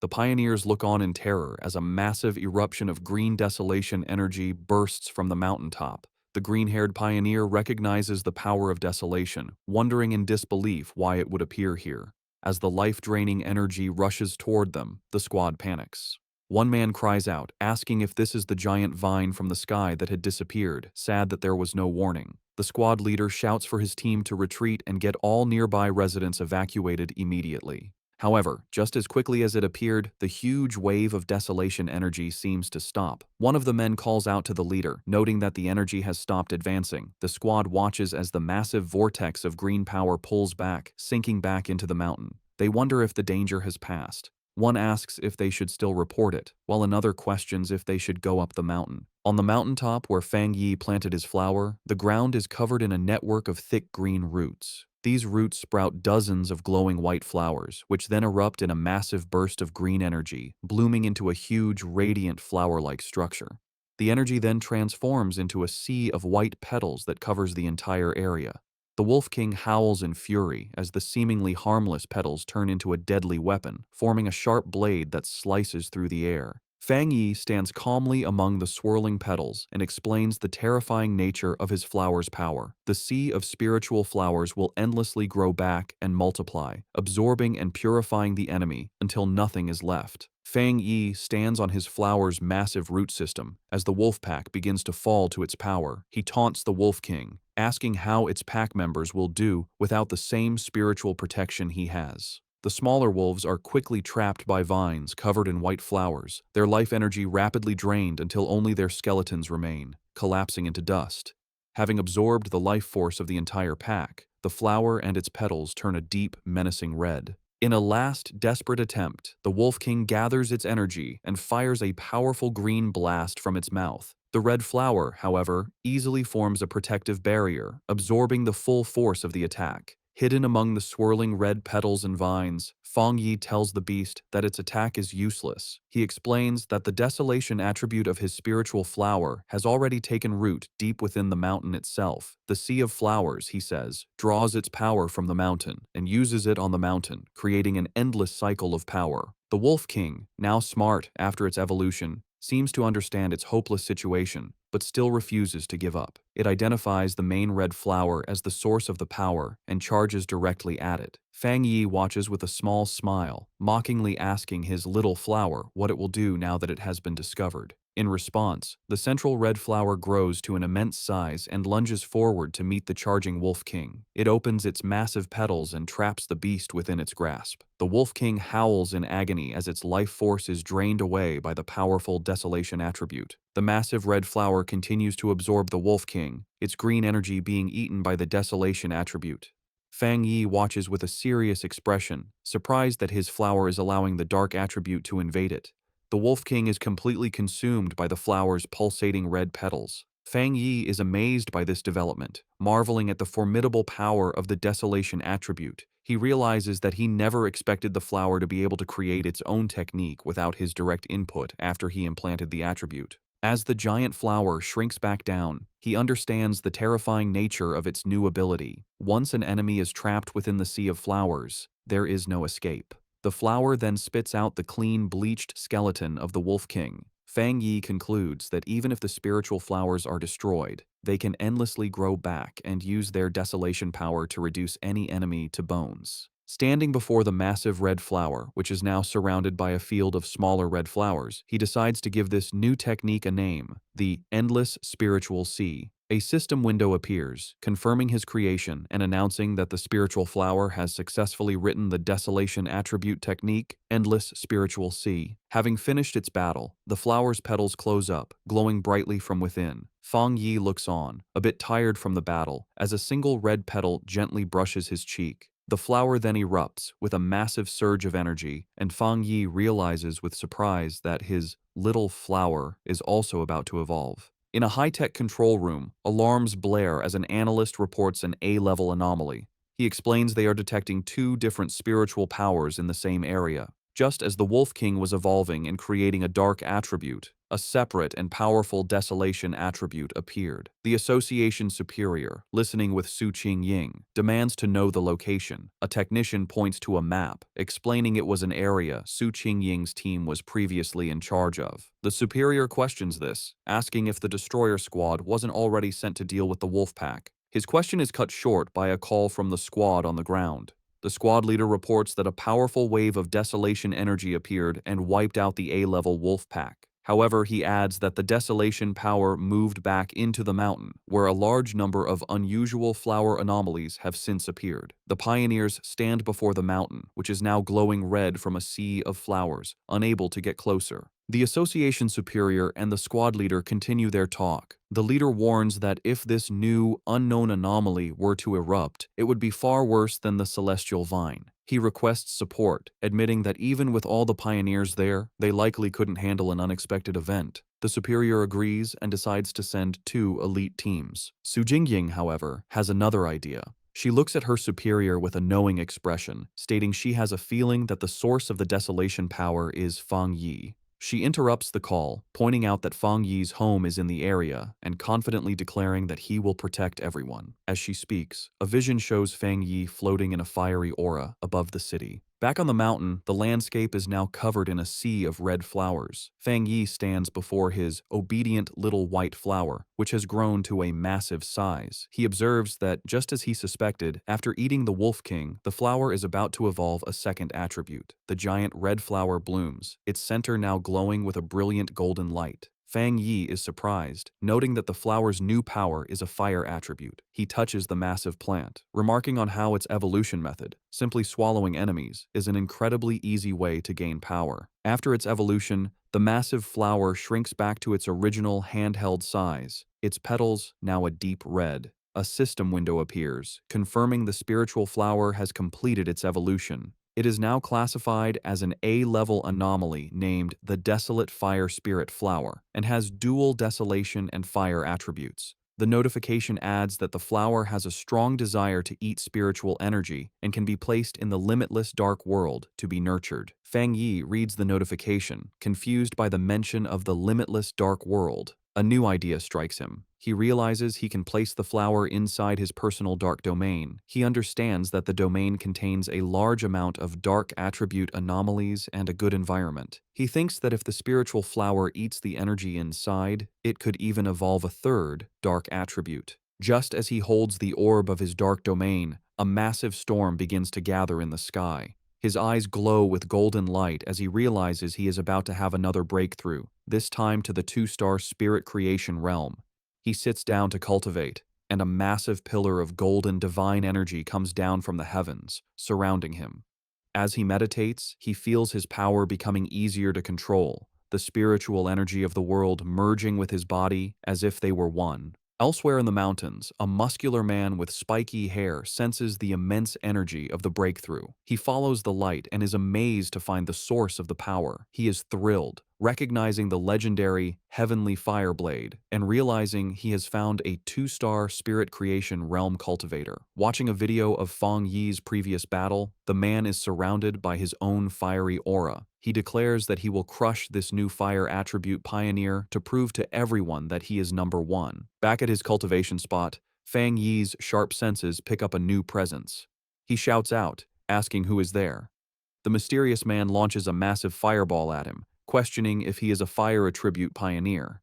Unfazed, Fang Yi gathers his dark energy and easily absorbs the powerful attack with his own vortex. He smiles, satisfied that he has finally lured out this hidden enemy. Fang Yi recalls that he had sensed the man hiding nearby for a while, not even trying to hide his spiritual energy. He identifies the newcomer as a wild pioneer, someone not with any organization who loves to challenge others, who has just broken through to the spirit creation realm. The muscular man, now fully revealed and surrounded by a powerful, fiery aura, lands before Fang Yi. He comments that Fang Yi is interesting and that he can feel a strong spiritual pressure from him. He then introduces himself as Jiang Lu and aggressively asks how Fang Yi managed to hide from his fiery attack earlier. Fang Yi remains silent, observing his new opponent. With a confident grin, Jiang Lu says he forgot to introduce himself properly. He declares that his name is Jiang Lu and that Fang Yi will remember it soon enough. With that, he charges forward, his body covered in flames, ready to attack. In response, Fang Yi calmly raises a hand, pointing 2 fingers toward the sky, and simply says the words, "Divine Thunder."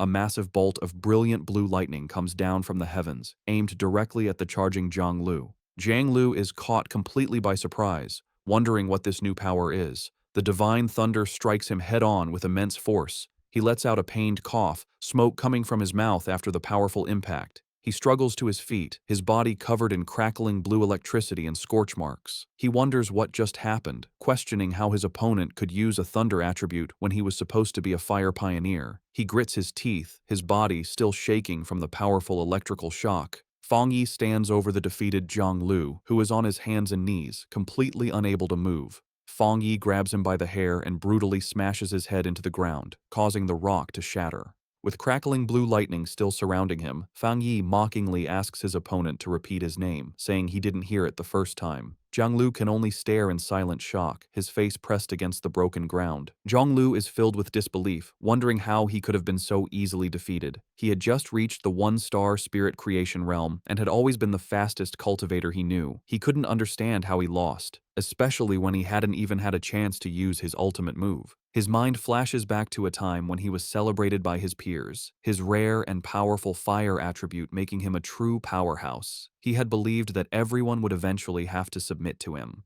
A small, dismissive sound escapes Fang Yi's lips as he sends another surge of electricity through Jiang Lu's body, causing him to scream in pain. Jiang Lu wonders how his opponent can have a thunder attribute when he was supposed to be a fire user. Fang Yi, his eye glowing with blue energy, looks down with disappointment, remarking that he had expected his opponent to be much stronger. With a condescending smile, Fang Yi mocks the younger generation's overconfidence as he pins Jiang Lu to the ground with his electrical power. Jiang Lu grits his teeth in pain and frustration, his mind racing. He realizes that even though his opponent is clearly at the two-star spirit creation realm, his spiritual pressure feels as if it is much higher than his own, by at least 2 entire realms. A final, terrifying realization hits him. It feels like a difference of 3 full realms. Convinced he is about to die, Jiang Lu thinks to himself that his end has come, and that he, the great Jiang Lu, is truly going to die here. Terrified on the ground, Jiang Lu begs Fang Yi not to kill him. With a cold, silent look, Fang Yi lets him go. He warns him that a pioneer's power shouldn't be used lightly against others, and suggests that if he has so much free time, he should focus on clearing up some of the new anomalies.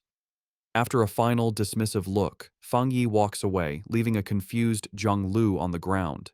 Jiang Lu watches him leave, wondering about Fang Yi's great spiritual power and whether the gap between them is because Fang Yi is a genius or because he himself is too weak. Later, in a luxury apartment, a sad Jiang Lu enters a room where 2 men are waiting for him. One of the men welcomes him back and comments on his new hairstyle, while the other, a red-haired man, immediately scolds him, saying he had warned him not to pick fights. The red-haired man continues to scold him, telling Jiang Lu that his aggressive attitude is too dangerous, especially since the spiritual energy revival hasn't officially started yet, and that it will only bring him trouble. To his friend's surprise, instead of getting angry, Jiang Lu collapses onto the sofa, completely defeated. Confused by his strange behavior, one of the men asks what happened and if he is still the same fight-ready Jiang Lu they know. The red-haired man asks Jiang Lu what happened, reminding him that he had gone to challenge the Heavenly Fireblade user. Still sad, Jiang Lu quietly admits that it was over in an instant. His other friend grabs him, demanding that he speak clearly.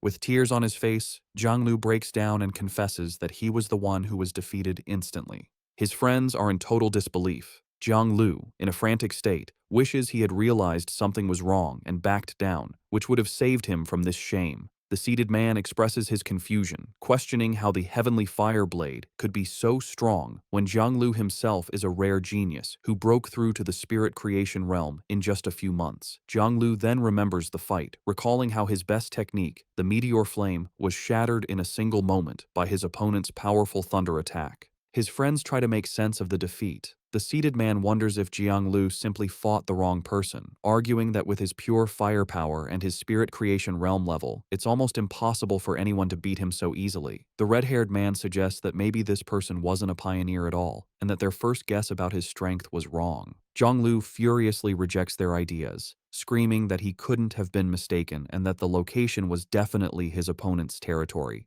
He insists they wouldn't understand because they didn't experience it. He describes the man as a monster, recalling the terrifyingly powerful thunder that felt like it was going to make his head explode. Both of his friends are shocked into silence as Jiang Lu declares that his gut feeling tells him it was the right person. He explains his horrifying conclusion. His opponent is a top-tier pioneer with both fire and thunder powers, and his thunder power is somehow many times stronger than Jiang Lu's own fire. He believes the man was hiding his true strength, which he guesses must be at least at the 3-star spirit creation realm. His friends are stunned by this. The red-haired man thinks about how impossible a 2-star wild pioneer at that level should be, concluding that if Jiang Lu is right, this person will become a nightmare for all other pioneers. After a moment, Jiang Lu looks up with new determination and asks his friends if he should try to become his opponent's apprentice, leaving them completely speechless. While meditating in his apartment, Feng Yi is surrounded by a swirling golden aura. He finds it strange that the feeling of being on the verge of a breakthrough to the two-star spirit creation realm has suddenly disappeared.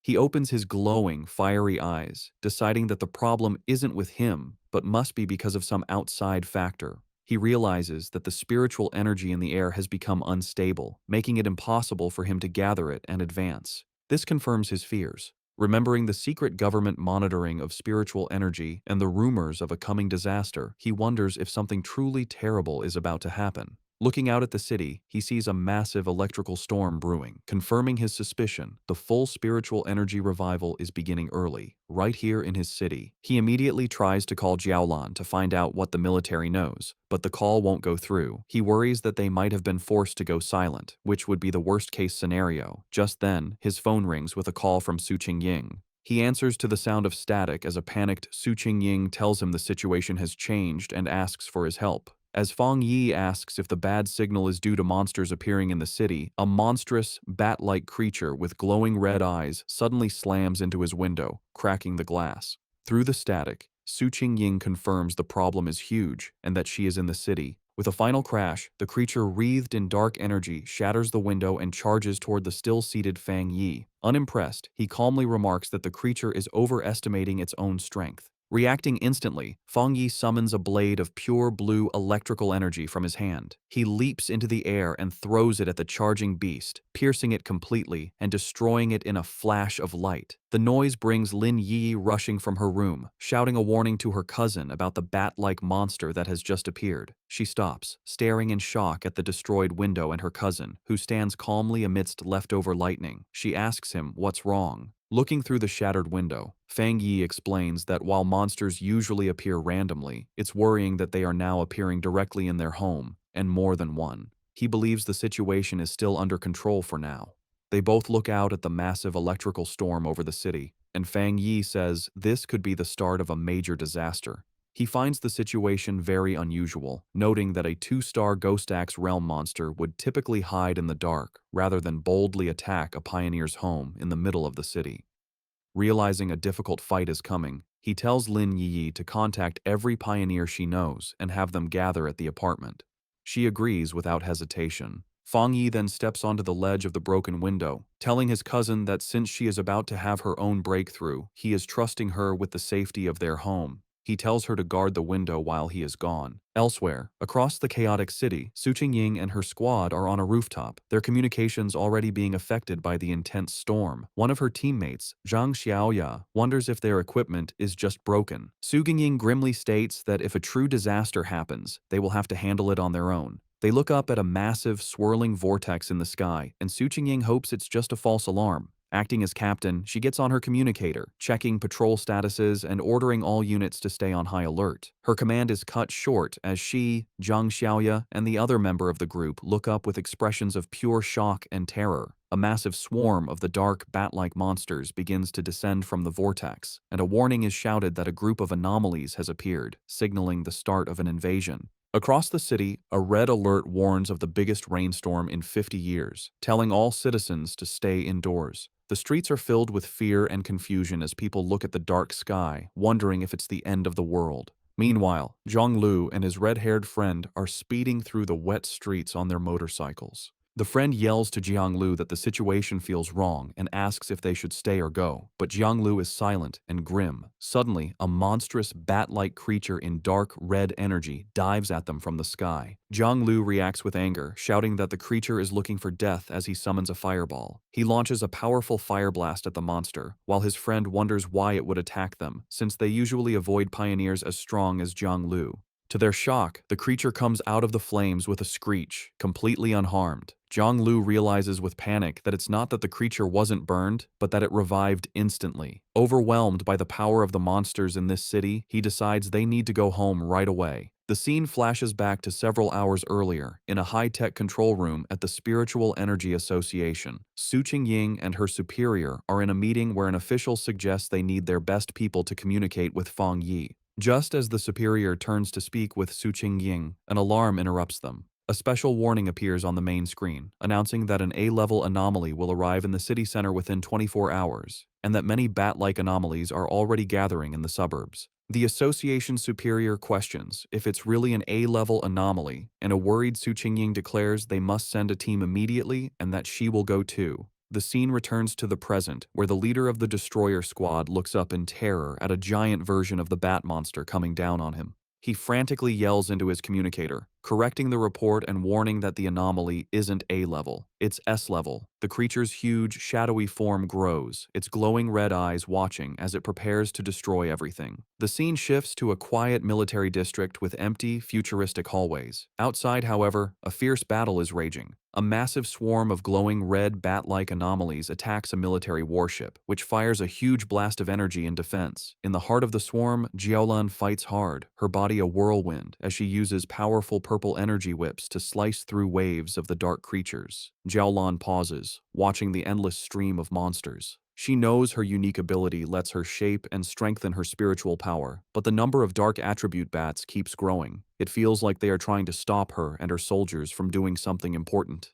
Just then, a young blonde man, crackling with yellow lightning, lands beside her. He smiles, complimenting her on her power. He then explains their bad situation. The entire military district is being held by only a few high-level officers. He asks for her orders. Jiaolan tells him that their communications are being jammed, making it impossible to contact anyone outside. She assumes the other military districts are facing the same problem. Facing a sky turning black with the swarm, Jiaolan makes a hard decision. She shouts her commands, ordering 2 squads to stay and defend the restricted zone no matter what. She declares that everyone else will follow her to break through the enemy lines and try to connect with other military forces. With her command given, she, the blonde lightning user, and their soldiers jump into the battle, ready to fight for their freedom. As they fly towards the city, Jiaolan has a horrifying realization. Looking at the city, now completely covered by the blood-red swarm, she understands their real goal. The anomaly's ultimate target was never the military zone. It was the entire city. In the pouring rain, citizens scramble for cover. At a bus stop, the live streamer Malala and a man wait, but she is excited instead of scared. She tells the man that the strange, heavy rain is a perfect chance for a popular stream. With a determined smile, she says that sometimes you have to take risks for amazing footage. Her excitement quickly turns to horror. In the next moment, a shadowy bat-like monster lunges from the darkness and eats the man as Malala watches, screaming. The air fills with chaos as a massive swarm of these creatures descends on the street. Malala runs for her life, hearing the terrified shouts that the bats are drinking their blood. One of the creatures catches up and attacks her, and she screams, believing her end has come. Just as the monster is about to strike, a bright blue blade of energy slices through the air, killing the creature and saving her. A figure surrounded by blue lightning lands gracefully behind her. The rescuer is Su Qingying, who stands with 2 of her cloaked squad members. She offers a hand to the terrified Malala, telling her that her teammates will take her home safely. As the 2 squad members help the shaken girl, one warns Su Qingying that the number of sea-level bat anomalies is growing, and they seem to be evolving. With a furious look, Su Qingying says that if they know the creatures evolve by eating humans, then they must hurry and get all civilians to a safe place. She then gives her final order, telling her team to meet her back at this spot later, as it is the area with the most anomalies. Her teammates agree as they lead Malala away, leaving Su Qingying alone to face the growing blood-red swarm. High above the city, Fang Yi leaps and lands on a rooftop, facing a huge, multi-eyed version of the bat anomaly. Looking at the endless swarm below, he is surprised that the whole group has already evolved, their power approaching the 3-star Ghost Axe realm. In response to the great threat, he summons a bright, blazing sword of golden fire. With a single, powerful swing, he sends a massive wave of flames that cuts through the swarm, burning a huge number of the creatures instantly. However, as he watches, his eye glows red, and he realizes this fight is not over. He understands this anomaly is different. The bat swarm seems unkillable, constantly healing and multiplying, making them impossible to destroy with simple attacks. He sees that swarms of these dark attribute creatures have appeared in every crowded area of the city. It feels like countless identical disaster zones have appeared at once, and he knows finding the association members in the chaos will take too much time. Looking out at the city, now covered in a swirling dark mist, he concludes that he has no choice but to deal with the swarms one by one. Deciding on a new strategy, Fang Yi raises his hand and uses his ultimate technique, the limitless dark world. A massive, swirling vortex of dark green energy erupts from him, and he declares that the anomalies will become food for his spiritual flower. As his vortex begins to absorb the swarm, he thinks of his allies. A vision of the pioneers he gathered at his home appears in his mind: Lin Yiyi, Su Qingying, Zhang Xiaoya, and others. He knows he must act quickly. He believes that with his cousin's ability and the protection of the other pioneers, his home should be safe for now. But he also understands that if the disaster gets worse, the nightmare will become real, and survival will become nearly impossible for everyone. 10 minutes later, Su Qingying is still fighting on a rooftop, surrounded by the endless swarm of bat anomalies. She grits her teeth in frustration, realizing that no matter how many she destroys, they just keep coming. Her spiritual power is recovering too slowly, and she worries that she will soon be completely out of energy. She also briefly thinks about her two teammates, hoping they are safe while escorting the civilian. A sudden, terrified scream for help makes her look at the sky. She sees a massive, dense ball of the red anomalies gathering, forming a single, terrifying creature. Realizing the danger is getting worse, she leaps up the side of a building. She knows that if the anomalies keep getting stronger, they will soon reach the spirit creation realm. With her team spread thin saving people, they don't have enough power to handle this new threat, especially now that the creatures have started attacking buildings. She fires several powerful blasts of blue energy at the bats, trying to break through.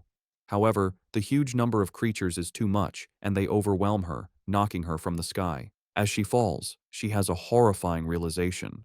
Looking at the massive, swirling vortex of dark energy and lightning above, she understands the swarm's true purpose.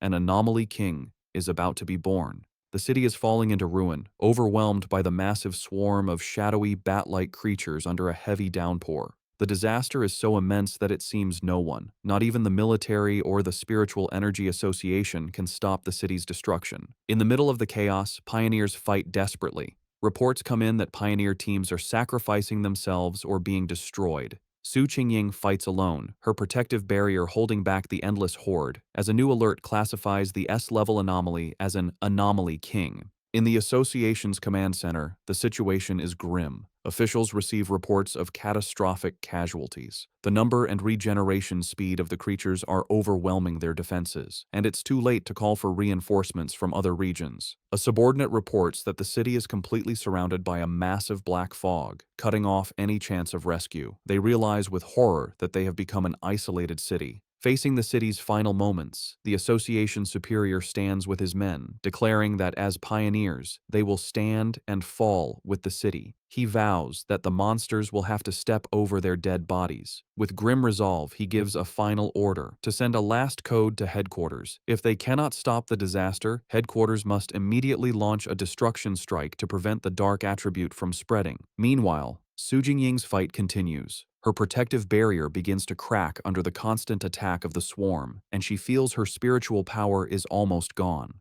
Gathering her last strength, she concentrates her energy and unleashes a final, massive blast at the swirling vortex of monsters. However, her attack is easily deflected. The evolved creature, now more visible, lets out a terrifying shriek as it reveals its true power, which Su Qingying is shocked to realize is at the level of a 3-star spirit creation realm.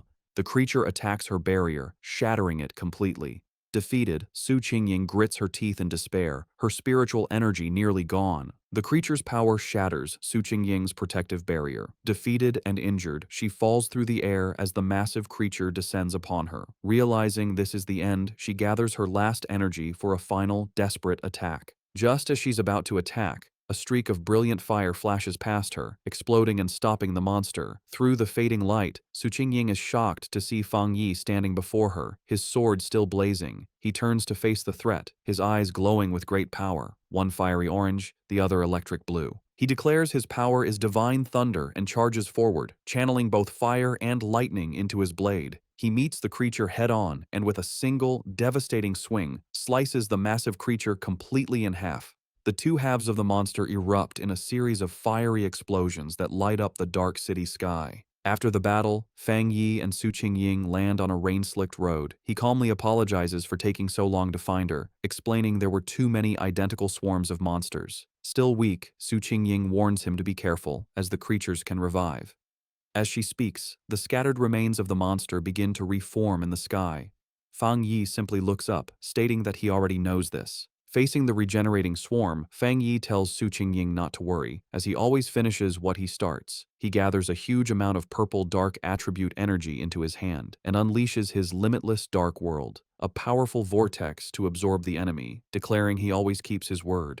Watching this incredible display, Su Qingying is filled with new hope, realizing she had forgotten the city still has a peerless pioneer like Fang Yi. The massive purple vortex spreads across the street, pulling in the entire swarm of bat-like creatures. With a single command, Fang Yi causes the vortex to shrink, squeezing the countless monsters into a single, stable orb of pure dark energy. He turns to Su Qingying and asks if she is all right. She thanks him for saving her and says she is fine, having medicine that can help her recover. Noticing her injuries, Fang Yi's expression is serious. He places a hand on her shoulder, and a surge of blue lightning immediately covers her, causing her to cry out in surprise. He explains he has cleansed the dark attribute from her system and tells her to bandage the wound. Su Qingying is amazed by his powerful thunder attribute, noting her wound's pain has lessened and it's healing faster than the association's advanced medicine. Meanwhile, in the association's command center, an operator shouts in excitement that the number of monster groups seems to be decreasing. However, one of the superiors grimly corrects him. He explains that all rescue pioneer teams have been attacked and have lost contact. The number of monsters outside the city is not decreasing at all. He concludes that the swarms in the city are gathering because the Anomaly King is about to appear. He thinks sadly about wanting to see his parents, but knows it is now impossible, deciding all he can do is perform his final duties. As they both watch the massive green vortex in the sky, Fang Yi asks Su Qingying if she has any solid information on what they are facing. She explains it is a Super S-class anomaly that plans to feed on the entire city, with a power level as high as the monster that the Star God Warzone had to seal. With a grim expression, she tells him that such an event is called a cataclysm, and the swarms of monsters are just a warning of the true disaster to come. She says that within the swarm, a terrifyingly powerful spirit is being born, and if it succeeds, the entire city will be destroyed. Su Qingying then shares what the association has learned. While monsters of the same type often eat each other to evolve, dark attribute anomalies are different. A fully evolved one, called the Anomaly King, has a power that forces all other anomalies of its type to obey it. She turns to Fang Yi with a worried look. While his power is incredible, she points out he hasn't reached the legendary Jinggang realm. She reminds him that the nation's strongest pioneer was left bedridden after sealing a similar disaster. Pleading with him, she says they can't afford to lose another genius and urges him to escape, break through the monster's blockade, and tell the military to abandon the city. Fang Yi interrupts her desperate plea with a gentle tap on her head, playfully asking if she has forgotten everything she learned in school. His expression then turns firm as he declares that this city is his home, and he will pay any price to protect it. Su Qingying is left speechless by his determination. Without another word, he walks away and leaps to a high rooftop, standing before the massive green vortex from which the Anomaly King is emerging. Surrounded by a brilliant golden aura, he grimly notes that it seems the city is being offered as a sacrifice for this king's birth, and he activates his golden sun power. He turns back to Su Qingying, who has followed him, and asks to borrow her wrist device, explaining that he needs it to detect anomalies and contact the association. She hands it over. With the device in one hand and his blazing sword in the other, Fang Yi declares that he must go up there and destroy the creature before it can fully form. He stands ready as the monstrous Anomaly King continues to emerge from the swirling vortex high above the city. Back in the association's command center, the tense mood is broken when an operator shouts that they've reconnected with a lost pioneer's signal. It's Captain Su. The operators are shocked to see her tracker moving at an incredible speed, flying directly toward the center of the storm, the most dangerous area. They yell at her to come back, knowing that going in alone is a suicide mission. An official grabs a communicator and desperately tries to reach her, ordering her to stop immediately and wait for backup from headquarters and the military. On the rooftop, Fang Yi holds Su Qingying's wrist device, which crackles with static. Having finally figured out how to use it, he speaks into the communicator, asking if they can hear him.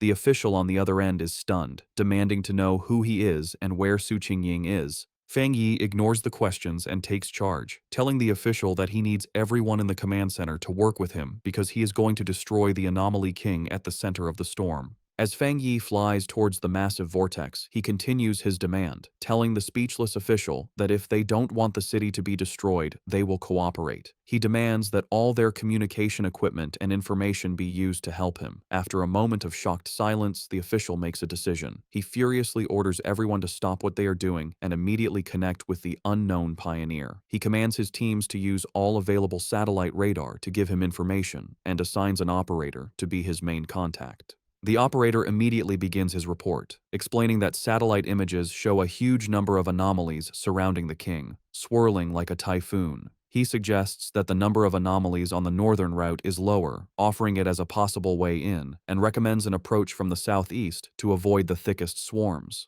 As the information comes in, Fang Yi continues to fly into the storm. Suddenly, the operator shouts a warning. Fang Yi has been spotted by two powerful anomalies, ranked A and S, both estimated to possess the strength of the two-star spirit creation realm. He desperately urges Fang Yi to get away. The official watches the monitors grimly, knowing that it is too late to retreat. At that moment, a massive shockwave hits the command center, throwing the staff into chaos as they scream in panic. High in the sky, Fang Yi effortlessly cuts one of the powerful bat-like anomalies in half with his flaming sword. His eyes burn with fiery energy as he calmly asks, and then, in the command center, the operators are in stunned disbelief. The main official exclaims that the anomaly's source has disappeared, realizing with shock that the pioneer killed a dark attribute S-level anomaly in one hit. His subordinate excitedly confirms that it must be the legendary pioneer known as the Tyrant. The entire command center erupts in cheers, happy that they have been saved. Meanwhile, Fang Yi analyzes the situation. He understands that after enchanting his sword, its flames can now counter the dark attribute, greatly slowing down the anomaly's regeneration. However, as the creature he just defeated begins to reform from the dark energy, he realizes his current power isn't quite enough to stop their regeneration completely.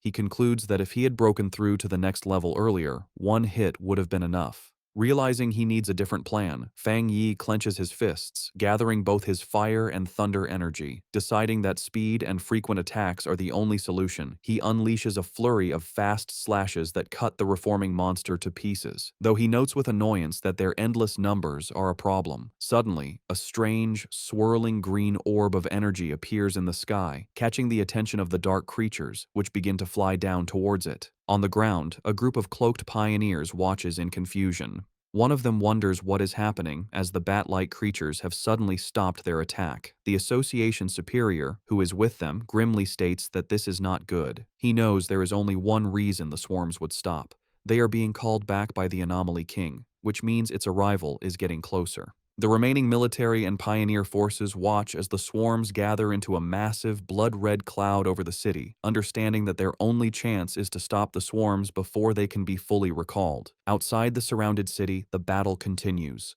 Jiaolan, from a high point, unleashes a powerful blast of energy into the swarms of dark creatures. Her subordinate, the blonde lightning user, approaches her with a grim report. He asks how much longer it will be until they can enter the city, and Jiaolan replies that their instruments estimate it will take at least another half hour. The subordinate despairs, knowing that in half an hour, the Anomaly King will have fully hatched, and the city will be lost.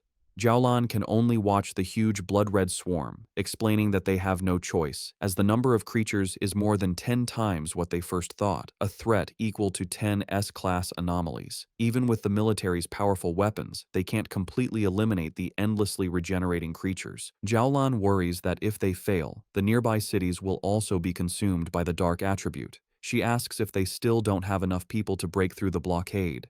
Her subordinate replies that they are completely outnumbered, complaining that some pioneers are just watching from a distance, not realizing the danger will eventually reach them too. Suddenly, Jiaolan's expression changes as she notices something in the sky. Her subordinate asks what she sees. They both watch as the swarms of bat-like creatures within the city begin to come together, flying towards the area where the Anomaly King is being born. At that moment, a bright point of golden light erupts from the very center of the massive vortex. The subordinate recognizes the energy, asking in disbelief if the bright flame could be Fang Yi. He turns to her, questioningly saying her name. With a new, confident smile, Jiaolan simply replies that it is nothing. She then takes command, shouting to all her forces to increase their firepower and push forward without worrying about their supplies. She declares that they must enter the city because the Star God Warzone will not abandon any city. As her forces advance, a single fiery figure rises into the heart of the storm, a beacon of hope against the darkness. Jiaolan and a stunned Su Qingying can only stare at the immense sea of flames he has created. From the safety of a shattered apartment window, Lin Yiyi excitedly recognizes her cousin's blade technique, while the red-haired leader looks on in amazement. High above the city, the remaining swarms of bat-like creatures converge on Fang Yi, trying to stop him. Unimpressed by their numbers, he notes that they have all come to stop him. With a determined look, he declares that this is exactly what he wants and swings his massive, blazing sword. The attack creates a colossal fire explosion that radiates through the sky, cutting a huge path through the endless horde of dark creatures. As his eyes burn with intense fiery energy, Fang Yi has a sudden realization. He feels the sensation of being on the verge of a breakthrough returning, the same feeling that had disappeared earlier. He understands that despite the thin spiritual energy in the air, he has found the conditions to break through again. With a confident smile, he decides to speed up the process. He raises a hand and calls forth a swirling vortex of purple energy, unleashing his limitless dark world, which opens like a massive dark eye in the sky, with him as a shining star at its center. Reaching out his hand, he calls for his spiritual flower to emerge. A glowing red orb appears, with cracks spreading across its surface. From within it, the massive red, desolate fire spirit flower emerges, crackling with dark energy. It immediately begins to attack the swarms, draining their life force as Fang Yi commands it to absorb them and help him achieve his breakthrough. The newly summoned desolate fire spirit flower immediately starts to act. The red flower erupts with great power, sending out a lot of dark tendrils toward the swarm of bat-like creatures. The tendrils pierce through the monsters easily, and the flower begins to eat them, using their dark energy to help Fang Yi's breakthrough. Once the swarms are gone, Fang Yi lands gently in the middle of the now huge red flower. From there, he watches the big green and red vortex in the sky where the Anomaly King is still forming. With his eyes glowing red, he thinks that although the giant creature is visible, it feels strangely unreal, like a reflection in water. However, a confident smirk appears on his face as he realizes he can sense the creature's core. He can hear its heartbeat, a dull, powerful sound like war drums. Fang Yi understands that the king's power can bring out the deepest and most evil desires in people, making it a serious threat. His eyes glow with an intense red light as he realizes the king is holding back, hiding itself, maybe because its evolution isn't complete yet. Standing on his flower, Fang Yi asks it if it has found the king's exact location. The flower seems to confirm that it has, sending the location to the device on Fang Yi's wrist. The device glows with a red light, shooting a beam into the sky that shows the Anomaly King's core inside the swirling vortex. With the target found, Fang Yi's eyes begin to glow with golden energy as he uses his golden sun breathing technique at full power. A huge explosion of pure golden energy shoots out from him, going toward the heavens like a rising sun, aiming to destroy the dark creatures for good. Far below in the ruined city, Zhang Lu and his friends watch the sky in total disbelief. They wonder what kind of power can create such a bright light, thinking it must be a fire attribute. However, one of them realizes that a normal fire attribute can't be so strong or fight the dark attribute so well. They come to the only possible conclusion. It has to be a high-tier yang attribute, the natural enemy of the dark power. Meanwhile, inside the association's command center, the tense mood is broken by shouts of joy. An operator reports that the number of monsters is dropping fast and the containment field is shrinking. Staring at the monitors in disbelief, the officials can hardly believe the situation has turned around so suddenly. Outside the trapped city, a military convoy is forced to stop. A subordinate reports to Jiaolan that all the swarms blocking their path are going back to the city as if they get a new command. From where she is, Jiaolan watches the massive golden light of Fang Yi's power shining over the city, realizing that he must be attacking the Anomaly King's core. Her blonde subordinate joins her, confirming that the incredible power belongs to the Tyrant, and recognizing it as the purest form of the Yang attribute. Jiaolan, however, says she's worried about him facing such a powerful enemy alone. Her subordinate, feeling urgent, declares that they must enter the city immediately to help, but Jiaolan stops him, her eyes on the sky as she shouts for him to look. Her expression is one of pure shock. Inside the massive vortex, a strange, green, spiky ball like a giant virus has appeared.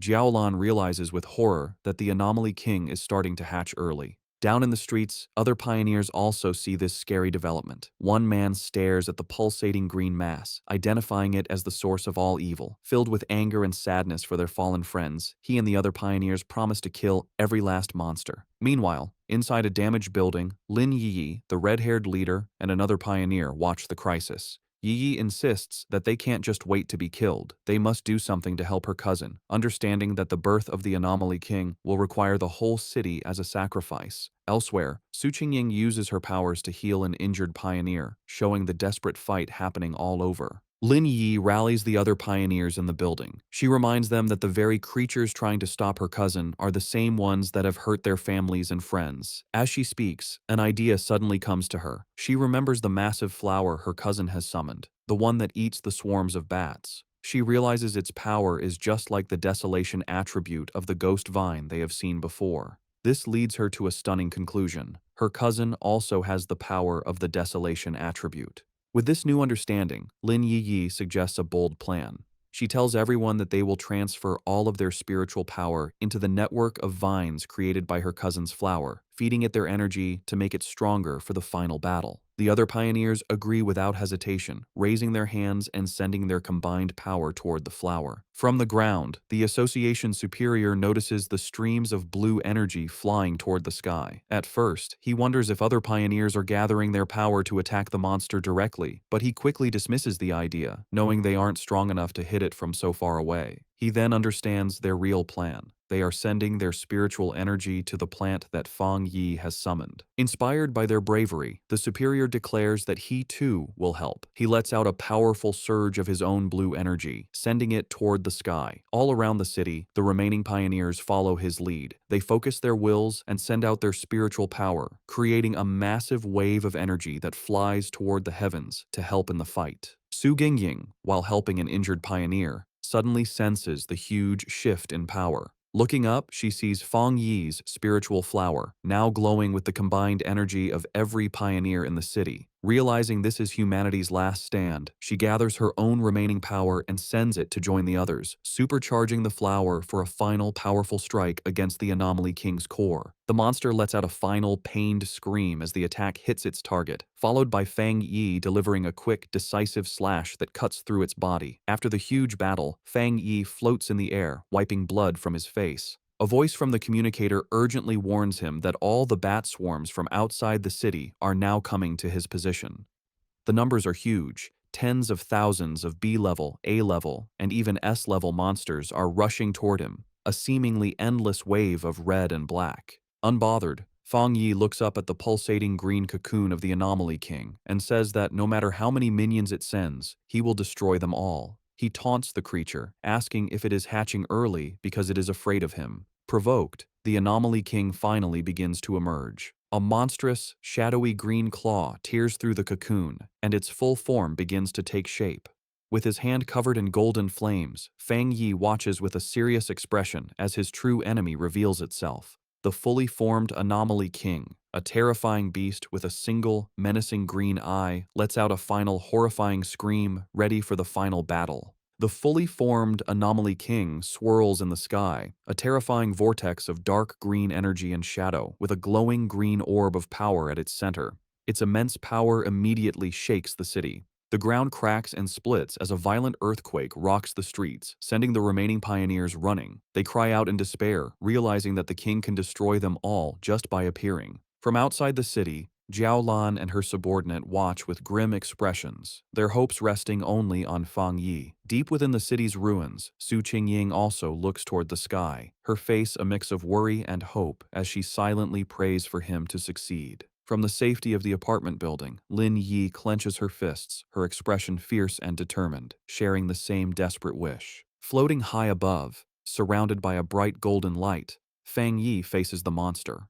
He speaks to the creature, identifying it as the king of the dark anomalies and the cause of the city's suffering. As his own spiritual flower blazes with fiery energy around him, he explains that he grew up in this city and loves his life here, making his reason for fighting clear. In response, the Anomaly King lets out a furious, deafening scream. With a final, determined look from his burning red eyes, Fang Yi gives his final message, telling the monster that for the sake of his home, it has to die. Their two immense powers collide in a massive explosion of red, green, and golden light, the fate of the entire city hanging in the balance. The huge clash between Fang Yi and the Anomaly King creates a massive, blinding explosion that lights up the sky. When the light fades, Fang Yi is floating in a strange, dark void, facing the single, giant green eye of the Anomaly King. The creature stares at him, its voice echoing in his mind as it mocks him for daring to challenge it when he is only at the one-star spirit creation realm. Before Fang Yi can react, the Anomaly King opens its huge, shadowy mouth, creating a powerful vortex. Fang Yi senses the danger right away, but cannot stop the force that begins to suck him in. As he is pulled into the monster's mouth, he realizes the Anomaly King is different from any other creature he has faced. Even after being hurt by his full power attack, it is still strong enough to swallow him whole.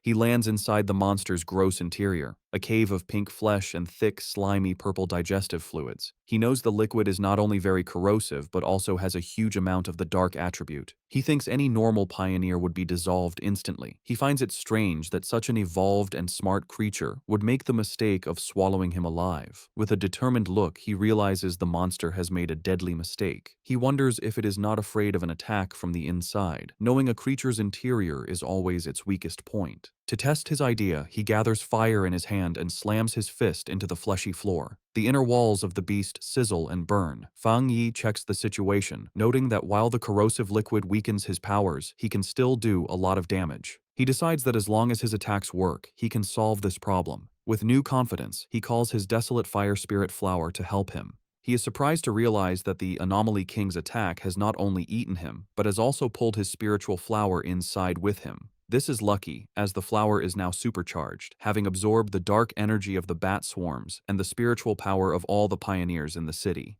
However, as he holds the bright red flower, he notices it seems to hesitate. He asks it what is wrong, wondering if it dislikes the Anomaly King's dark attribute.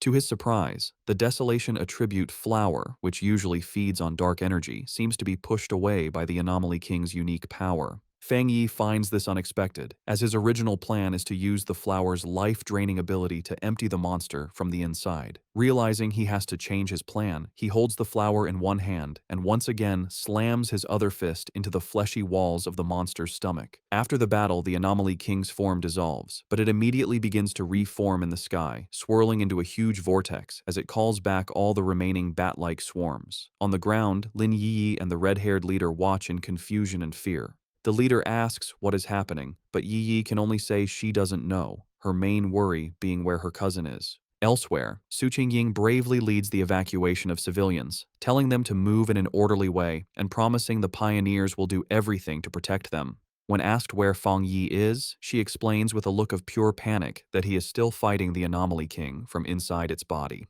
The military, led by Jiaolan, arrives with a large force. An officer reports that the swarms and the Anomaly King are attacking the city randomly and orders a quick evacuation to reduce casualties. Jiaolan stands on a military vehicle, giving firm commands to her soldiers, but she cannot help but look at the terrifying creature in the sky with a look of dread. The Anomaly King begins to absorb all the swarms, pulling them into its swirling form to get its power back. Inside the monster's stomach, Fang Yi is shocked by this, realizing the creature is far from beaten. As the monster begins to digest him, its powerful corrosive energy coming down on him, he feels his own power dissolving and his body being broken down. He notices the dark energy fading from around him and closes his eyes for a moment. When he opens them again, he is no longer inside the monster. He finds himself standing alone in the ruins of a completely destroyed city, with broken skyscrapers around him under a dark, threatening sky, leaving him to wonder where he is and what has just happened. In the ruined cityscape of the illusion, Fang Yi stands with a grim look. Behind him, a huge, shadowy beast with glowing red eyes begins to come out of the darkness. The monstrous creature immediately lunges forward, throwing a powerful punch down at Fang Yi. Fang Yi focuses his senses and realizes with concern that his spiritual power is gone. The beast continues its attack, bringing its huge fist down towards him once more. Leaping away with amazing agility, Fang Yi narrowly dodges the attack as the impact shatters the ground. He lands safely on a piece of rubble and realizes something important. He notes that even without his spiritual power, his body still feels strong from his training. He now understands the situation. This is an illusion created by the Anomaly King to trick him into thinking he has returned to his past life before he became a pioneer. The beast tries to crush him with a huge stomp, but Fang Yi once again leaps out of the way, dodging the attack. As he lands, he comes to a critical conclusion. The Anomaly King is not powerful enough to completely take his strength. Its power is not actually greater than his own. He understands that his abilities are not truly gone. Now, he just needs to figure out how to break through this mental block. He figures that every illusion must have a flaw, and that this flaw will be the Anomaly King's own weakness, which it will accidentally show. Just as he is planning, the beast moves with blinding speed, trapping him in its huge hand. The monster brings him close to its snarling face, its voice echoing as it tells the foolish human that once he enters this place, he will never be able to leave.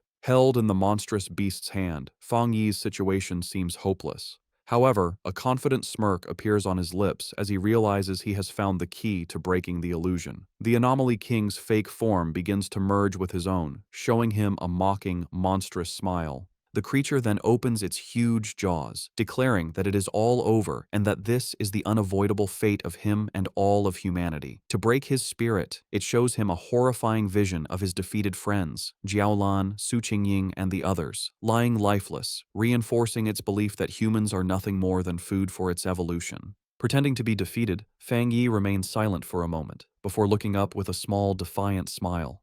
He calmly asks if that is truly what the monster believes. In that instant, Fang Yi unleashes his true power. His body explodes in a brilliant golden surge of energy as he declares that the monster is nothing but a puppet. He explains that the monster does not seem to understand the truth of his existence.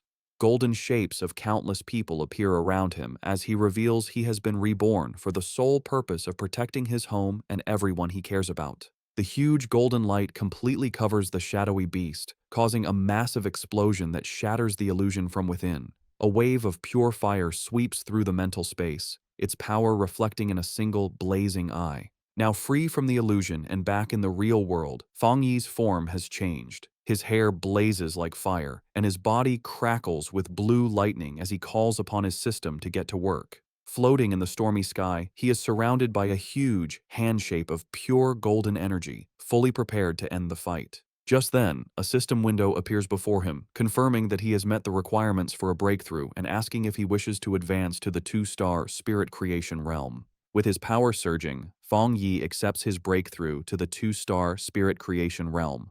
He declares himself the king of anomalies and charges forward in an explosion of golden energy. Fang Yi realizes that, thanks to the Anomaly King, he has reached a new understanding. Channeling his immense power, he delivers a devastating slash. In his new form, with golden flame-like hair and blue lightning crackling around him, he declares his rebirth is meant to change the world's fate and that he is the chosen avenger. Back in the real world, the Anomaly King laughs, mocking Fang Yi for being only a 2-star cultivator. Unfazed, Fang Yi leaps into action, preparing for the monster's next attack. He agilely dodges a powerful blow from the shadowy creature. The Anomaly King looms over him, its dark form filling the sky, telling him he can't escape and will become its food. However, the monster's expression changes to confusion, not understanding what is happening. In contrast, Fang Yi shows a confident smirk, knowing his plan is working. Suddenly, blue thunder energy erupts from within the Anomaly King. The monster writhes in pain, yelling at the stinking human for causing it pain and wondering what this strange body is. With his power at its peak, Fang Yi prepares his final move, declaring that he will seal the monster. He calls on his technique, the 9 Dragons Skyfire, to purge all evil.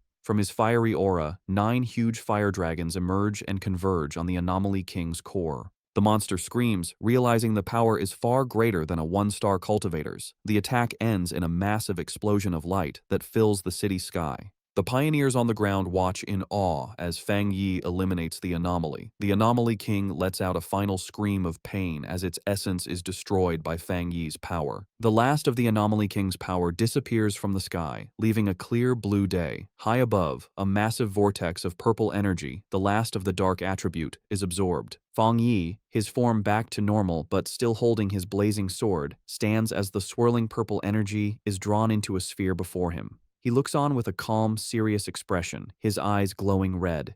He creates his limitless dark world, a vortex that pulls in all the leftover chaotic energy from the battle. On the streets, surviving pioneers and soldiers look up at the peaceful sky in disbelief. One of them wonders if the nightmare is finally over, while another confirms the battle has ended. Atop a military vehicle, Zhao Lan is met with a massive cheer from the survivors. They celebrate that the city has been saved and they have survived. As dawn breaks, Zhao Lan's blonde subordinate asks if she is going to find Fang Yi. She looks toward the rising sun with a gentle smile, explaining they have their own duties now. She explains their job is to help people's lives return to normal and restore the city. Below them, the survivors embrace, cry, and cheer in the morning light. Miles away, the Spiritual Energy Association's staff celebrates. They are overjoyed they helped stop the Anomaly King, feeling like they've woken from a bad dream. They stand by a window, reflecting. They are relieved Fang Yi appeared and defeated the king, thinking that without him, they would have carried the shame of the city's fall. Elsewhere, Su Qingying and the association superior watch as paramedics carry injured pioneers. Su Qingying asks if the pioneers are still alive. The superior places a reassuring hand on her shoulder, confirming their medical centers were not destroyed and they can be treated. Su Qingying knows that without Fang Yi, they would have no chance to be treated. She wonders about his true identity and incredible power, always doing what others think is impossible. The superior agrees, saying the event they all saw makes it clear Fang Yi has reached the two-star spirit creation realm. He is sure headquarters will act now and someone else will try to contact him first. Su Qingying thinks about how much Fang Yi has grown. She once thought she could compete with him, but now he has completely surpassed her. She concludes he is a top genius in the entire Xia nation. The superior recalls the golden light and fire dragons that sealed the anomaly, an event everyone saw. He knows it will spark a lot of discussion and decides they must act quickly. A confused Su Qingying asks what he means.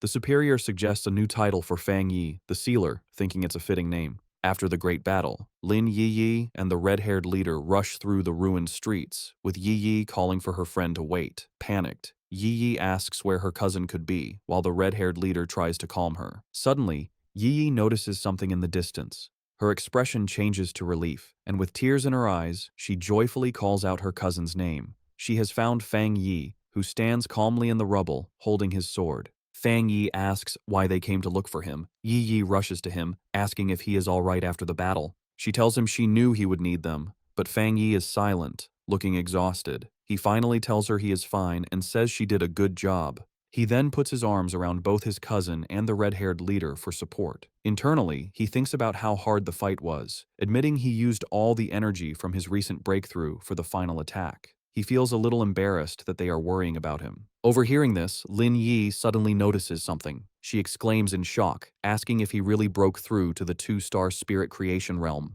She is amazed by his fast advancement and incredible talent, while the red-haired leader is also stunned that the big shot has broken through again. Meanwhile, news of the battle has spread. Online forums are filled with talk about the man who saved the city, the pioneer they now call the Sealer. People wonder who this mysterious person is, asking if he's a god for beating the Anomaly King with one slash when the association and military couldn't. They guess he might be part of a hidden organization, a secret weapon of the Xia nation. Elsewhere, Zhang Lu's red-haired friend points at a computer screen, sure that the person in the video is the one who defeated Zhang Lu. Zhang Lu watches the footage, filled with excitement.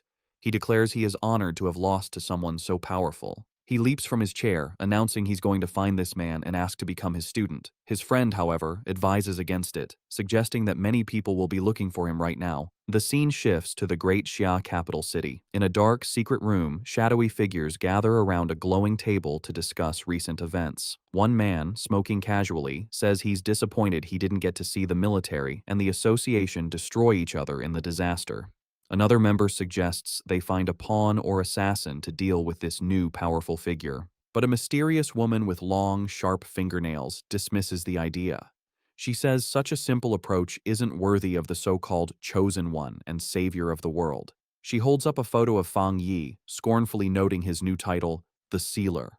With a swift motion, she pierces the photo at Fang Yi's neck with a sharp nail, tearing it. She calmly says there's no need to rush, as the photo in her hand bursts into a purple flame. She declares that anyone who stands in their way will be destroyed. As she speaks, the purple flames form the shape of menacing eyes, making their threat clear. While Fang Yi and Lin Yi are resting in their apartment after the intense battle, they are startled by a knock at the door. Fang Yi opens it to find Su Qingying and the association's superior. Su Qingying is holding several large gift boxes, and the superior expresses his sincere thanks on behalf of the Spiritual Energy Association. He explains that they made a grave mistake during the S-class anomaly invasion, and it was only thanks to Fang Yi that they avoided terrible consequences. Su Qingying excitedly thinks of him as a big shot. Fang Yi tells them it's no problem and invites them inside. After Fang Yi serves them water, the group sits down at the table, with Lin Yi also joining them. The association superior thinks to himself that the association should get a better home for Fang Yi. He then gets to the point, explaining that the association has another matter to discuss. He reveals that they plan to publicly promote the title of the Sealer. Intrigued, Fang Yi asks him to explain. The superior projects a map showing powerful pioneers who have appeared in every major city, explaining that they are well-known figures. He contrasts this with the recent S-class anomaly, which he calls the most terrifying disaster yet. He explains that they want to use the name The Sealer to establish their city, Tai, as a key strategic city. Fang Yi listens to their proposal. The superior clarifies that after the disaster, they have decided that their city needs a powerful pioneer leader. Su Qingying adds that in the future, anomalies will become more frequent, and they can't risk their city being nearly abandoned again. When Fang Yi questions the term abandoned city, Su Qingying explains that without him, everyone in the city would have died. Fang Yi tells his cousin that he understands now, admitting his knowledge of the world is still lacking, but reassures her that they don't need to be so negative. He realizes that by focusing only on his own training, he has ignored the city's broader development. Looking out at the city, he understands that while Tai was a major city before, its importance doesn't match the top-tier cities. He recalls that among over 100 cities, the top 3 are Dushen, Tian, and Kang, with other major centers also being important. He concludes that this recent disaster is also an opportunity for Tai City to become more important. The superior confirms this, explaining that cities are now judged based on the number and strength of their pioneers, with higher-rated cities getting more resources. He concludes that everyone needs a symbol of hope. He proposes that the association will protect Fang Yi's identity while creating a mysterious public image for the Sealer, letting others build his legend. Fang Yi agrees, understanding that some mystery is smarter than full exposure. Lin Yi agrees, adding that human imagination can sometimes be more threatening than reality. Fang Yi calmly says he has no problem with the association's plan, as it helps him and the people he cares about, and he hopes for a good partnership. He extends his hand to seal the deal, which surprises both the association superior and Su Qingying. Fang Yi and the superior shake hands, finalizing their new partnership. The superior officially welcomes him, calling him by his new title, the Sealer. In the following days, with the full cooperation of the association and the military, Tai City begins to recover quickly. The reconstruction of the city and the rescue of the injured go on in an orderly way. The great disaster has helped speed up the creation of a new order across the world. The scene then shifts to the modern headquarters of the Spiritual Association in Dushan City, where news of Fang Yi's actions has already arrived. Officials wonder if the Sealer is the pioneer who solved the S-class anomaly in Tai. Inside an office, several men discuss the reports. One notes that Fang Yi is the most prominent among the newest pioneers, with another adding that his high-grade Yang attribute makes him a chosen one and a natural enemy to the dark attribute. An official, pointing at a monitor showing footage of Fang Yi, reveals that the data indicates he has more than just one high-grade attribute. He reminds them of the viral Skyfire video, which showed a high-grade fire attribute, and the military's codename for him, the Tyrant, which came from his high-grade thunder attribute. His colleagues are stunned, but the man with glasses insists there is something even more incredible about him. Their discussion is interrupted by a woman with wavy blue hair and glasses, who asks if they are talking about the Sealer. She confidently asks to see the data they have on him. The men immediately recognize her and comply, pulling up his file on the main screen. As she studies the information, she thinks that with more pioneers emerging, and with someone like Fang Yi taking the lead, there will inevitably be many who will challenge his authority. Her glasses gleam with a determined light as she admits that even she wants to see his power for herself, thinking that she and the Sealer will probably meet very soon. The scene shifts to a modern library in Kong City, where people are quietly reading. Fang Yi's ex-girlfriend, Chu Qingli, is sitting at a desk working on her laptop when a young man nervously approaches her. With a blush, the man stutters as he tries to ask for her contact information, but Chu Qingli coldly interrupts him. She tells him that this is a library and he is disturbing others. Dejected, the young man walks away while Chu Qingli returns to her work. Internally, Chu Qingli dismisses the man as boring, thinking how people like him are completely unaware of the massive changes happening in the world. She reflects on her own recent transformation, recalling that after an exam, she unexpectedly awakened her spiritual power and became a one-star Ghost Realm pioneer. She knows that becoming a pioneer is an incredibly rare thing, and that she is one of the chosen few. She smiles, believing this new power is why she was able to escape the recent disaster that struck Tai Tai City. She scoffs at the idea of ordinary people trying to fight against anomalies. Her thoughts then drift to certain inferior guys, wondering what they could do in this dangerous new era. A flashback reminds her of Fang Yi telling another girl that he and Chu Qingli were just classmates. Chu Qingli grimaces, convinced that the old Fang Yi would have been quickly killed by the monsters during the invasion. She questions how she could have ever seen a similarity between a useless man like him and the incredibly talented Sealer. On her laptop, she looks at an article about the Sealer, thinking that he is 10,000 times better than her ex-boyfriend. With a confident expression, she decides that only a strong and handsome pioneer like him is worthy of being her partner. Meanwhile, Fang Yi is looking at a real estate brochure. He and his cousin Lin Yi, both dressed in stylish new outfits, stand ready for a day out. Fang Yi announces that they will be taking a break from training to find a new house. Lin Yi playfully asks if they are really not going to train, but Fang Yi explains that they need to balance their training with rest. He mentions that the association's suggestion to improve their living standard was a good one. Yi realizes the idea came from Su Qingying, who had told her their living conditions needed an upgrade and that she would go house hunting with them. Yi is thrilled, amazed that Captain Su has such resources, and was casually offering to give them 2 high-end houses. As Fang Yi and Lin Yi are enjoying their day off house hunting, a strange, bad-smelling green vapor begins to float around them. Yi asks her cousin if he can smell the stench, and Fang Yi agrees, comparing it to the smell of a sewer. His expression suddenly hardens as he realizes the smell is not an accident and that someone is following them. Both he and Lin Yi quickly turn around. From the green haze, a group of 3 menacing-looking men emerges. Their leader, a large, muscular, bald man with a heavy metal pipe, mockingly identifies Fang Yi as the Sealer and taunts them for only noticing him after they had already walked into his trap. The leader dismisses Fang Yi as a hyped-up pretty boy with no real strength, while one of his companions releases more of the strange gas. Another scoffs that Tai Tai City must be full of trash to have chosen a young kid like him as their captain. The men charge forward, demanding that Fang Yi hand over all the benefits he has received from the city. Lin Yi leaps into action, firing a powerful blast of blue energy from her hands. The attacker with the axe easily jumps over her attack. He then powers up his massive weapon with his own spiritual power. As he brings the glowing axe down, Lin Yi creates a protective barrier, grunting from the force of the blow. Meanwhile, the bald leader attacks Fang Yi with his metal pipe. Lin Yi shouts a warning, telling her cousin to be careful as these men also have spiritual power. However, Fang Yi effortlessly catches the weapon with his bare hand, stopping the attack completely. The bald leader stares in shock, unable to believe his powerful strike was caught so easily. With a look of complete contempt, Fang Yi's hand ignites in a brilliant burst of fire. He questions what kind of stinking fish and rotten shrimp would dare to rob him in the middle of the street.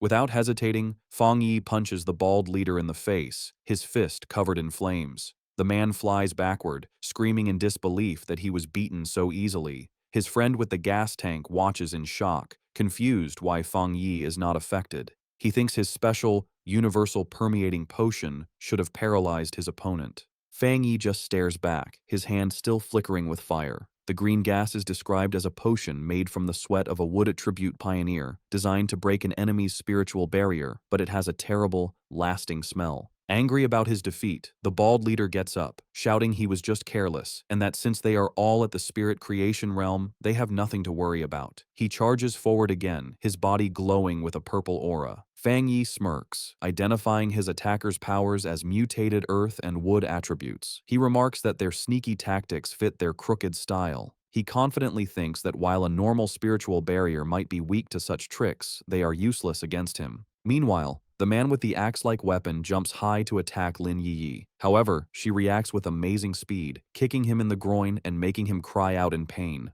As Yi lands, Fang Yi watches, thinking that while he doesn't want to cause a big scene, having his daily life interrupted is very annoying. He takes off his sunglasses, his expression now serious and his red eyes glowing with power. Telling his cousin to move, Fang Yi unleashes his true power. A huge surge of bright golden energy erupts from him, pushing back the attackers. He stands in the middle of a sun-like explosion of golden light that covers the area, stunning his opponents. The golden energy expands, trapping the three men. Covered in the intense, holy flames, the men scream in pain.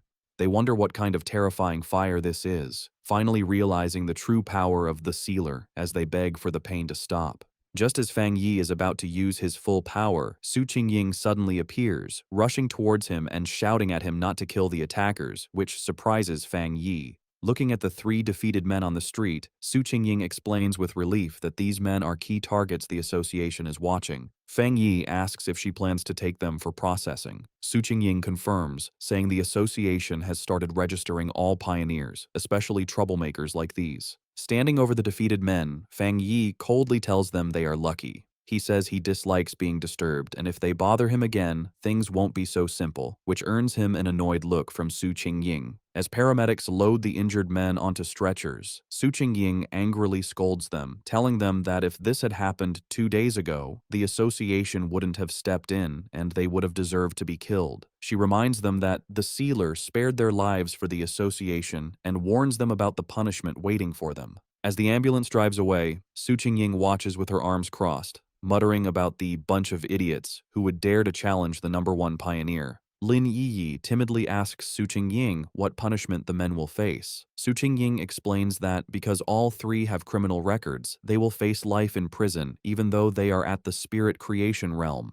They will lose their freedom and rights and will have to serve as pioneers in prison. Overhearing this, Fang Yi thoughtfully comments that this method is not a bad idea. Su Qingying turns to Fang Yi with a frustrated look, calling him the association's sweet bun and the future of the Jia nation. She complains that even with all their efforts to promote him, so many clueless people still challenge him, making her wonder if their publicity has been too quiet. She continues, saying it is the association's duty to recruit powerful pioneers like him and help them grow. She is firm that they cannot let these fools ruin the good relationship they have just built with Fang Yi. Changing the subject with a bright smile, Su Qingying excitedly tells Fang Yi and Lin Yiyi that she will take them to pick out a new villa and a new car. Standing before a tall, modern apartment building, Su Qingying declares that they must make an example of the attackers to scare others off. She presents 2 housing options: a top-floor penthouse in the city center and a very private 3-story villa in the mountains, perfect for training. Showing them a golden model of the villa, she explains that both places are fully furnished and ready to move into. Lin Yi comments that both options are very nice. With a confident smile, Fang Yi simply holds up 2 fingers and says he will take both. His decision leaves both Lin Yiyi and Su Qingying speechless. Fang Yi playfully asks if it's possible, saying he trusts Captain Su's sincerity. Flustered but happy, Su Qingying quickly agrees, assuring him it's no problem. Afterward, the 3 of them visit a luxury car dealership. Su Qingying explains that the association has a partnership with the showroom and they can choose any car they like. While looking at cars, people comment on Lin Yi's fair skin and elegant look. From outside, a group of men watch them, noting that even though his clothes are ordinary, it is Fang Yi who stands out. They wonder if he is the son of someone important. Inside, Chu Qingli's friend is also present, and the others guess that Fang Yi is buying a car for his girlfriend. Chu Qingli's friend is shocked when she recognizes him. She remembers he is Chu Qingli's ex-boyfriend, the same young man the university principal had personally greeted. Her mind flashes back to her previous argument with him, and she gets angry at the thought of him buying a car for another girl. She takes out her phone and starts recording Fang Yi, Lin Yiyi, and Su Qingying as they look at a sports car. Her phone buzzes shortly after. As she sends the photo to Chu Qingli, she excitedly texts her friend that she has seen her ex-boyfriend at a VIP dealership, buying a car for a beautiful girl. Chu Qingli, however, replies with a dismissive, "So what?" trying to seem like she doesn't care. Sitting in a lecture hall, Chu Qingli is clearly bothered. She wonders where Fang Yi got the money, scornfully thinking he must have been lucky to survive the disaster and is now being kept by someone wealthy. A cold smile appears on her face as she thinks that the gap between them is too big to overcome. As she confidently walks through the lecture hall, she thinks that once she reaches the top of the pioneer world, such things will be beneath her, dismissing him as a vulgar fool. Having chosen their new home, Fang Yi and Lin Yiyi arrive at the modern villa. Yiyi is thrilled, running up the stairs and shouting in disbelief that they actually have a real villa. Inside the fancy living room, she looks around in awe. Fang Yi, carrying their bags, playfully tells her to wipe her drool, reminding her they also have the penthouse in the city. Filled with excitement, Yi Yi announces she is going to check out the upstairs, running up the grand staircase while Fang Yi watches with a fond smile, thinking how childlike she is acting. As he watches her go, his thoughts turn more serious. He thinks that she is finally acting her age. His mind drifts to a vision from his past life, a memory of a fallen pioneer, and he realizes that before his rebirth, he had never seen his cousin again. He assumes she must have been a trusted pioneer who died in the line of duty. With quiet determination, he vows that this time, he will not let her die again. His thoughts are interrupted by his phone ringing. The caller ID shows the name Zhao Lan. He answers the call, and Zhao Lan's voice congratulates him on his promotion to Captain Fang. She teasingly mentions hearing that the association recently gifted him 2 houses. Lounging on a sofa, Fang Yi replies with a smirk that he thinks it's a good habit they should continue. Jiaolan tells him not to bother with the flattery, knowing that a powerful pioneer like him doesn't care for such things. However, she admits that for improving one's living conditions, there is currently no better reward. She then adds that soon, when the first spirit fruits from the spiritual energy revival are ready, she will send some his way. Jiaolan's thoughts show she understands the New World Order. She thinks about the huge gap between ordinary people and pioneers, a gap defined by power. She knows there is an even bigger difference between regular pioneers and a top-tier individual like Fang Yi. Getting to the real reason for her call, she places a hand on a top-secret folder and tells Fang Yi she has an internal mission she hopes he will join. Fang Yi immediately understands and tells her to explain. Jiaolan asks if he knows of the Tianbao building in Kang City. Fang Yi recalls that it is the largest shopping mall in the city. Jiaolan confirms, but explains that it was recently sealed off due to a monster invasion that caused many deaths, angering the citizens. She reveals that the building has now become a literal ghost building. Chang City becomes the center of attention, with the huge Tianbao building standing tall over the area. It was once the city's most famous landmark and busiest place. However, recently, because of frequent strange vibrations and events, the building becomes a place of terror. Surrounded by a dark, swirling mix of red and purple energy, the situation gets so dangerous that the Kang City Spiritual Association has to completely seal it off. Fang Yi arrives in Kang City to help with the mission. At the meeting point, he waves to a group waiting for him, introducing himself as the one who took the mission. The group has 4 other people. Fang Yi remembers Jiaolan told him not to reveal his true identity or power level yet, so he decides to keep a low profile. Fang Yi quietly analyzes his temporary teammates. He notices the team is a mix of different people. He guesses that 2 of them are from the military because of their clothes. The other 2, a serious-looking man with gray hair and a woman with short purple hair, introduce themselves as members of the Kang City Spiritual Association. They say Officer Jiaolan has already talked to them and that they will be working together. The group gets into an armored vehicle and drives through a heavy rainstorm toward the sealed building. Inside the car, it is tense. The brown-haired guy is driving, and the blonde girl in the passenger seat looks nervous. She breaks the silence, suggesting that since they don't know each other's strengths, they should agree to help each other once they enter the danger zone. In the back seat, it is even more awkward.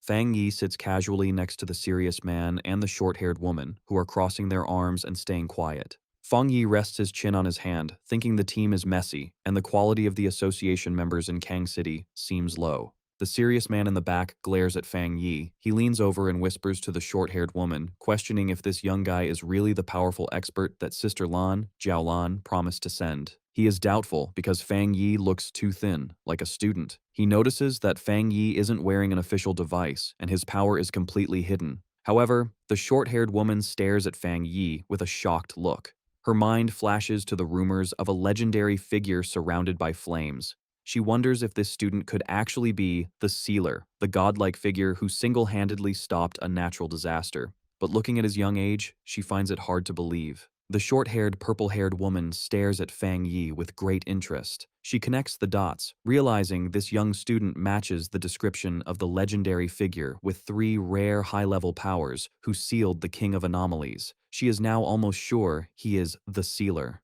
Meanwhile, at the Star God Warzone office, the phone rings. Jiaolan answers and gets terrible news. The Tianbao building has completely fallen. The voice on the other end reports that they have lost contact with everyone inside. The anomaly level has shot up to 12,000, and there are 53 confirmed deaths. Jiaolan looks stressed, realizing the situation is getting worse faster than they thought. However, she promises that the person she sent, Fang Yi, will be fine. She ends the call firmly, saying that since the mission was handed over to them, no more questions should be asked. Back in Kong City, the Tianbao building is surrounded by a terrifying, swirling mix of red and purple energy. The armored vehicle arrives, and the team steps out into a heavy, unnatural rain that looks like blood. Fang Yi observes the area with a serious look, noting the situation is bad and the creatures inside seem much stronger than what he has faced before. The group looks up at the massive skyscraper. The outside is covered in dark stains. Fang Yi points them out, and the team realizes the entire side of the building is covered in huge splashes of blood. The short-haired woman tells Fang Yi that the building has 40 floors and is the tallest in the city. While many were evacuated, the narrow inside makes it hard. Fang Yi realizes that some people didn't cooperate before the lockdown, meaning many civilians are still trapped inside. Fang Yi asks if there is a way to contact the people inside. The brown-haired driver says it is impossible. No news has come out since the anomaly started. He reveals that he helped on the second day of the lockdown. The driver remembers the building looked like a dead zone, aging decades in moments. He describes the horror of seeing chopped-up body parts falling from the windows, chewed on by monsters. He explains that in less than a week, the building's dark aura has grown heavier. Hearing this, Fang Yi turns to the group with a sharp, critical look. He confronts them, realizing that since they have no contact with the inside, their death count of 53 is just a guess based on the body parts they found outside. He coldly scolds the Kang City Spiritual Association for being too casual. The driver sweats nervously, stammering that they had no other choice. Fang Yi thinks about the grim reality, realizing the death numbers from the association are likely much lower than the truth. He reasons that for ordinary people, an anomaly is a world-ending event. In a closed space, they are like sheep waiting to be killed with no escape. Deciding to waste no more time, Fang Yi orders the team to enter the building immediately. He explains that some anomalies evolve by eating humans, meaning a higher death count will lead to stronger monsters inside. However, his leadership is immediately challenged. The serious gray-haired man grabs Fang Yi's shoulder, stopping him.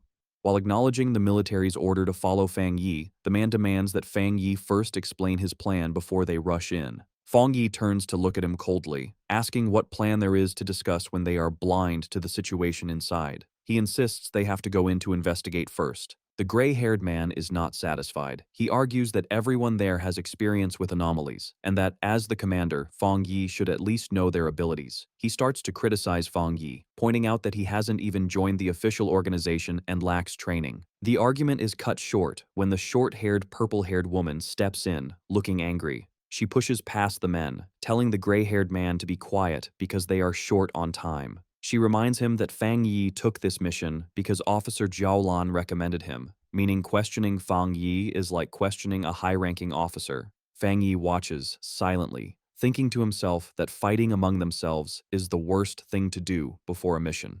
Without arguing further, he turns and walks into the dark entrance, coldly telling them that if they don't want to enter, they should stay behind.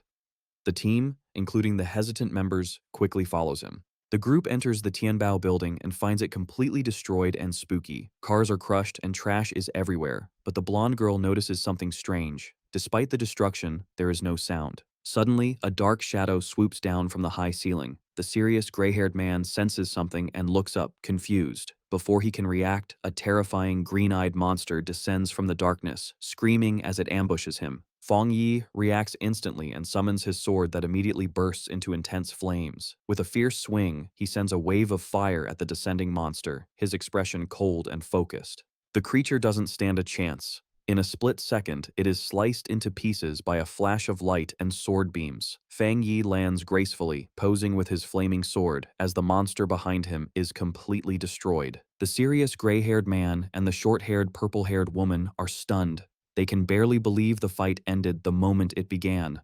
The woman stares in shock at the massive blade of fire in Fang Yi's hand, wondering where he got such a powerful weapon. Ignoring their shock, Fang Yi crouches down to inspect the creature's remains. He grabs a piece of the body to examine it. Standing up, he analyzes the monster, noting it looks like a twisted mix of a bird and a gecko. He grimly concludes that based on the high level of mutation, this creature has already eaten a lot of humans. The short-haired, purple-haired woman looks closer at the body and has a terrifying realization. She identifies the dead creature as an A+ grade anomaly. The team is terrified by the fact that Fang Yi has just instantly killed a monster that would usually take a full team of elite pioneers to handle. As the smoke from the dead monster clears, the purple-haired woman and the gray-haired man are left in shock. The woman realizes Fang Yi's power is much stronger than the one-star spirit creation realm, and the gray-haired man sweats nervously, realizing Fang Yi could have easily killed him. The brown-haired man admits he was wrong, saying he didn't expect this young man to be the legendary sealer. He always thought the sealer was an old expert who never put down his sword.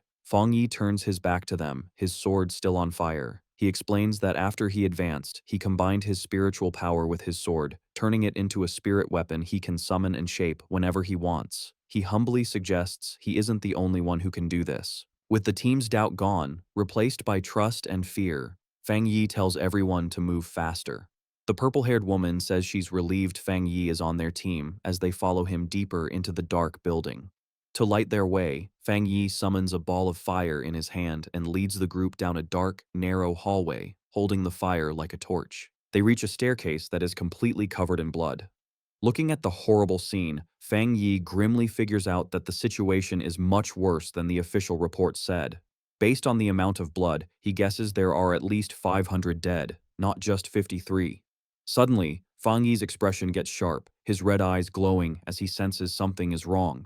The group enters a supermarket area. The brown-haired association member and the purple-haired woman look around nervously. They notice that while the floor is covered in blood and trash, there are no bodies. She wonders if the monsters ate the victims so completely that nothing was left. Unseen by them, a scary shadow monster with glowing green eyes gets ready to attack from the darkness. Fang Yi senses the attack and yells for them to watch their backs. The purple-haired woman turns around in terror, screaming as she sees the monster jumping at them. Reacting instantly, Fang Yi throws his flaming sword with amazing speed past his teammates. The sword hits the shadow monster in the air, cutting off its head instantly in a burst of black blood and fire. As the burning body of the monster falls, the brown-haired association member stammers in fear, realizing another monster was hiding right next to them. Fang Yi stands calmly in the middle of the flames. He looks at his teammates with a serious expression and asks if they really didn't sense something was wrong, showing the difference in their awareness. Fang Yi looks at his flaming hand and analyzes the situation. He tells the gray-haired man that even though the two monsters they just killed were strong, there weren't enough of them to have trapped and killed the previous rescue team. A thought hits him, and he suggests that the place they are in might not be the real Tianbao building. The team stands in the dark, blood-stained hallway, looking confused. The gray-haired man and the blonde girl ask him what he means. Fang Yi explains that even though the hallway is full of blood, the smell is wrong. He points out that the strong smell comes from the dark attribute and monsters, but there's no smell of dead bodies. He decides he needs to test his guess. The purple-haired woman watches anxiously as Fang Yi prepares to use a powerful technique. She agrees with what he said, noting that the place feels empty, as if no living thing has ever been there. Fang Yi guesses that this place is just a simple, empty copy created by the monster. He extends his hand and releases a huge surge of purple energy, saying that if he's right, this place has been turned into an empty shell. He creates a giant sphere of black energy, the limitless dark world, shocking his teammates who recognize it as the dark attribute. A system window appears, confirming his theory. It detects a similar dark attribute called the inner dark world and asks if he wants to see the data. The system explains that the inner dark world is a space created by splitting the dark attribute, acting like a nest that takes over the original space. It reveals that to enter the real inner dark world, one must find the door that builds it. Fang Yi now understands. He tells the team that to enter the real Tianbao building, they must find this door, and the same rule applies to those who tried to escape.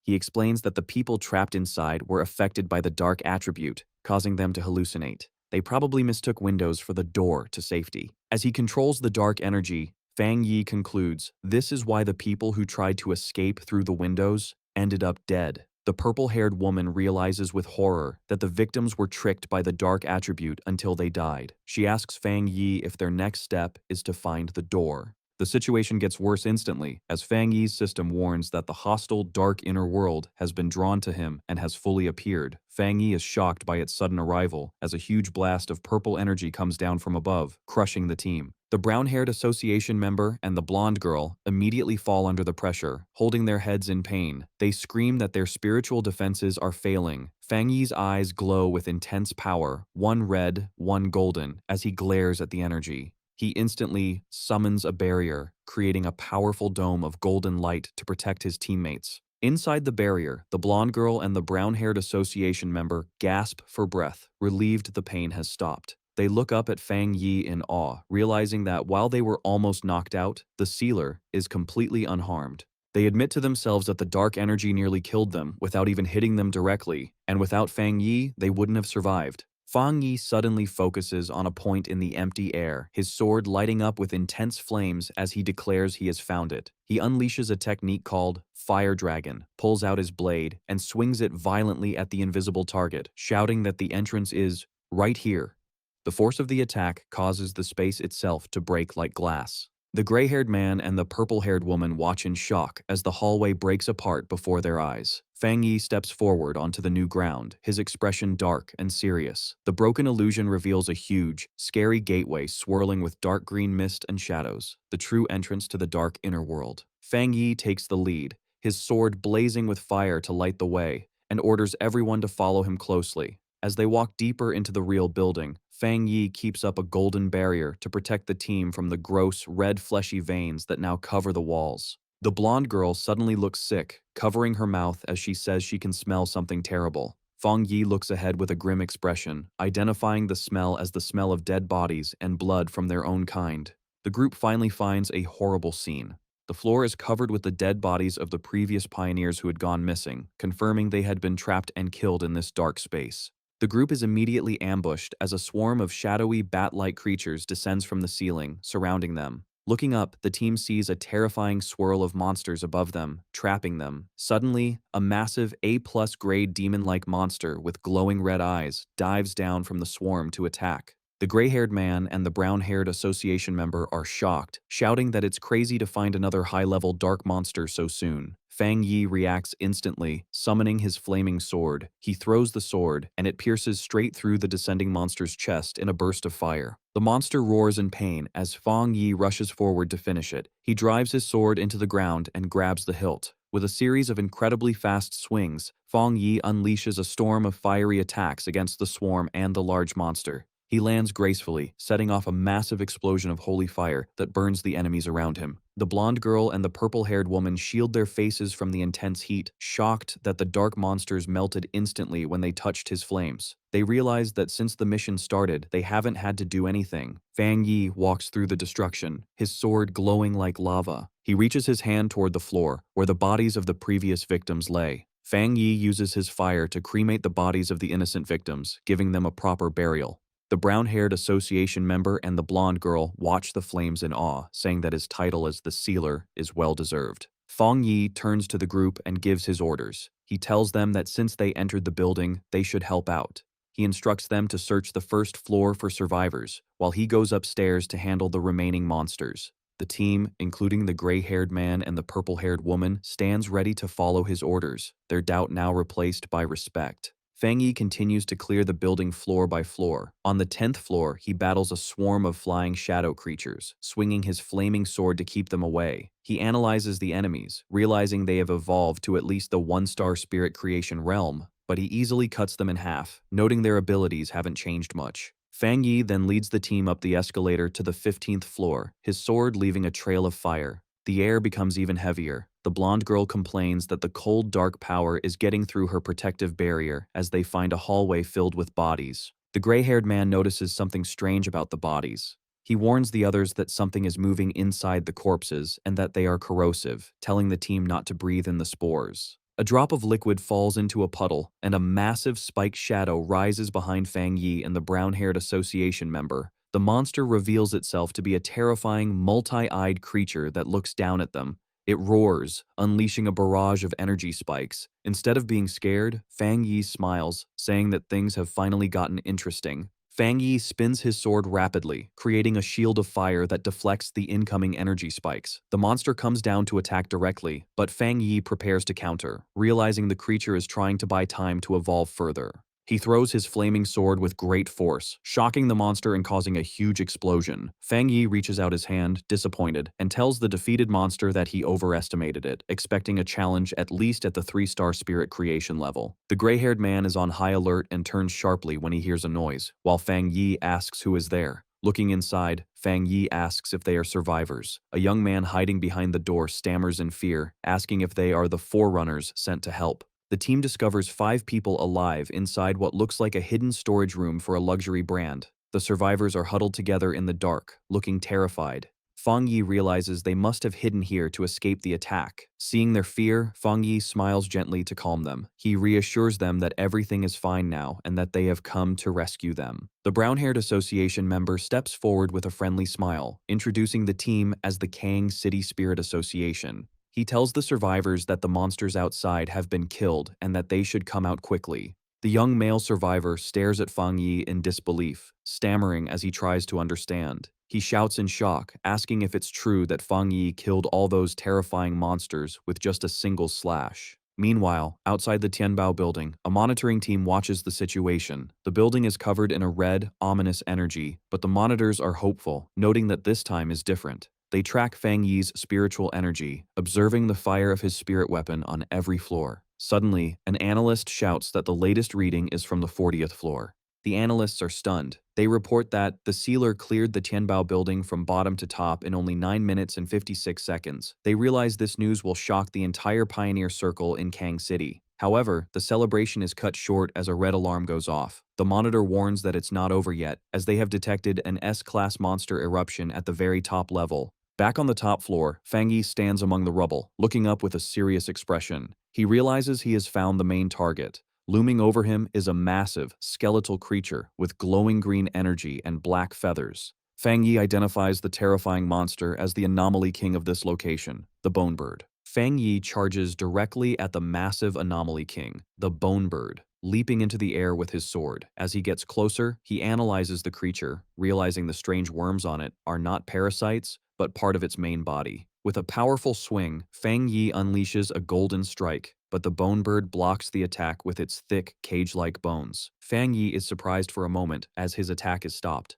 The monster glares at him with glowing green eyes. Below, his teammates watch in despair, worrying that even the powerful Sealer can't defeat this anomaly king, and they feel helpless because they are too weak to help. Fang Yi makes a sound of annoyance, realizing he has spent enough time testing the creature. He decides it is time to end the fight and stops holding back. He calls forth the Divine Thunder, covering his sword with crackling blue lightning. With the added power of thunder, he swings again, this time easily cutting through the bone defenses that had stopped him before. The bone bird roars in pain and rage, but Fang Yi, surrounded by blue lightning, just tells it to stop making so much noise. He unleashes a massive vertical slice of blue energy that cuts straight through the monster's giant body. Staring coldly at the creature, Fang Yi notes that even though this monster turned the building into a feeding ground, it is much weaker than the Bat Anomaly King he fought before. Fang Yi moves with incredible speed, delivering a flurry of quick slashes to the monster before landing gracefully on the ground. The gray-haired man and the blonde girl watch in complete shock, realizing that Fang Yi is not just fighting the monster, but completely dominating it by himself. The purple-haired woman watches closely, realizing that every cut is perfectly calculated, dissecting the monster with terrifying precision.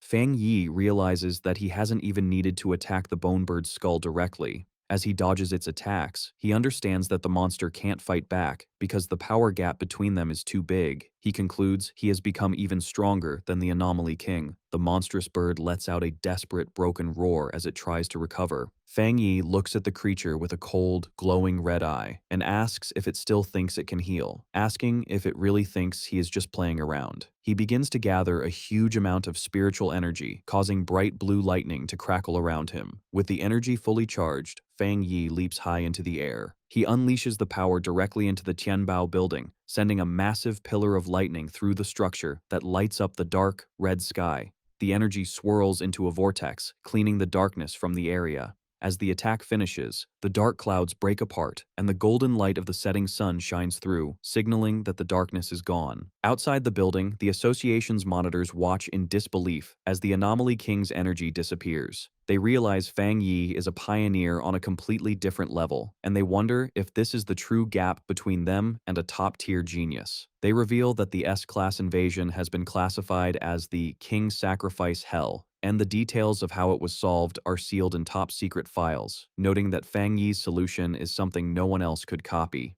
Fang Yi lands safely on rubble as the dust settles. He turns to the purple-haired woman and the gray-haired man, telling them the bone bird is dead and they can now contact the outside world. The purple-haired woman immediately activates her communicator, identifying herself as Song Yue and reporting that the incident has been successfully resolved. She confirms that thanks to the sealer, they completed the mission smoothly. As she speaks, Fang Yi walks away toward the exit. She expresses hope that the Kang City Spirit Association will cooperate and be grateful for his help. Suddenly, the purple-haired woman looks shocked by what she hears on the communicator. She asks about a Kang City captain who was just elected, angrily asking why he is coming now that the mission is finished. A streak of light flies through the city toward them. The voice on the communicator explains that the captain learned the sealer was there. They tried to stop him, but he is too arrogant to listen. The purple-haired woman is furious, arguing that the mission was given to the military zone and they are responsible for the Tai captain. She declares they need to send Fang Yi away immediately, seeing the new captain's arrival as a challenge.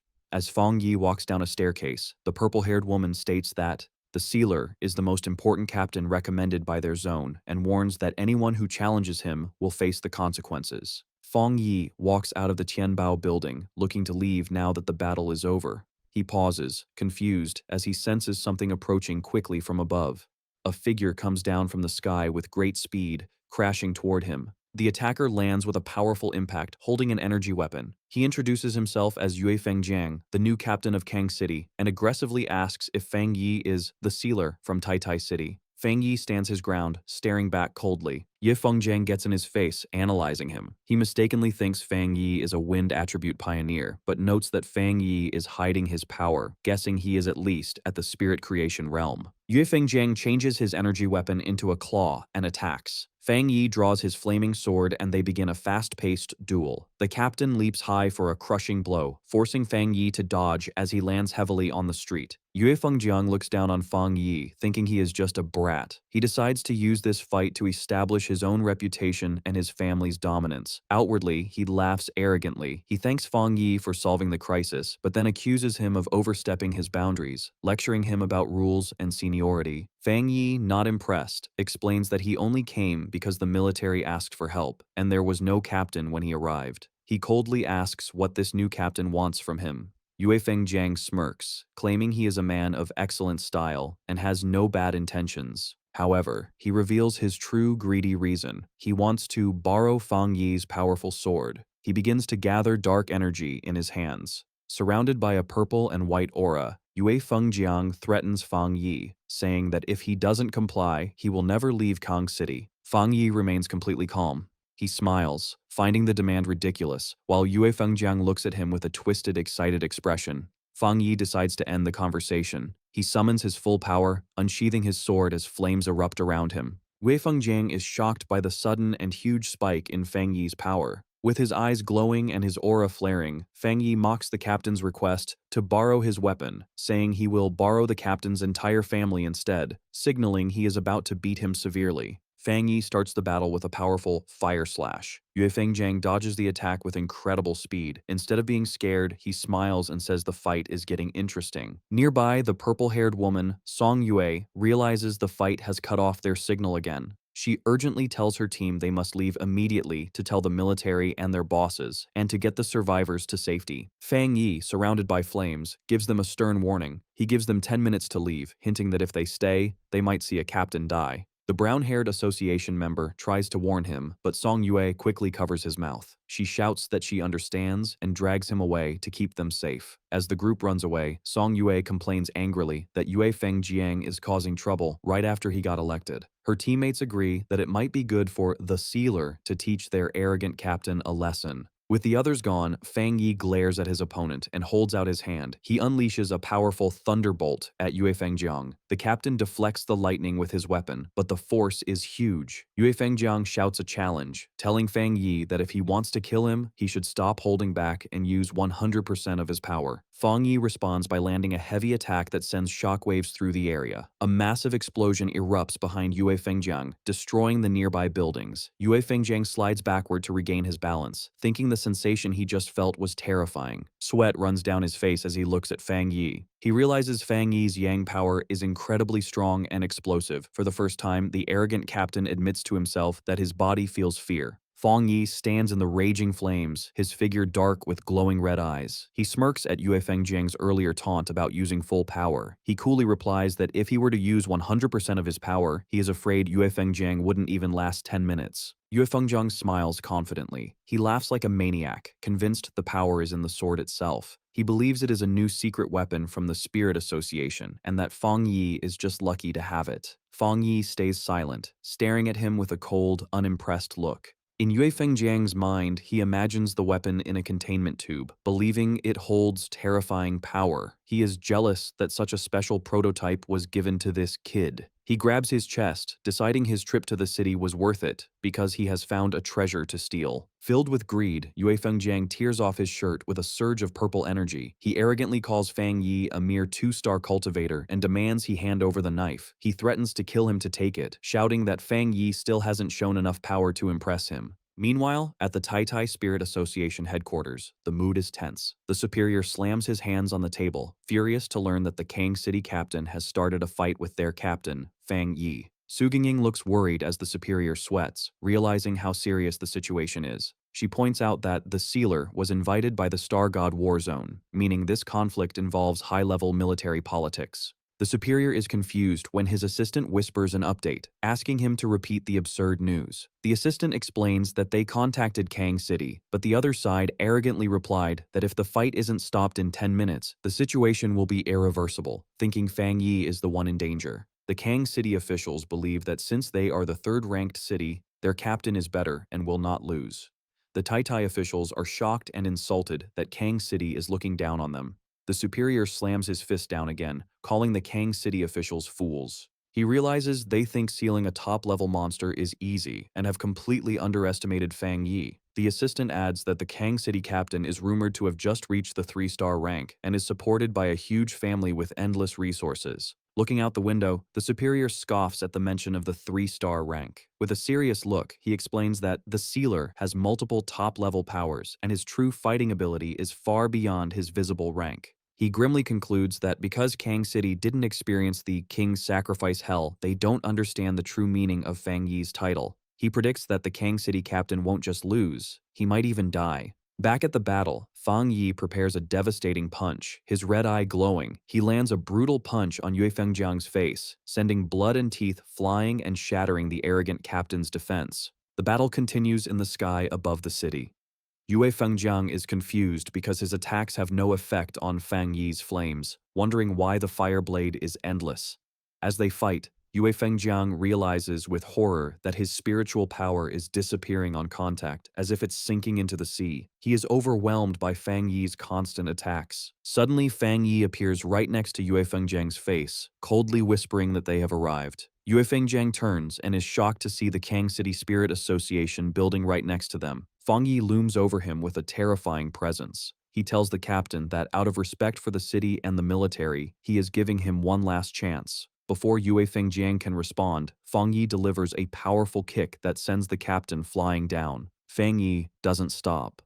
He unleashes a massive barrage of fire/attacks towards the building, shouting that he fears some people are hiding inside, so he has decided to make his presence clear. Yue Fengjiang is caught in the blast, his face twisting in shock and pain. The resulting explosion is massive, lighting up the city skyline. On the ground, people look up in confusion, wondering if a fire has broken out. The crowd begins to panic as the temperature suddenly rises. A man with glasses screams, pointing out that he can see 2 people fighting in the sky. High above, Fang Yi, surrounded by his golden fire, prepares to clash again with Yue Fengjiang, who is covered in dark purple energy. On the ground, a civilian recognizes the fire from the news and excitedly tells the others that the rumors about the spiritual energy revival are real. Fang Yi looks down at his opponent with a cold gaze. He checks the time and calmly tells Yue Fengjiang that he has 5 minutes left. He then throws the captain's own words back at him, asking if he didn't want to see 100% of his power.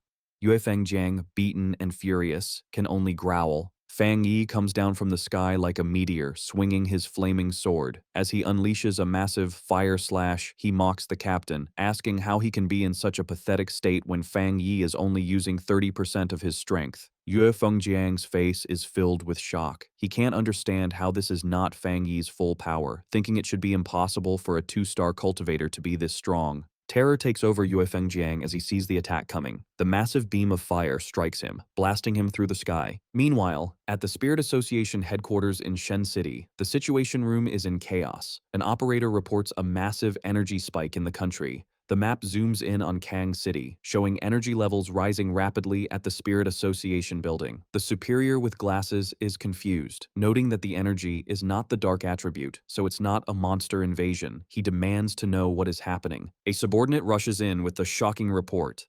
The new Kang City captain, God Blade, is fighting the Tai Tai City captain, the Sealer. The report explains that God Blade tried to steal the Sealer's weapon after he helped save the city, and when refused, he attacked with the intent to kill. The superior explodes with rage, screaming that Kang City must have a death wish. He orders his staff to warn Kang City immediately and make them stop the fight, threatening to remove every high-level official in the Kang City Spirit Association if they don't. He declares they must send someone over to handle this major incident. Just then, the doors to the conference room open, revealing a silhouette. The blue-haired woman enters, volunteering for the task. She is the Spirit Association headquarters forerunner, Gu Yuru, codenamed Sea Mystic. A young girl looking out the window shouts to her mother that she sees a shooting star, her eyes reflecting the bright light of the fight. Her mother quickly grabs her daughter to protect her, watching in horror as a huge explosion of light reflects off the skyscrapers, and she tells her family to run. Inside their apartment, the family quickly packs their bags. The father decides that Kang City is no longer safe and that they must leave for Shen City right away. As they look out the window one last time at the smoke rising from the city, the mother cries in fear, but the father tries to comfort them, promising they will find a way out as they leave their home. Back in the sky a minute earlier, Yue Fengjiang screams in pain as he is covered in a huge wave of fire, fighting against the intense heat. He bursts out of the flames, shirtless and hurt, and furiously threatens Fang Yi, warning him that his powerful Yue family will never let him go. Fang Yi hovers calmly in the sky, ignoring the threats, while Yue Fengjiang continues to scream that the Kang City Spirit Association will not let him get away with this. Inside the glass-walled headquarters of the Kang City Spirit Association, a group of officials watches the battle in a panic. Seeing the bright light of the attacks, they realize their captain, Yue Fengjiang, cannot last much longer and shout for someone to help him. They demand that the Tai Tai City captain stop his attack, but Fang Yi just stares silently with a cold, annoyed look. Looking down at the officials in the building below, Fang Yi listens as they declare that Yue Fengjiang is their captain and that attacking him is a direct challenge to their association. One of the officials slams his fist against the glass, shouting angrily that they will not accept this behavior. Fang Yi glares at them with his glowing red eyes, not impressed that the Kang City Spirit Association is so arrogant even when facing a stronger force. He creates a huge swirl of fire around him, mocking them by suggesting they didn't care about the other captains because they thought their own captain was stronger, or maybe they just didn't want to get involved. Deciding to teach them a lesson, Fang Yi unleashes a massive fire slash directly at the Spirit Association building. The officials inside hide in terror as the holy flames crash through the windows, burning the office and proving that their threats mean nothing to him. Fang Yi turns his back on the destruction with a look of disgust. As he floats above the defeated captain, he mocks Yue Fengjiang, asking if he really thought he could take the sword from his hand with such poor skill. The battle reaches its peak as Yue Fengjiang, the arrogant captain, is left tired and bleeding, breathing heavily as he reaches his limit. High in the sky, Fang Yi challenges him to see if he can handle his attack and throws his flaming sword straight down at him like a meteor. Instead of dodging, Yue Fengjiang smiles with greed and rushes forward to catch the blade, mocking the local association for being useless while believing that only he deserves such a powerful treasure. His face twists into a crazy expression as he screams that this treasure belongs only to him. Fang Yi watches him with a cold, glowing red eye, thinking that he will never understand pioneers who use their power to rob and kill for things that don't belong to them. He thinks that these types of people are just like common criminals, and that their existence is one of the reasons humanity faces destruction. With a final glare, Fang Yi decides that he must end this situation for good, while Yue Fengjiang rushes toward his death with pure excitement. A huge explosion happens the moment Yue Fengjiang tries to touch the weapon, covering the area in a giant ball of fire. Fang Yi stands calmly in the flames and reveals that he forgot to mention that his Tang sword is not a normal spirit weapon. It is a special weapon he created that only recognizes one master. The force of the blast sends the officials of the Kang City Spirit Association running for their lives, screaming for help as the building collapses around them. As they watch the fire, they are confused, remembering reports that the Sealer was only at the 2-star spirit creation realm, while Yue Fengjiang was a full realm higher. The leader of the Kang City Association stands trembling in fear, realizing their information was completely wrong. He knows that Yue Fengjiang was the only 3-star spirit creation person in the city, a genius with huge resources who was close to the Jinggang realm and ranked in the top 5 captains of the nation. However, despite his impressive background, he was no match for Fang Yi, who lands softly on the rubble as the dust settles.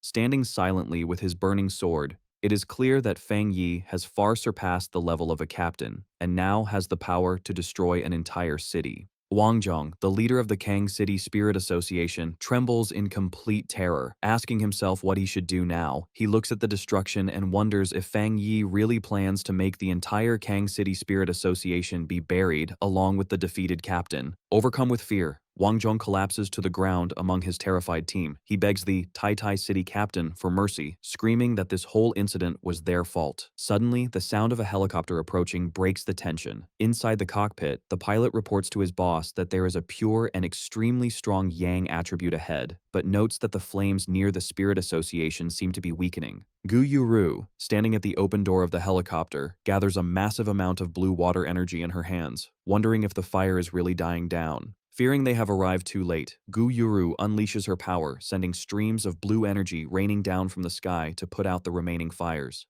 As she looks at the destruction below, she admits Fang Yi's strength, thinking it is truly amazing that he could almost destroy the 3rd largest city on his own. She concludes that his abilities are at the level of a national-level pioneer. However, as her rain falls, she has a deeper realization. Her rain is only able to put out the fire because Fang Yi actively pulled back his power. She realizes that he showed mercy. Otherwise, her water would not have been enough to stop his flames. On the ground, Wang Zhong looks up with joy, shouting to Fang Yi that headquarters has arrived to save them. Fang Yi simply stands silently, staring up at the newcomer in the sky. From the helicopter, Gu Yuru stares back at him.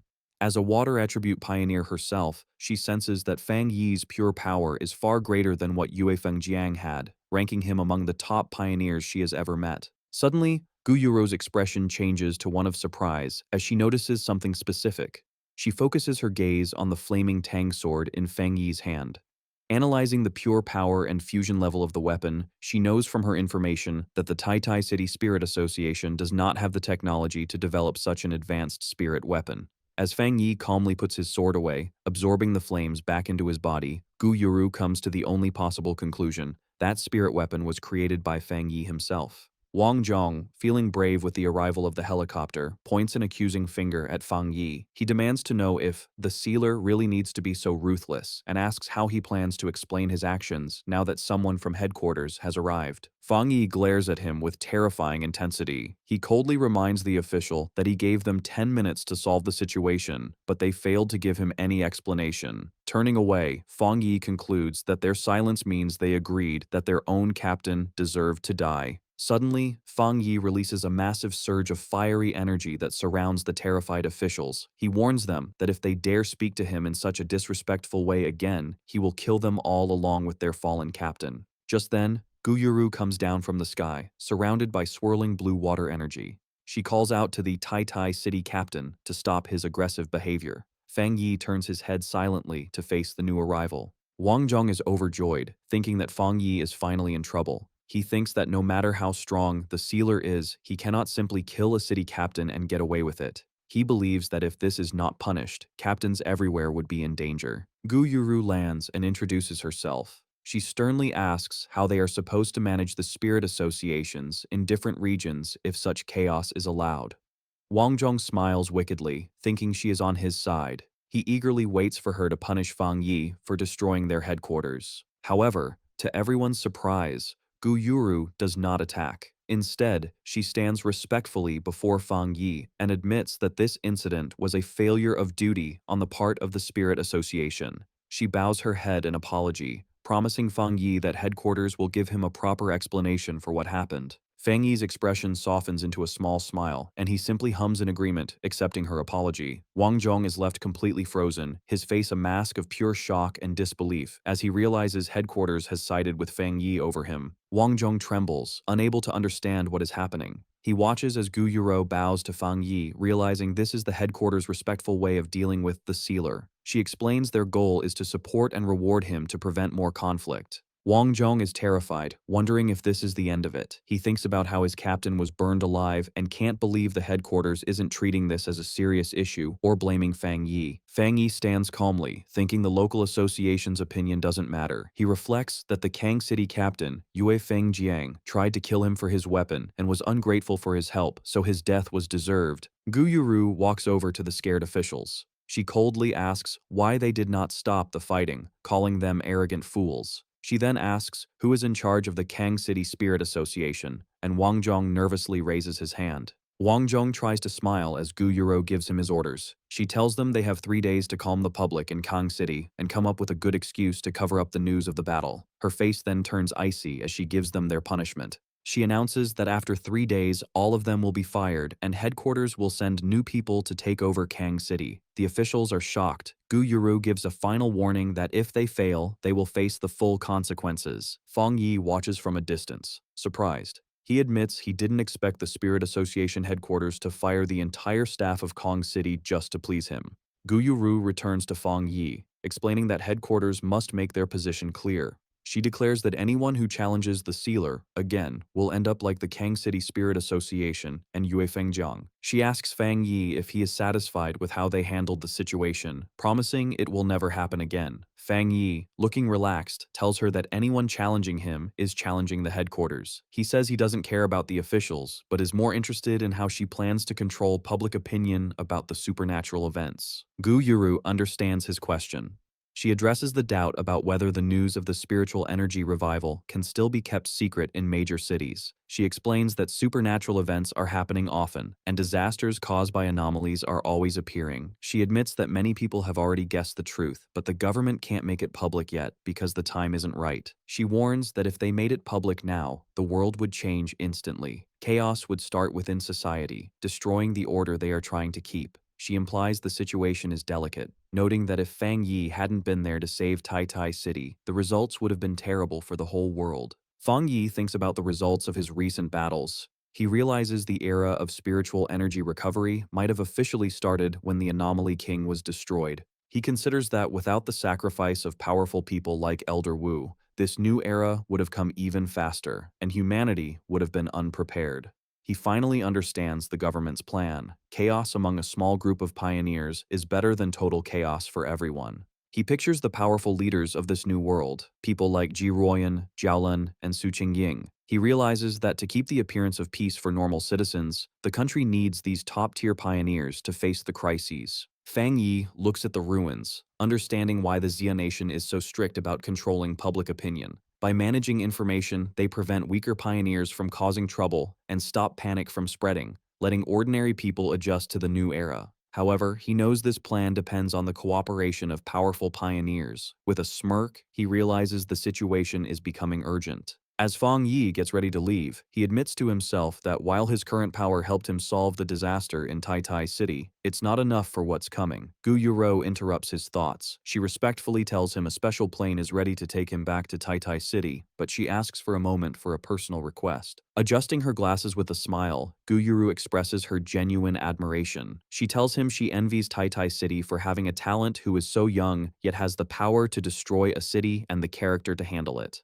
Fang Yi looks at her with interest, telling her not to be so polite. Gu Yuro extends her hand toward him warmly. She asks if, just as Gu Yuro and not as the sea mystic, she can be friends with him. Fang Yi is surprised by her humble and sincere request. At the Star God War Zone headquarters, Jiaolan listens to her blonde subordinate report the details of the incident in Kang City. Jiaolan slams her hand on her desk in anger, shouting that the situation is ridiculous and calling the Kang City Spirit Association fools. She looks at a chart showing the strategic rankings of cities. She notes that Kang City, currently third, is losing its position. She predicts that if this continues, Kang City will fall out of the rankings. She concludes that the Spirit Association headquarters needs to take over Kang City immediately. Jiolan's blonde subordinate remarks that the Spirit Association headquarters is reliable, especially Sea Mystic, who might be trying to get Fang Yi on their side. Jiolan agrees, saying their reward for the Sealer must be better than the association's. She decides to double the original reward for his help in Kang City. The subordinate expresses his admiration for Fang Yi's strength, saying his balance of ruthlessness and control makes him fit to be a city leader. He then suggests a specific reward that he thinks suits him best. He places a folder labeled Top Secret Restricted Area on the desk. Jiaolan goes silent, understanding the seriousness of this suggestion. She remarks that if she didn't know he admired Fang Yi, she would think he was trying to make things hard for him. The subordinate smiles, arguing that crisis and opportunity go together, and only Fang Yi is worthy of going there to train. He adds that another genius from their war zone is already training there. He explains that in the future, things even scarier than the king's sacrifice hell will appear, and they need Fang Yi to get stronger quickly to face the unknown. Jiaolan agrees, pulling out the documents and thinking that maybe their restricted area is too simple for him. Suddenly, a staff member bursts into the room, shouting for Sister Lan. She delivers the shocking news to a stunned Jiaolan and her subordinate. Elder Wu has woken up and wants to speak with her. Several hours later, back in Tai Tai City, the sun shines over Fang Yi's new luxury villa. Fang Yi sits on his couch, checking his phone. He receives a bank notification for 10 million yuan, likely the reward Jiaolan promised. Lin Yi walks in, welcoming her cousin back and saying she saw everything about the events in Kang City on the forums. Fang Yi comforts Lin Yi, telling her not to worry, but she is anxious because the internet is full of rumors that he brutally killed the captain of Kang City, Godblade. Fang Yi tells her the rumors are exaggerated and flicks her forehead, telling her to stop reading forums and focus on her training. Fang Yi stands up and says he is going to train and try to have a breakthrough. Lin Yi watches him, shocked. She asks in disbelief if he is moving too fast, as he just advanced, but he is already trying to reach the 3-star spirit creation realm. Fang Yi just laughs and says it isn't certain yet. Left alone, Lin Yi clasps her hands together with a worried look. She feels her cousin has something heavy on his mind. Upstairs, Fang Yi sits on his bed, surrounded by swirling dark energy. He holds a ball of golden energy containing the purest dark attribute from the Bone Bird, the anomaly king he defeated. He decides to merge this energy into his limitless dark world to make it more powerful. As he activates the energy, the spirit of the Bone Bird appears. A system window asks if he wants to embed the dark attribute. He agrees, and a golden sphere of energy surrounds him as the process begins. The system confirms the fusion is successful and his limitless dark world is upgraded. Now, when enemies are pulled into his dark domain, the Bone Bird and other anomalies inside will attack them. Fang Yi floats in his meditation, his body glowing with power. Inside his mind, he sees the shapes of the countless monsters he has absorbed. He wonders if this means they can actively fight for him. He realizes that, like the Anomaly King, he can now command these anomalies. With this new understanding, Fang Yi unleashes his full power. A massive, multi-armed golden avatar made of fire appears in the sky, towering over the dark energy. Suddenly, a golden system notification appears. It detects he has met the requirements for another advancement and asks if he wants to break through to the 3-star spirit creation realm. This is the end of the video. If you guys want to see the next part, then don't forget to subscribe and like the video.